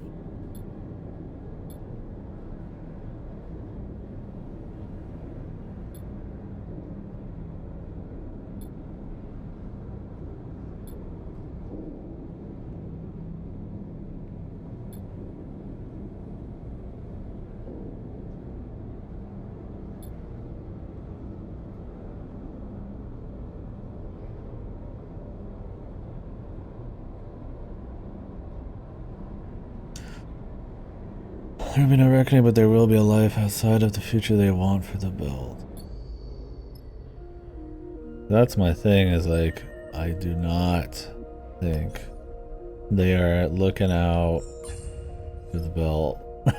And it's rough because it's a rock and a hard place, because it's like, well, all the people getting cranked in a war eons away from you probably sure would like to just be fucking done with it. Then again, the side that's fighting, I mean, I don't know how bad it is. If it's just like some kind of like drone armies or people so indoctrinated by propaganda they don't even like have like a fucking like hardly any free will, or maybe they that's one thing, I don't know. We don't know how it is. It's probably more complicated than that. I mean, since there's refugees, you imagine there's plenty of people who like would just want the war to end. But I mean, there's people who want to win the war, so they're gonna have more power too. It's just like, I don't know. The thing is, at the end of the day, they're both pretty shit, and innocents are just gonna get fucked either way. So it's almost like, I mean, let them fight, I guess. At the minimum, this at least helps the belt a bit for a while, maybe. But I mean, considering how much belt shit's been happening already in multiple places with Senate, like, I mean, does it? I don't know. But the other way, you're definitely damned. It's a damned if you do, damned if you don't, but at least there's some kind of like slight positive on this side. So fuck it. Alright, time to boot. Time to reboot. Won't even remember it anyways, fuck it. Spend fucking 3 days on hookers and blow. Not remember a damn thing.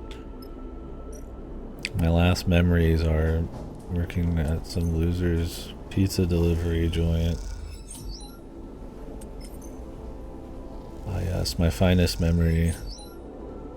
When I reached over 2,000 chits again. Here you come, Citizen Sleeper 1. Somehow, the characters actually grew in an entirely different way. How does it make sense? Or do you mean you'd become the, you're from the SEM-emulated mind or something? You assume when you reboot.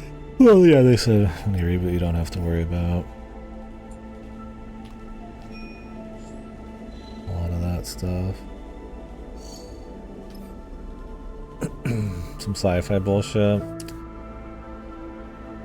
Like what, everybody had their mind wiped or something, and then now they're different people, or there's more clones of people around than you'd imagine. Timey-wimey shit.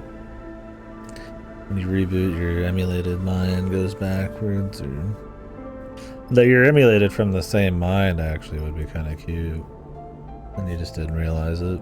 Why not? Why not have them both be from like similar memories? And maybe they even are, I don't know. I don't remember the memories you could kind of feel in the first one. It'd be interesting to see them being very different, but then like cut from a similar cloth. The simulation. Yeah, you got too much Uchikoshi in you now. We really were the starward vector.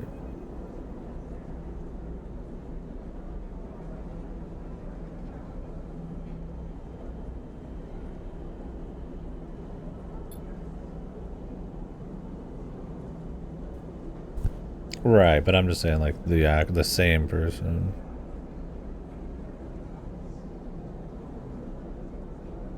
Because it's not just one person in dead. It was like, you know, probably all sorts of people. I'm curious. And then it's not like they just emulated one consciousness. It was probably multiple copies, right? So, interesting if you were two copies of the same person. Both games in a way. Experience and all sorts of other shit kind of changes you. Or maybe it doesn't. Who knows? How much of the original is kind of there? 101 thing. I always thought it'd be like as many as they wanted. Maybe I've seen too many movies that kind of play with that and stuff. Or other works. Or if you had somebody's mind like on file, you know, you could just keep copying them over and over and know as much as you wanted. But yeah, I guess it could be like they're asleep, they get copied once, and then they put them on, they copy them again. Maybe they can't put them on file. It has to be like a direct surgical like kind of copy over. Well, no, I don't know the full process. I guess we just don't know in general.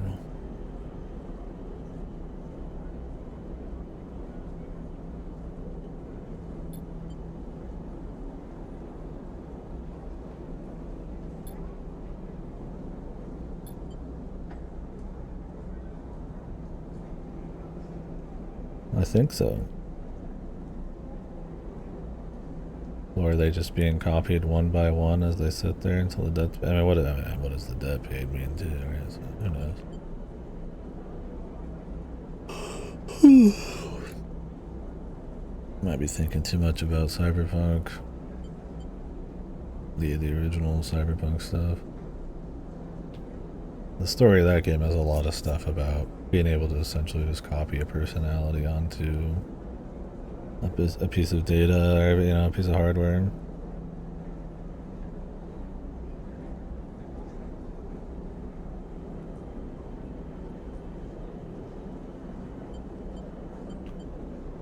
It's a really good game. I really like where it ended up at this point.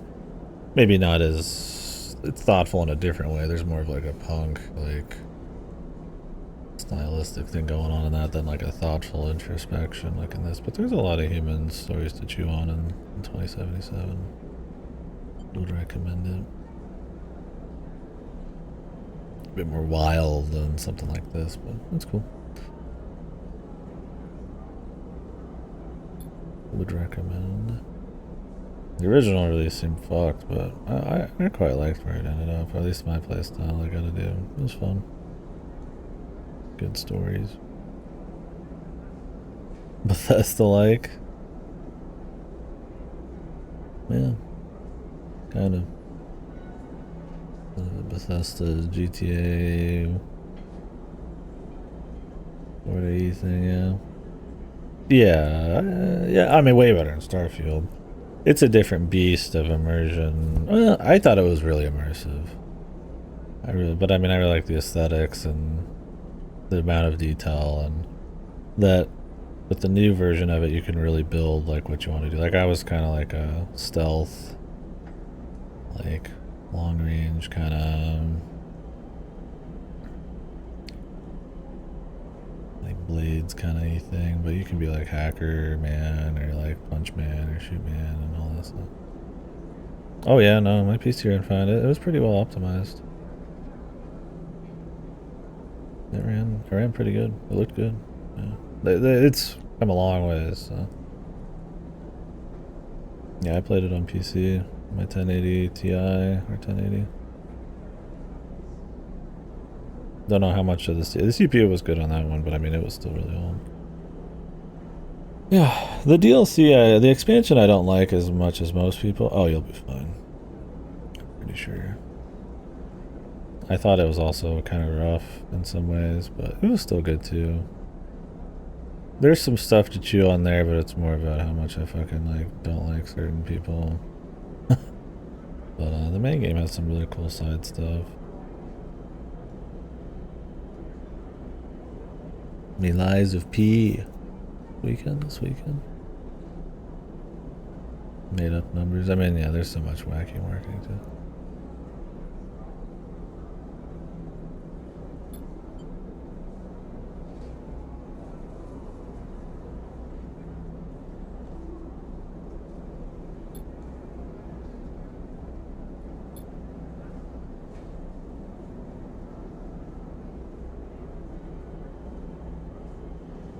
Yeah. Yeah, I'm not quite sure. I'm like a 3060 is probably not as good as like a 2080 or 2070, I imagine, but I don't know the different gens and stuff. It's hard to say. Like maybe it is. I don't know. Like I think it depends on the generation and then everything after that. I mean, how NVIDIA likes to do it is 60s, the weaker one, but affordable. 70s usually like the baseline, and 80s like the, especially the TIs are the expensive, like giga ones. Yeah, there you go.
I need a DDS moment. I need the fusion and become David Bowie by the end of it.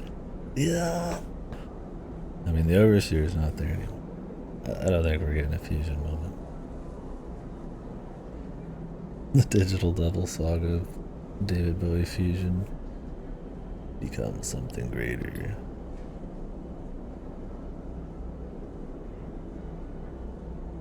Very cool moment in that game.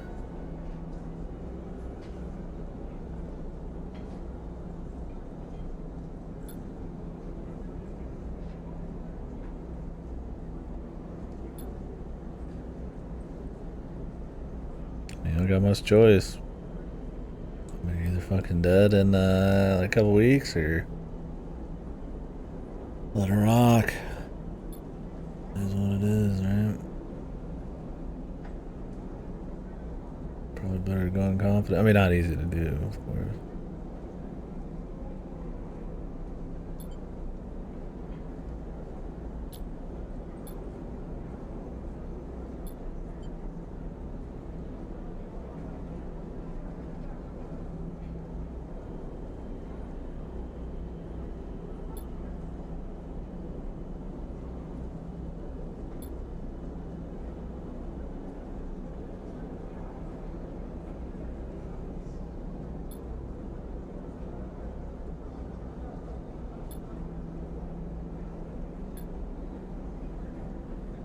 I assume Flint could just get cranked.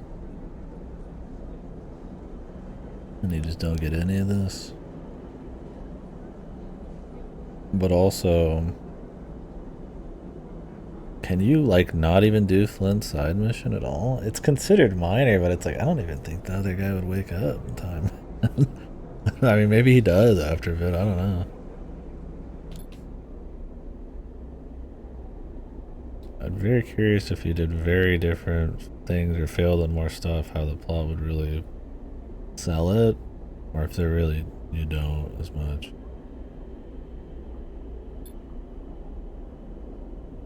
I'm fine with flavoring choices too.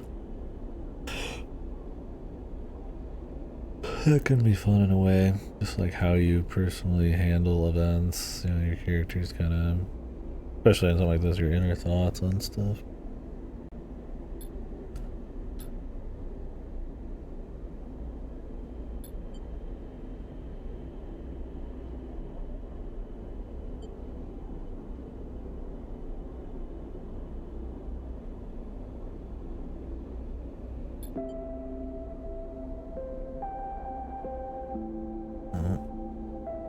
Getting the remix of the Emotion song in the first one. Change your mind.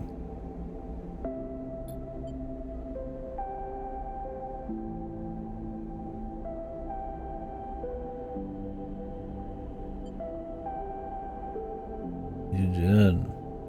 Oh, bro.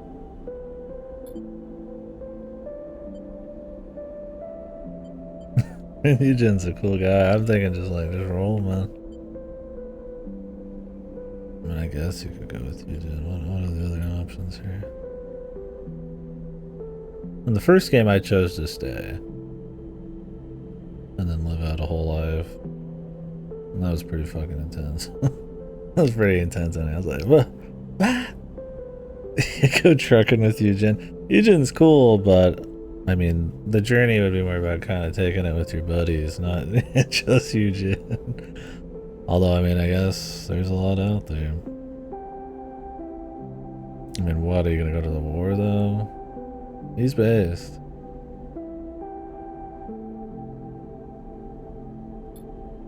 I don't have a connection with this place, just the people.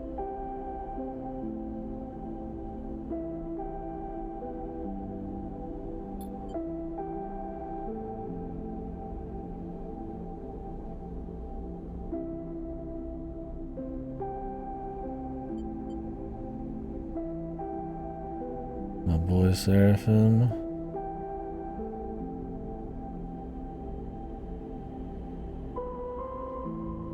No one picked Cadet.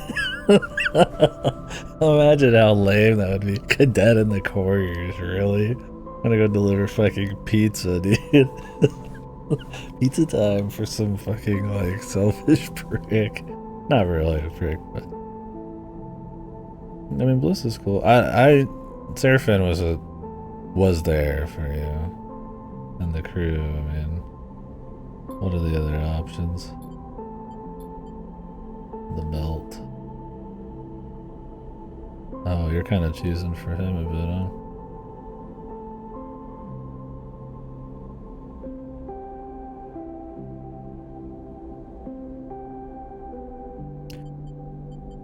Junie and Helion Gate. All on Wellspring. Oh, dude, change your mind.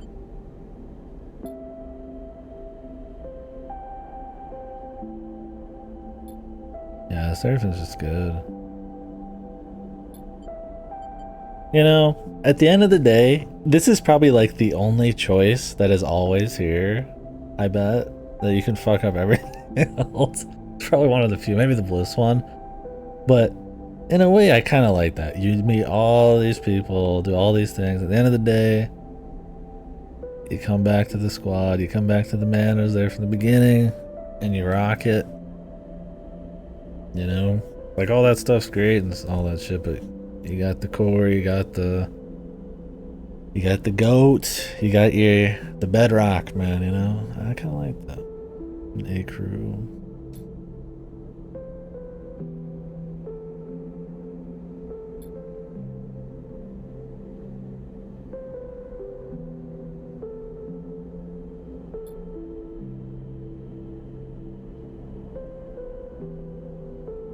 I mean, isn't that kind of about what a lot of it was? Is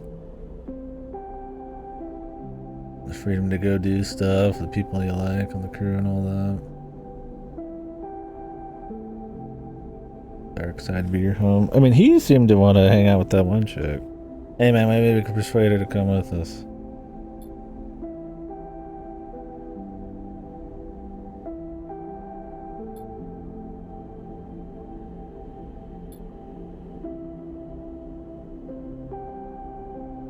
The song always hits, man.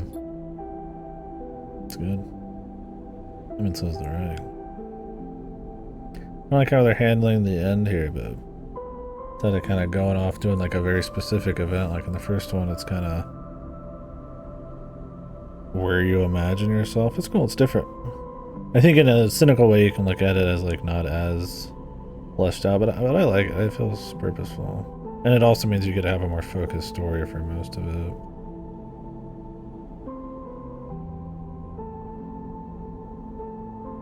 Assuming this is even truly the end, it feels.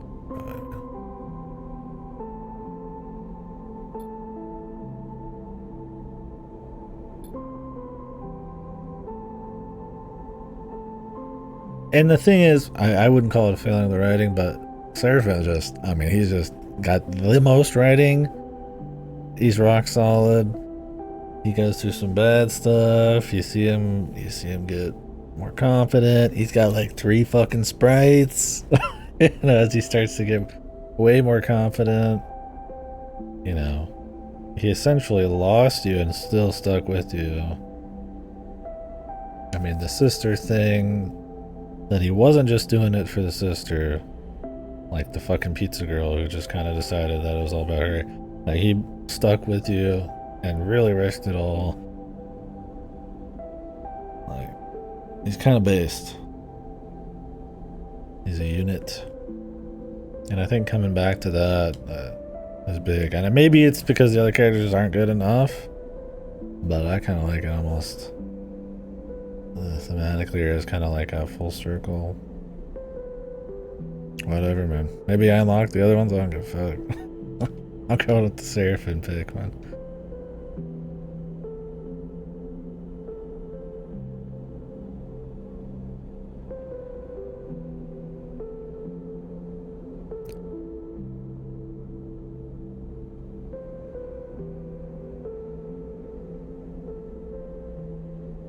That's some shit I've been thinking about a little bit, man. Everybody does.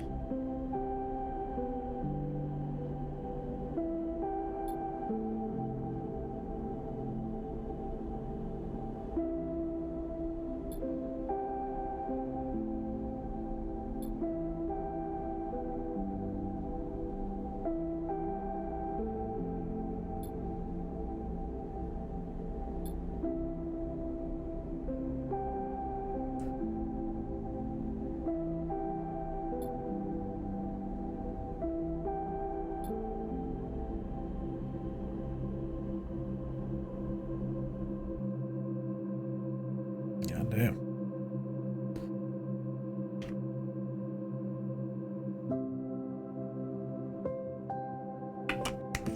Damn. Cooked.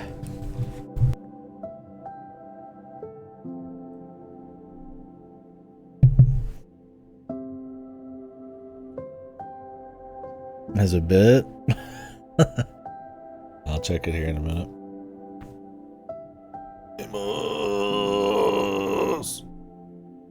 Willam, I don't know how to say your name.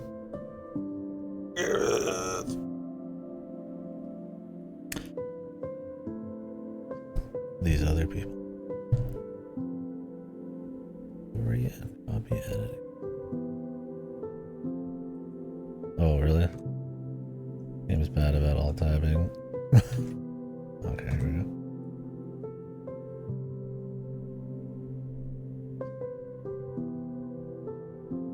Oh yeah. Ugh. I like that. I like that you don't see what happens. I hope that was it. Let it rock. Yeah, absolutely.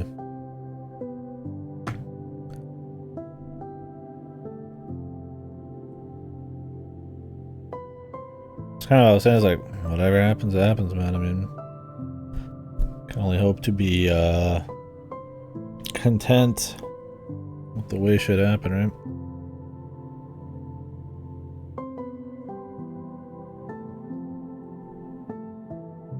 Have some hope for the future. I mean, you didn't really have a choice. I mean, it wasn't just a risk. It's like, that was it. I mean, fuck.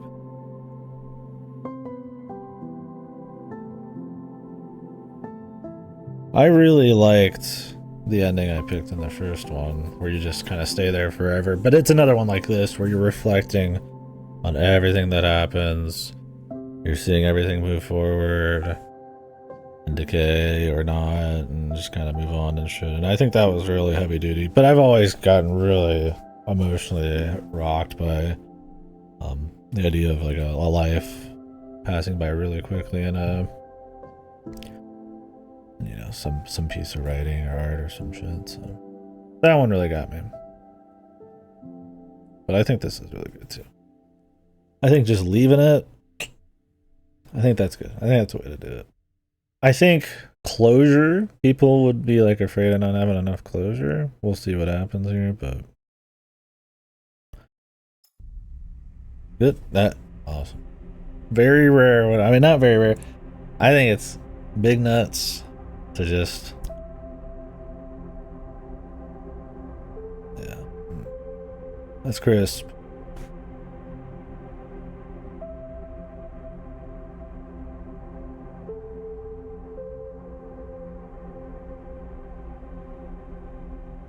That is crispy.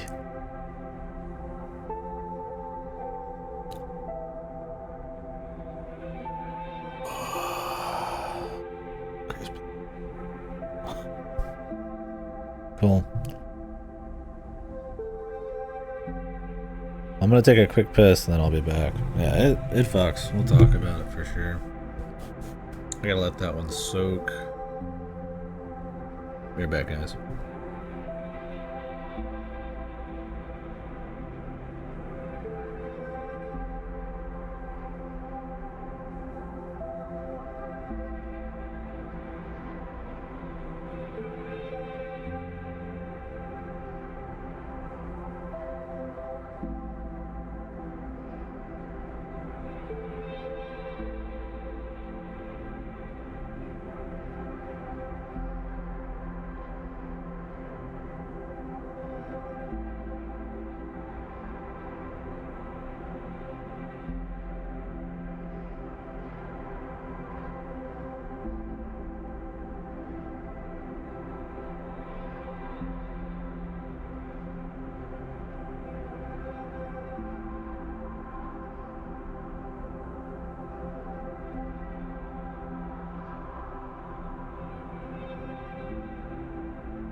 Jesus. I'm gonna walk around after that shit.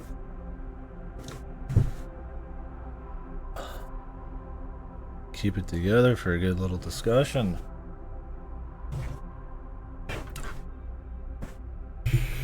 That fucks. Strong way to end it. Really like that.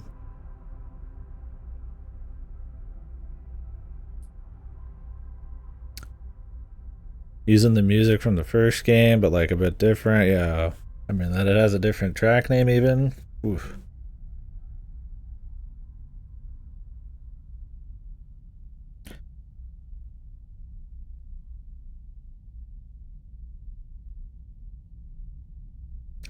One of the best things about these is there's just always so much to chew on. They do a really good job of like making strong enough characters or themes or just moments. Either, I mean, however the fuck however you want to say it. Just quite a bit to chew on there. It's good writing. But I mean the mix of the music and everything coming together, build up of the moments and shit. That shit is. It's just kind of like all the stuff comes together. Excellent. Excellent video ego.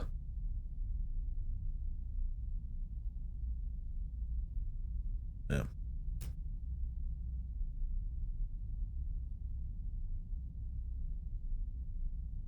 Try not to kind of get just wrapped up in the style and the emotion of a lot of the writing, even if you're not thinking about like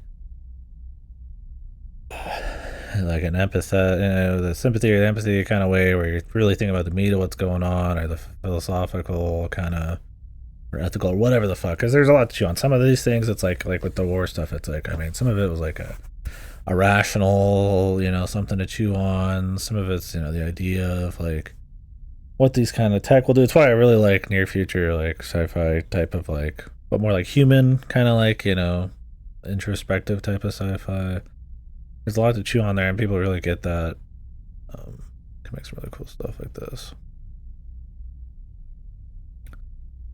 Yeah, sure. Feel free to link it to me, Discord. Yeah, for sure. I think there's something there for everybody, yeah. I think a lot of the stuff that hit me there at the end is kind of just, even with the pizza delivery chick, I mean, you can wrap that all up, and it's kind of, I mean, that's the theme of it, is like everybody's story. Everybody has something they want to do, and maybe they get obsessed with it, or maybe they're not sure. I mean, I like that even in the end you can rethink the future you want to do. It's not like locked in, and that might just be for the player, but I think even that like hits a bit. I mean, there's something to say about just locking in on certain, but immediately, but kind of thinking about everything, right?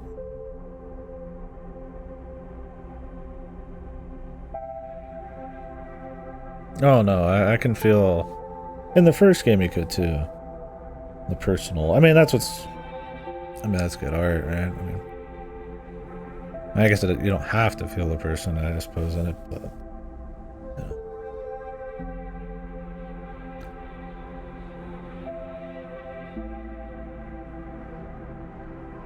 it's you can. You can definitely feel it.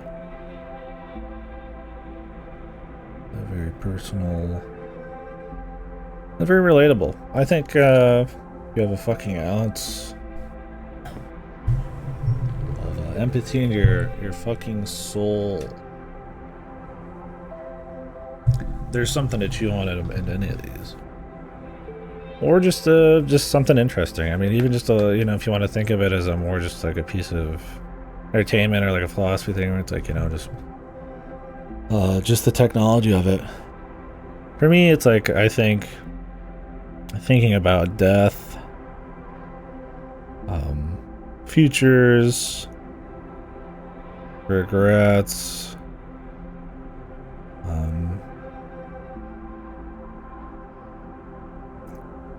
relating that back to your own self-confidence and identity and all that stuff. That's the stuff that really hit for me. Yeah, because I mean, they find solace in like people and meaning, and are kind of shaped by that.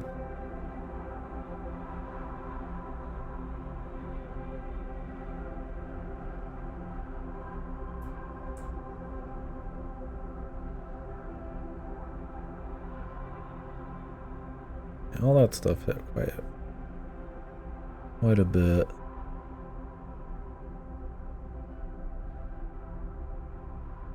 I really like the idea of the sleeper in general. Like when you get rid of the physical, or you're in a physical form that allows for things beyond just what's the standard, like the human body or something, like, is holding on to like what is a human, or what is X and Y, letting standards go, preconceived notions of things. That's kind of why I was like, I'm all in on the symbiosis, or maybe something even more, as long as you want that, of like other memories being a part of you. Because it's like, I mean, it's like, yeah, you remember the emulated memories sometimes, but it's like when you want to fight your own mind or body or whatever, do you just want to like accept, that you are a lot of things, possibly a lot of things from other people. Because I mean, even in reality, it's like, yeah, you might not literally have other people's memories in you, but I mean, you're shaped by the people around you and the circumstances. I mean, what is somebody's memories that you're copied into? What is your body really? I mean, stuff like that. And even full on other personalities, I mean, affecting you from within. It's just a different way things, I guess, affect you. I mean, I think it's interesting exploring how far that can go. And is there something, do you lose something, or is that just, is it, not fighting that? Is fighting it just kind of a self-destructive thing and just accepting it and just kind of going for it? And that's kind of how I've wanted to kind of play it like that. Like, confidently accepting all the parts that even seem kind of broken about you. I mean, there's obviously like actual physical ramifications and stuff, like clearly like you can't fight that forever, but I mean, some of that's like, that's something else you got to think about, right? I mean, that's like death, right? I mean, pretty much the end was like, I mean, you could just assume they didn't make it. I mean, if you get rewrote, you do die. I mean, essentially, right? You're something else after, and maybe that's okay with you. I mean, maybe it's not. I mean, it's a tough thing for sure. Like, because I mean, my memory. I mean, that's where the argument for the soul is and shit. But it's like, I mean, are you more than just memories? Or is the memories everything you are? And is that okay to just, let that change and stuff? And I think you're some kind of beyond the normal structure of like a human kind of thing. And what do they call it? Transhumanism, kind of like not ascending, but like, is there like, what is a step beyond that? What is that okay? I mean, but it's more about the human side of it for me, like accepting yourself, figuring out what that is based on experience and people, to the point where you can like, yeah, like at the end there, actually like, hope for some kind of future, dream of a future, instead of always be, like, isn't this, that's the whole thing. You're being like chased the whole way through, worried about who you are, worried about the past, worried about like existential threats, and then it's like it ends with, you wanting to do something. But at the end of the day, you wanting to do something feels more like you're more confident and okay with yourself than it is necessarily about what you truly are going to do. And I think that's the bigger message for me. Whew. Sorry, I just was kind of rambling. Let me read back through.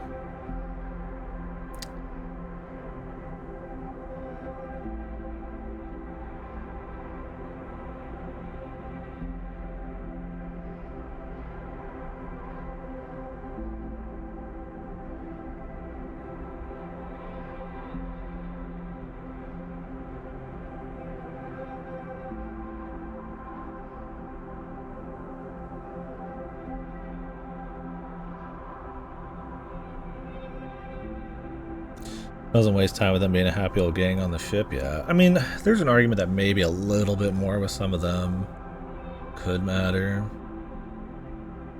Because I do think you come back to Seraphim, He's the rock. And I think that's an interesting thing.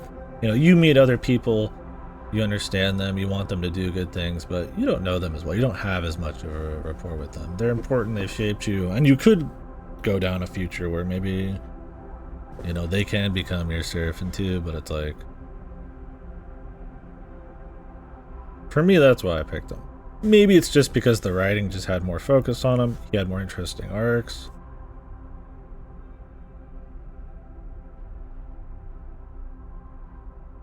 Yeah, I get that. I don't want them to just be sitting there and you talk to them mindlessly. They should have their own desires and things they do. But there's also the point where it's like, are they fleshed out enough, right? I think their stories are very palpable, very, very good. They all, like, Eugen is extremely focused on, he's over-focused on a goal. He's just on a goal. Is that a good thing? Is that a bad thing? He's got, like, a theme. You know, what is he willing to do for it?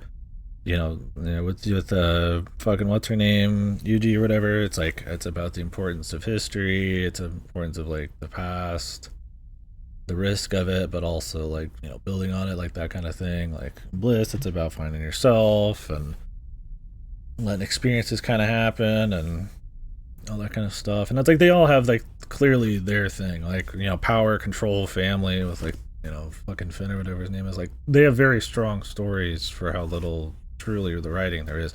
But I wonder if like a little bit more, just a little bit more,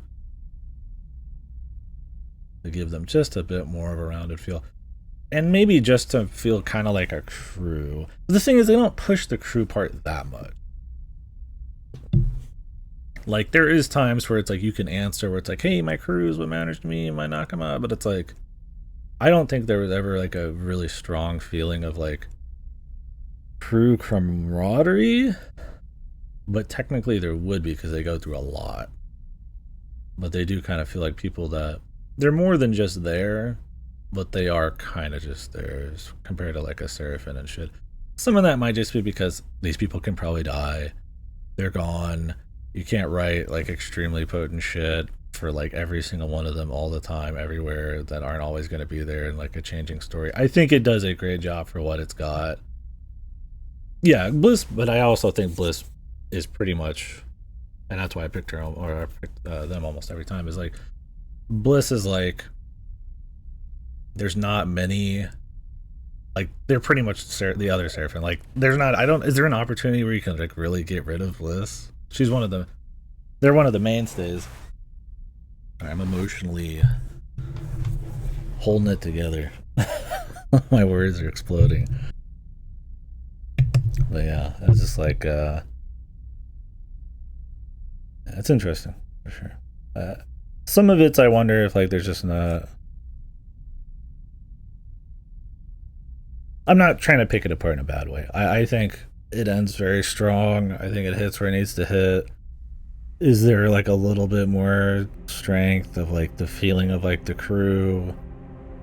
Like you could have a Seraphim on the others. Maybe it would be a longer thing.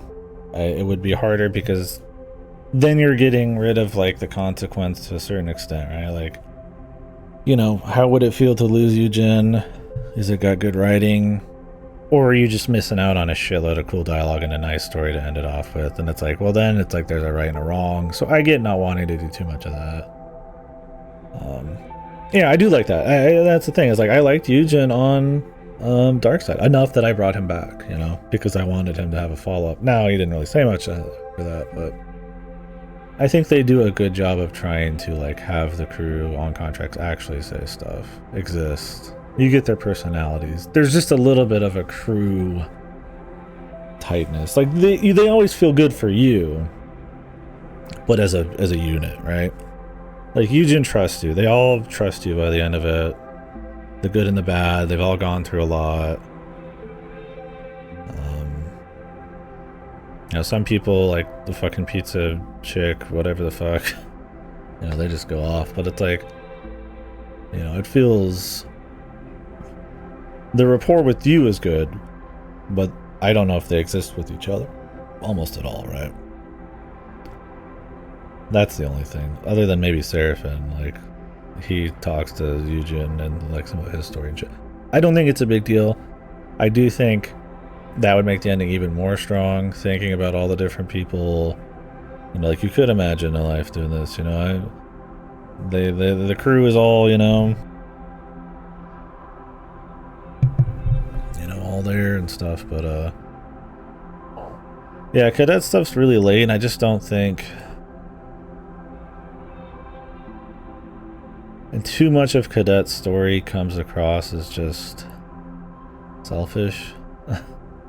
I think there's some really good lessons there about knowing when to let go of things, knowing to focus on yourself and not always the bigger picture, that you don't have to be responsible for everything, the whole world. But I think there's also a story about responsibility and doing your part for like maybe a greater cause. That's kind of weird there too. And I think in their last they're the last things they have to say on Darkseid, that kind of comes through. But I think as a whole, the character is not quite as strong as some of the others. I don't think it's like shit writing or anything. I think there's just welcome back, Redless. I just think there's either not enough time or not enough angles seen from the character. Because for the most part, it's just like this wacky, sort of self-absorbed person who's kind of forcing you almost into something, but you're into it on your own out of the mystery of it, not really the emotional side of it. So when they try to turn it more into an emotional thing, it doesn't, it's fine, but it's not quite as strong as some of the other stuff. Because you're kind of in it more for the conspiracy, I feel like, than like out of any kind of sympathy for the character. I mean, that's how I was at the beginning. I might even have said so. I was like, I just want to know what's going on with it. And I mean, that's fine too. Maybe there's something there to dig into. There's always something to chew on, so. Yeah, it's good. Yeah, I like that the ending just stops there. I think that's the most strong way to end it. This dev knows how to do an ending, I will say that.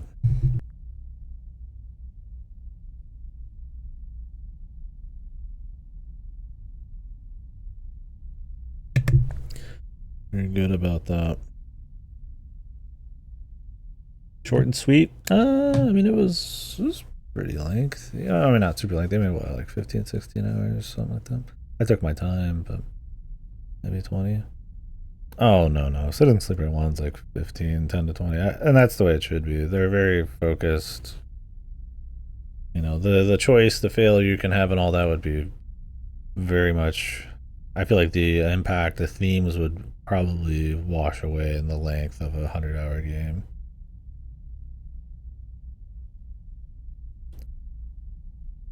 Sorry, let me catch back up over some other stuff you said. So it's one of those things where it's like when I'm thinking through a game, I sometimes try to save some of the stuff we talk about. Okay, Twitch chat's not letting me scroll. Great.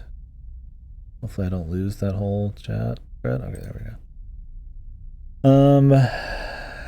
It's not a VN is what I'm saying. Yeah, I wouldn't want it to have as much depth as like a VN with the characters and stuff. Although you can have, the more you understand these characters and the more they nail those themes every time, the stronger that ending I think becomes.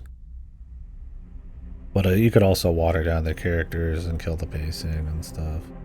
I think a little more crew vibe. Seeing like different sides of people a little bit.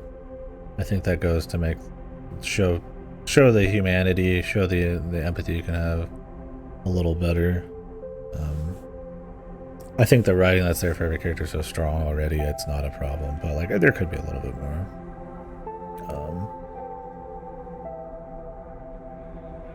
Just a nudge, yeah, just a nudge. Absolutely, no, I wouldn't want much. It would just be like just a little bit more interaction with the crew with each other, maybe just a little bit more moments, seeing them kind of just being who they are, people, not always in their biggest, craziest moments, but just sometimes in the small moments, because I think that's just as important.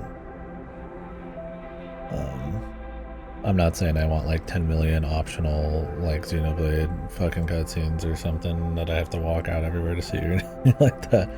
Just like natural, like maybe you're just in between driving, like you just, some people maybe kind of have like something, or maybe not, maybe they just really want the stories focused. I don't think it's a big deal.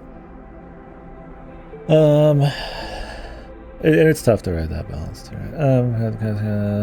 And obviously the scope, because of people probably not being able to be there, or can be there, or dead, or don't like you, maybe, or stories went differently. Small hearted, you're just gonna blast into the reboot, miss out on things, because in some ways that hits. Yeah. And I was thinking about that too, where it's like, it was hard to tell, because it's like, you know, on a personal level, it's like, hey, we're just gonna do it, and it's gonna be all good, we're just gonna make it through it. But I think they wanted you to be not fearful, but like there have more gravitas to it, where for me I was like, yeah, it could go wrong, but you know, just gotta rock it, let's do it. But in a game way, it's like I wanted to see those other stories. Right? I think those are important to talk about and roll. It was really just a gamey reason that I wouldn't do it. You know, it's like, hey, you know, I'm exploding. Let's fix it up, right? You know, I believe I'm gonna make it, but then I mean maybe not. So, maybe that. So I ended up doing everything because I didn't want to risk it.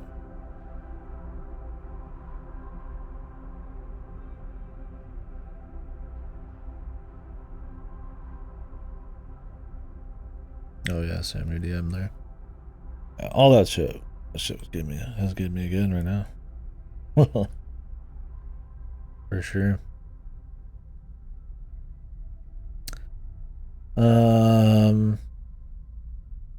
Yeah, for sure. I get what was going on in the last stretch. It's like, for me, it wasn't like fighting to like stay in the comfortable, even if it's, you know, possibly worse. And I think that's an interesting thing they brought up too, where it's like the comfortable norm that is not as good as if you would actually take the risk, or, you know, it's more short-lived. I get that. Or, you know, just, you could also think of it as like kind of, you know, vying for more life before it's over kind of thing. But the thing is, like, it's like it plays it like that, but it doesn't treat it tonally like you're essentially on your deathbed in your last moments, especially for how quickly it kind of comes up. To me, it's like, and I don't think it makes it less potent, it's just more like, you know, that could be it, but like, you got everything you wanted done. There's a lot that happened. There's a lot more you'd like to do, but it's like, you know, I feel like there was at least for me, like almost like a confidence you should kind of have there, like, you know, a little less fear.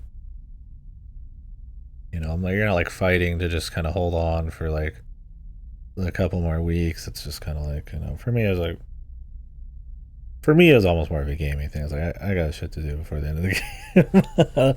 I mean, because I'm going into the surgery thing, I feel like feeling a little like, you know, a little different about it. But once you get wrapped up in it, though,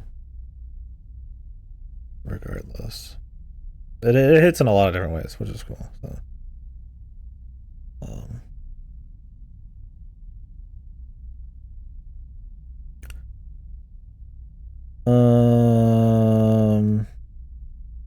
your personal belief.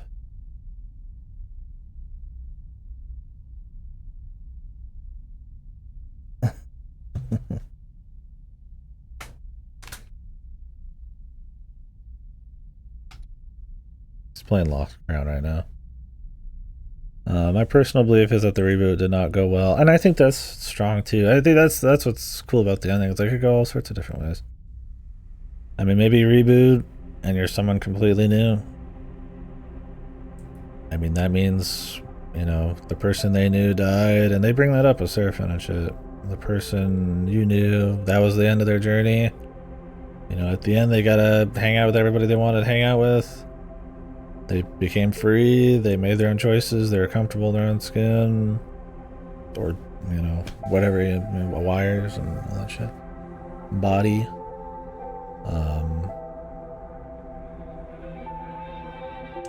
And while it's sad they didn't get to live a bigger future, at least you knew them.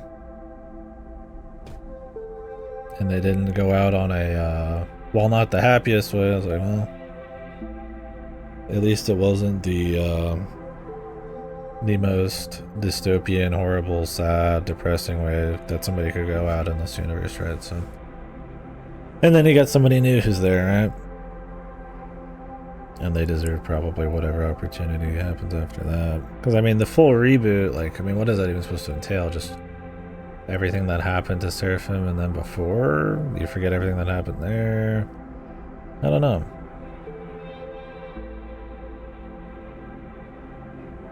Or that they just didn't make it entirely, yeah, like, they just croaked. I don't think they would croak. I don't know if I believe in that one. I don't know what I believe in. I frankly, doesn't matter to me. I kind of like embracing the open-ended vagueness of it. That's kind of the theme a bit. Is that it's kind of like we were talking about earlier, like freedom. You know, getting over, embracing yourself, getting over things, finding people. It just kind of enables you to have more freedom and to take more paths. They open doors, give you the power to open doors, you give yourself the power to open doors, and just kind of you can do what you want. It was cool. Like I said, first game's like survival and finding yourself a bit, and there is an element of freedom there too. And then this one kind of, I feel like, goes all in on the freedom shit. But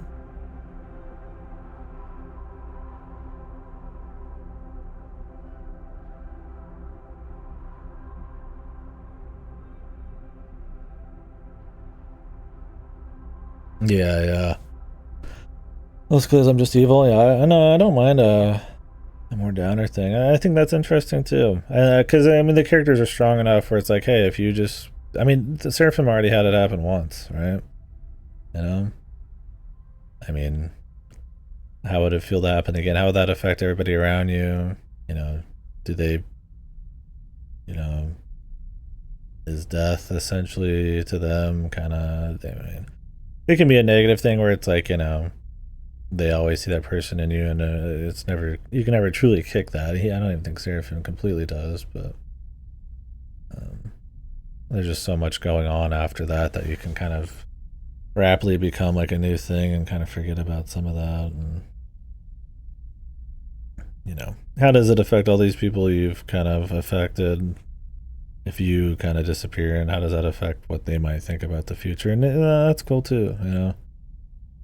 That's just kind of like living, right? I mean, people die unfairly before they should all the time. So,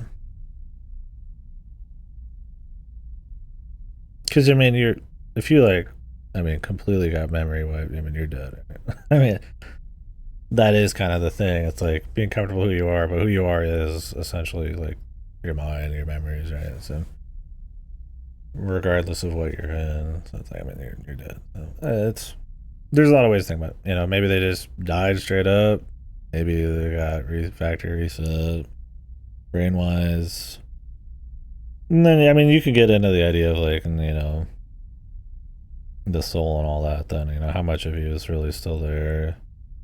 Because even then, it's like, you know, I'm sure there would still be some vestiges of what happened because there was with the original emulated mind too. But that's, you're not them. That's just the building blocks of what the next person kind of is, right? It's a little harder to probably grapple with and find confidence in that, I'd imagine, because I mean, that literally is like other experiences. It's not just I have 10 toes on one foot kind of building blocks, you know, that's going to affect your life. It's like, you know, literally somebody else's thing going on. But I mean, I think that's what's interesting about it is that you can have literal other lived experiences in you, and like, you know, how do you grapple with that? Yeah, Lost Crown was awesome.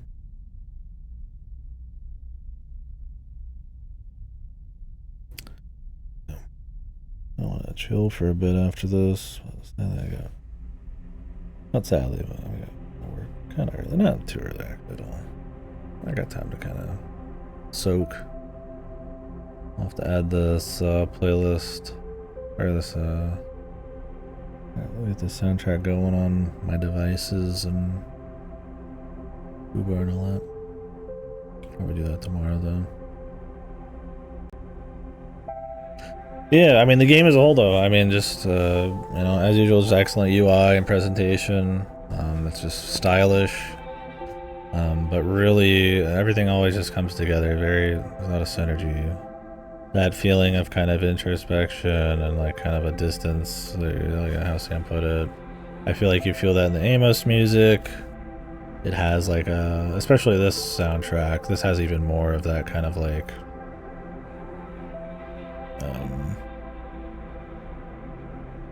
you know, there's more of like a chill kind of, not just sad, but kind of like, yeah, a distant kind of vibe to it. It's hard to put into words, right? I think all that kind of comes together in moments of writing that are very evocative, have a lot to chew on, and have a very cool prose way of style in it that kind of just laces everything with like a certain kind of like emotion. And like I said, I think it's not just because of that. I think it's the music. I think it's even just the gameplay and stuff. I think depending on how much damage you take in this, maybe your feeling of how much synergy there is in the gameplay and stuff might... But the story might feel different, but I mean, it's still there. I think for me, it's more the stress of the game. In this, feels more about how hard the journey was. And like, the acceptance of like, you know, the failures and the problems, and then that... I think all that's cinched in the ending. Without the ending, I think it maybe not as strong. I think the first game's maybe got a tighter, like, synergy off the bat of, like, the de-stressing of, like, your circumstances with the opening up of, like, your freedoms and your ability to be free and shit. This, I think, goes farther into the theme of that and explores it more in, like, a writing sense at times. But there is like a coupling of like those things that's a little stronger in the first one. But in this, because of the ending and stuff, I think they really, and just how much different stuff they bring together, make you think about. They do a great job of it.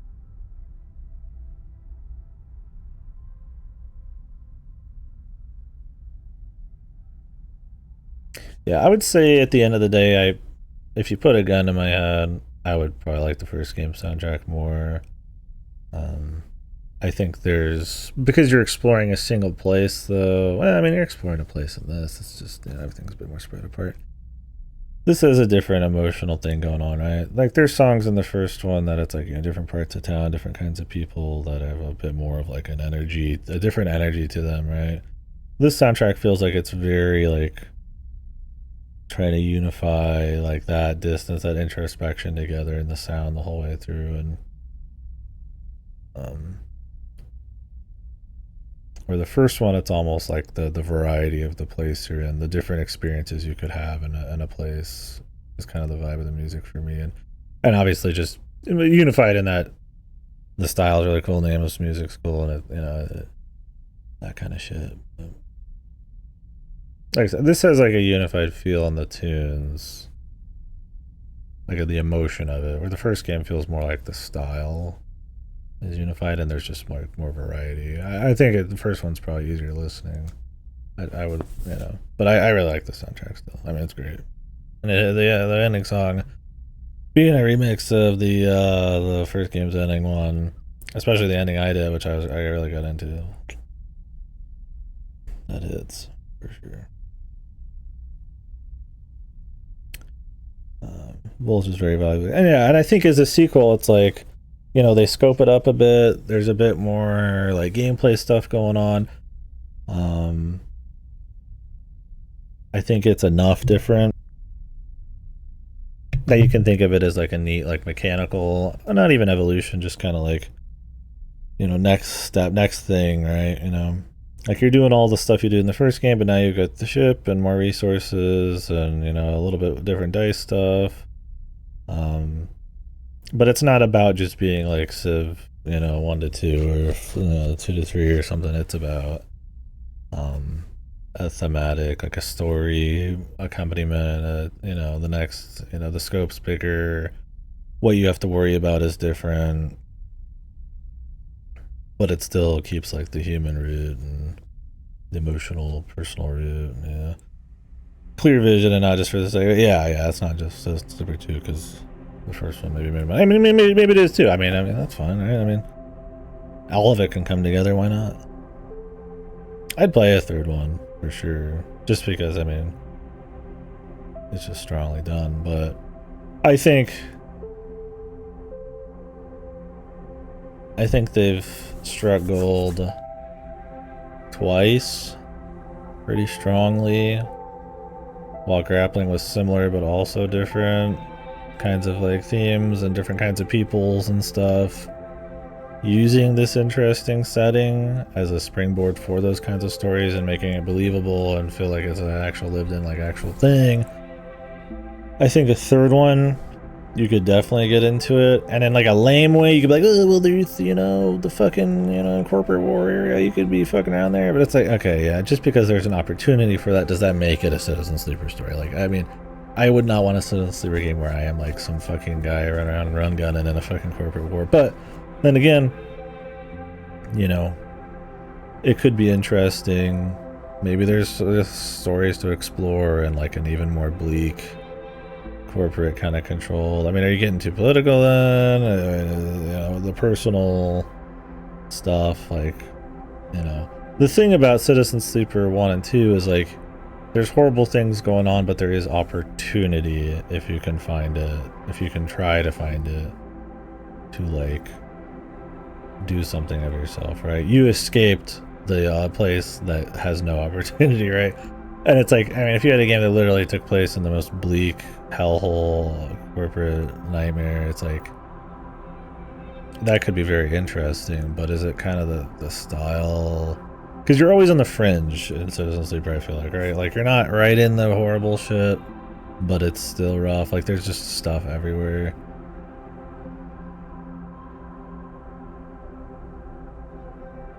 Yeah, well, the first game has a lot of room to have that stuff in there because it's showing you the world for the first time, right? This one, it's like, you know, some of that, so.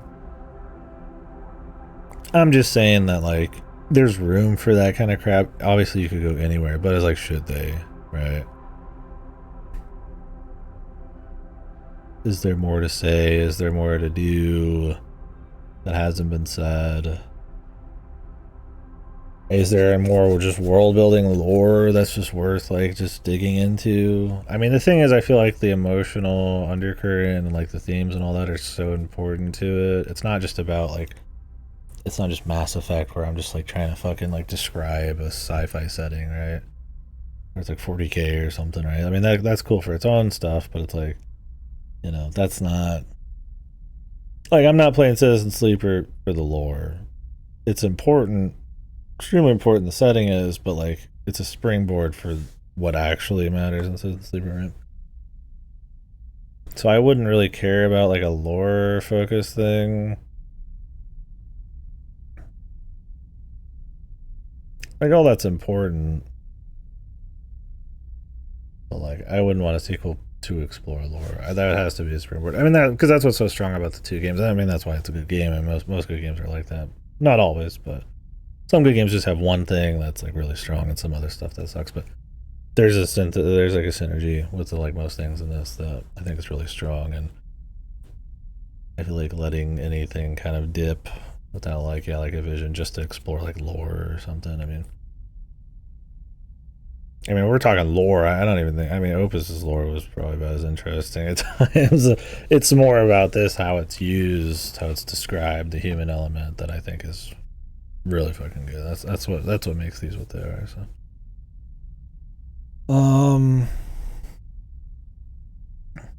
you know, their waters. Yeah, I want to play that.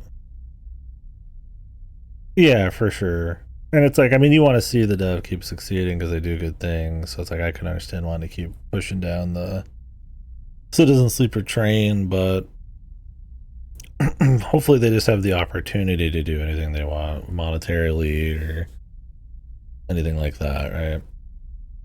So if they want to do it, they can, but then I'm not like, you know, I don't feel like they have to do it kind of thing. Because as I get it, there's probably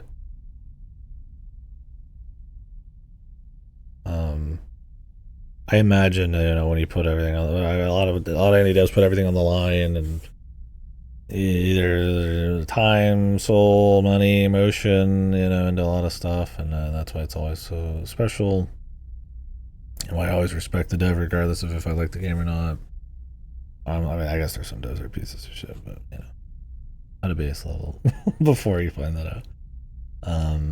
But I get like, you get success, you want to keep rocking it. But yeah, I really respect knowing when to fold it and to do something else, and that kind of confidence. And I think they're good enough at I mean, I gotta play in other waters, but um, sure, there are some devs that just have like the right setting and the right pieces that come together for a project, and they can never recreate it. Like maybe maybe this dev's just really good at this world. It's just really fucking hits. But I think there's too much thought put into how like the gameplay works with the story and the right kind of atmosphere and how that kind of works with the writing. And maybe there's not as much thought put in. I don't know. Maybe they're just really good at just like letting this particular style of shit just roll through the fingertips. But yeah, I would like to see. I'm cool with another one. I'm very much cool with seeing something new. I just hope isn't another dev that fucking drops off the face of the world or cancels their project. I've had too many of those this year. So we'll see. Good luck. And if that is the case, that's the case, right? That's on the consumer side of things, right?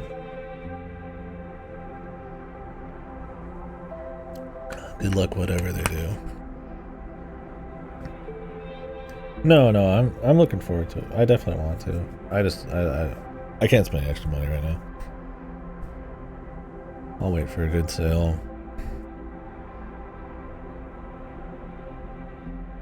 But I definitely will very much want to play it.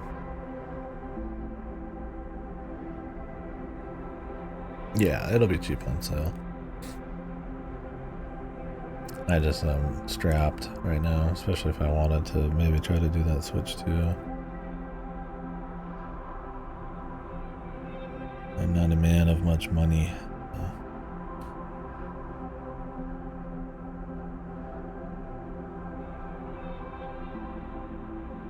Cool. I will definitely try to watch this interview. Need to watch more direct interviews and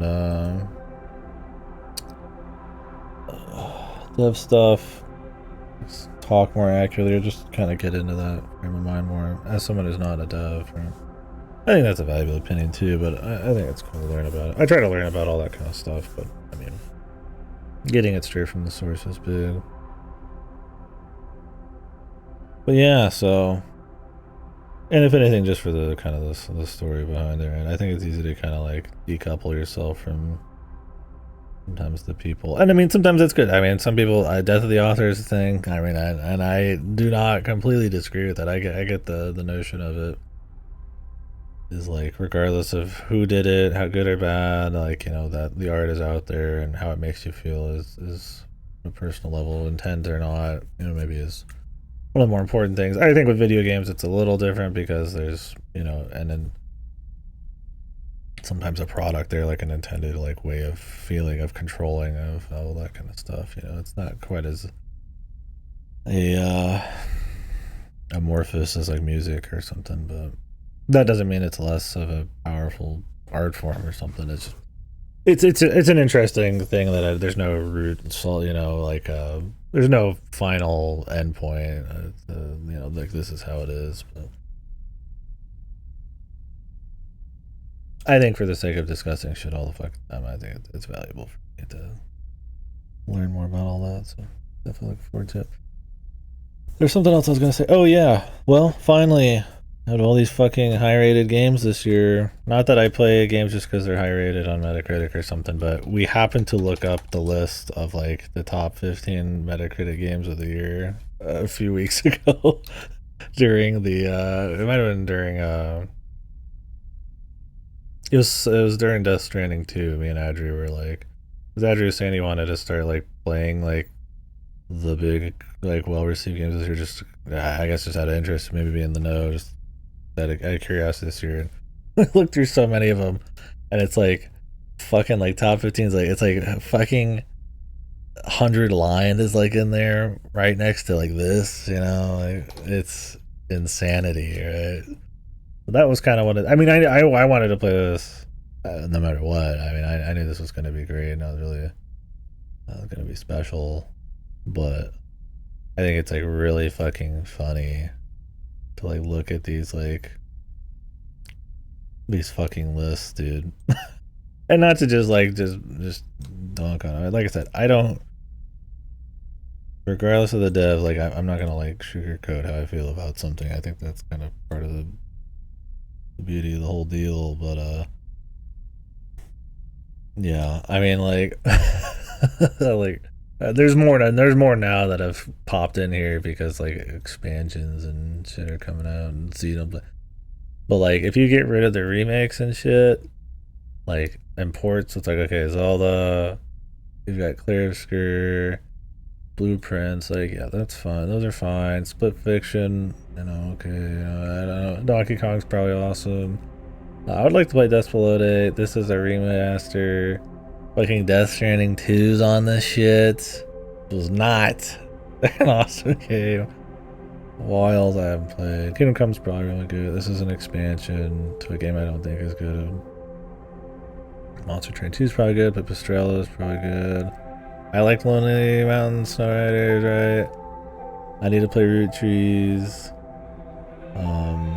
Xenoblade's a remake, another marker. It's like, so you cut like what, 5 or 6 of these out, and your top 15 is pretty much like Citizen Sleeper. What is Age of? I mean, like the ratings are stupid. There's barely ever thinking about, but it's just kind of like funny that if you did play through ratings, you're getting 100 line, 1 fucking point difference from fucking Citizen Sleeper 2. it's like ah. I mean, you can make the argument that like in a perfect world, like just because this game's trying to be deeper and 100 line isn't, that doesn't mean 100 line is not worth being high. 100 line's fucking horrible, is why it shouldn't even be close. But like, it's just wild. Like, do not play. I mean, I think it's like, because I mean, just being like a good thriller is good, right? I mean, it doesn't have to always have a deeper thing. I think it's special, but I mean, there's something to be said about just engagement and tension, and it's a different feeling, right? It's a different part of feeling anything, right? Of being human. But it's just, these lists are just fucking funny, man. like we got like fucking what, like an Age of Mythology remake, like Citizen Sleeper. Like I said, if you get rid of most of these, like how many? Like 1, 2, 3, 4, 5, 6. And technically, Root Trees is a remake too. But 6. This isn't even like done. I'm gonna fucking 7, 8. You take like 7 things off. You really are like in the top like 13. This is in Sleeper 2 here. And it's just funny to have like Death Stranding like higher.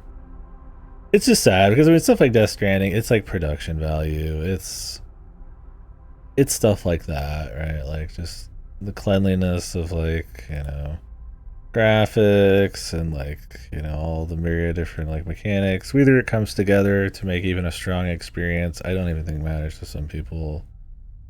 Death Stranding is the most bizarre one so far, I feel like, this year. I think I like it less than the first one a lot. But whatever, I'm not gonna get into that.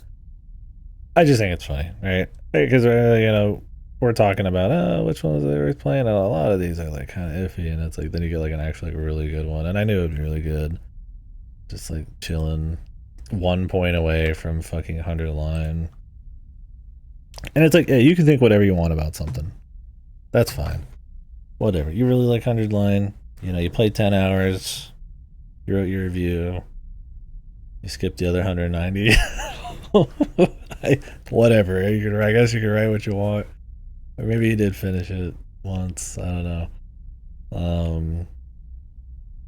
It's just wild to me because it just feels bad for stuff that's like really hitting that next level, pushing the envelope from the soul, or just with just great ideas and bizarre.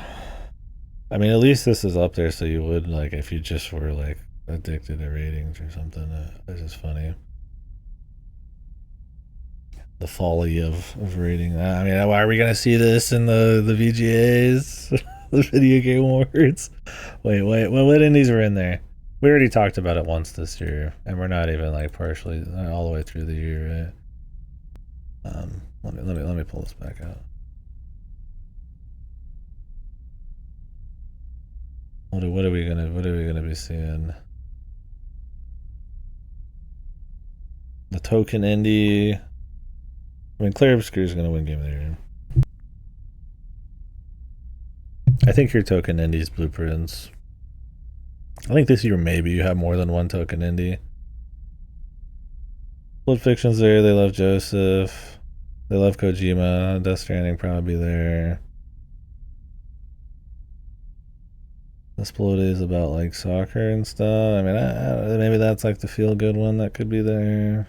Kingdom Come's got production value, so that could be there.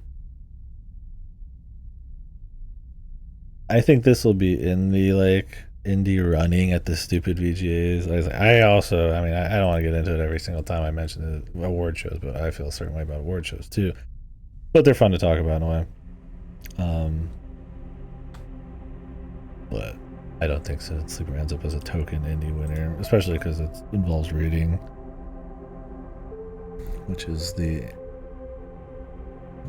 anti everything. Also, I did not hear enough journalists playing this one, and it is, I mean, generally voted on by journalists and stuff. Not that I think all journalists are like fucked or anything, but it's like, you didn't play it. If it didn't get popular enough, then it didn't get popular. It's not going to be there, right? It is a popularity contest first and foremost by people who probably have to adhere a lot more than, you know, some random streamer to what is popular for relevancy to keep food on the table. So, being people who probably, you know, live and breathe games, obviously you're going to get a lot of indie stuff there. But I mean, if Citizen Sleeper 2 can't even crank it, I mean, God knows all the other indies that are not even running. That's always how it is. That's why they're fucked. But the award shows partially. But anyways, getting kind of off topic from Citizen Sleeper 2. I mean, I kind of talked about why I thought it was really good. It was well done again. I was worried that at times that I wouldn't like it as much, that I wasn't as engaged, but the last third, the tension of going into the places, there's some really good lines, some really good paragraphs, some really strong stuff, and then a really, really strong ending, I think cinched it for me. Whether I like the first one more or not, I don't know. Maybe, maybe not. I don't. It's like I said earlier in the playthrough. It doesn't really fucking matter. I mean, if we just wanted to talk about it, maybe. I don't know. It just doesn't fucking matter. I think because it is a clear vision of a sequel, as an accompaniment, you should be playing them both. Don't be that fucking loser who asked, like, I just played the second one because it came out this year and my brain's rotten. Don't be that fucking idiot. Please. They're two good fucking games that are more budget. It doesn't matter what fucking year they came out in any way. Just play them both. This one has plenty of follow-up to the first one. It's not completely attached to it, but like they're best as a duo.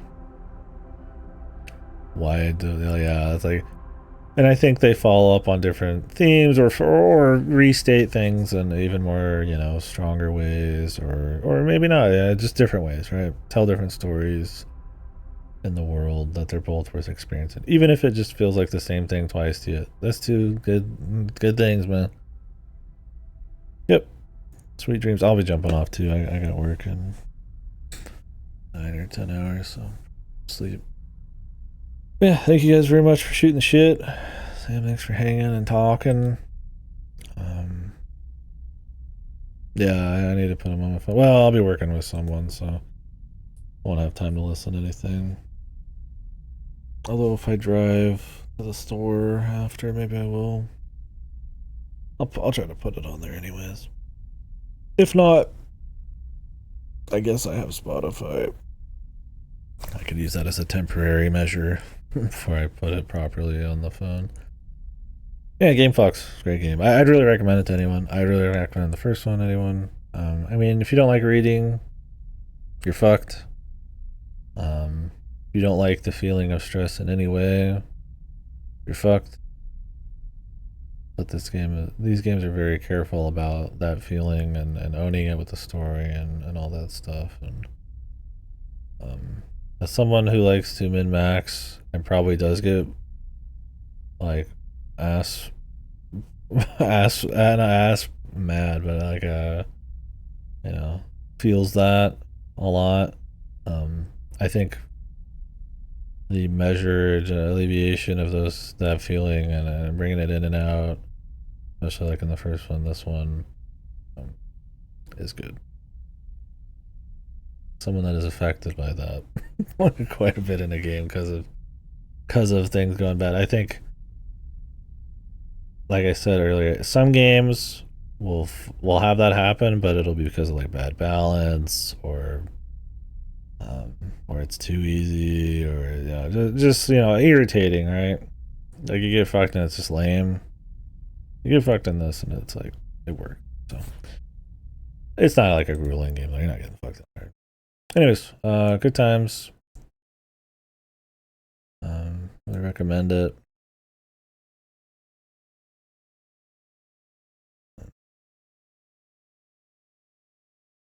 Finished rebooting your frame is what the achievement said for possible future.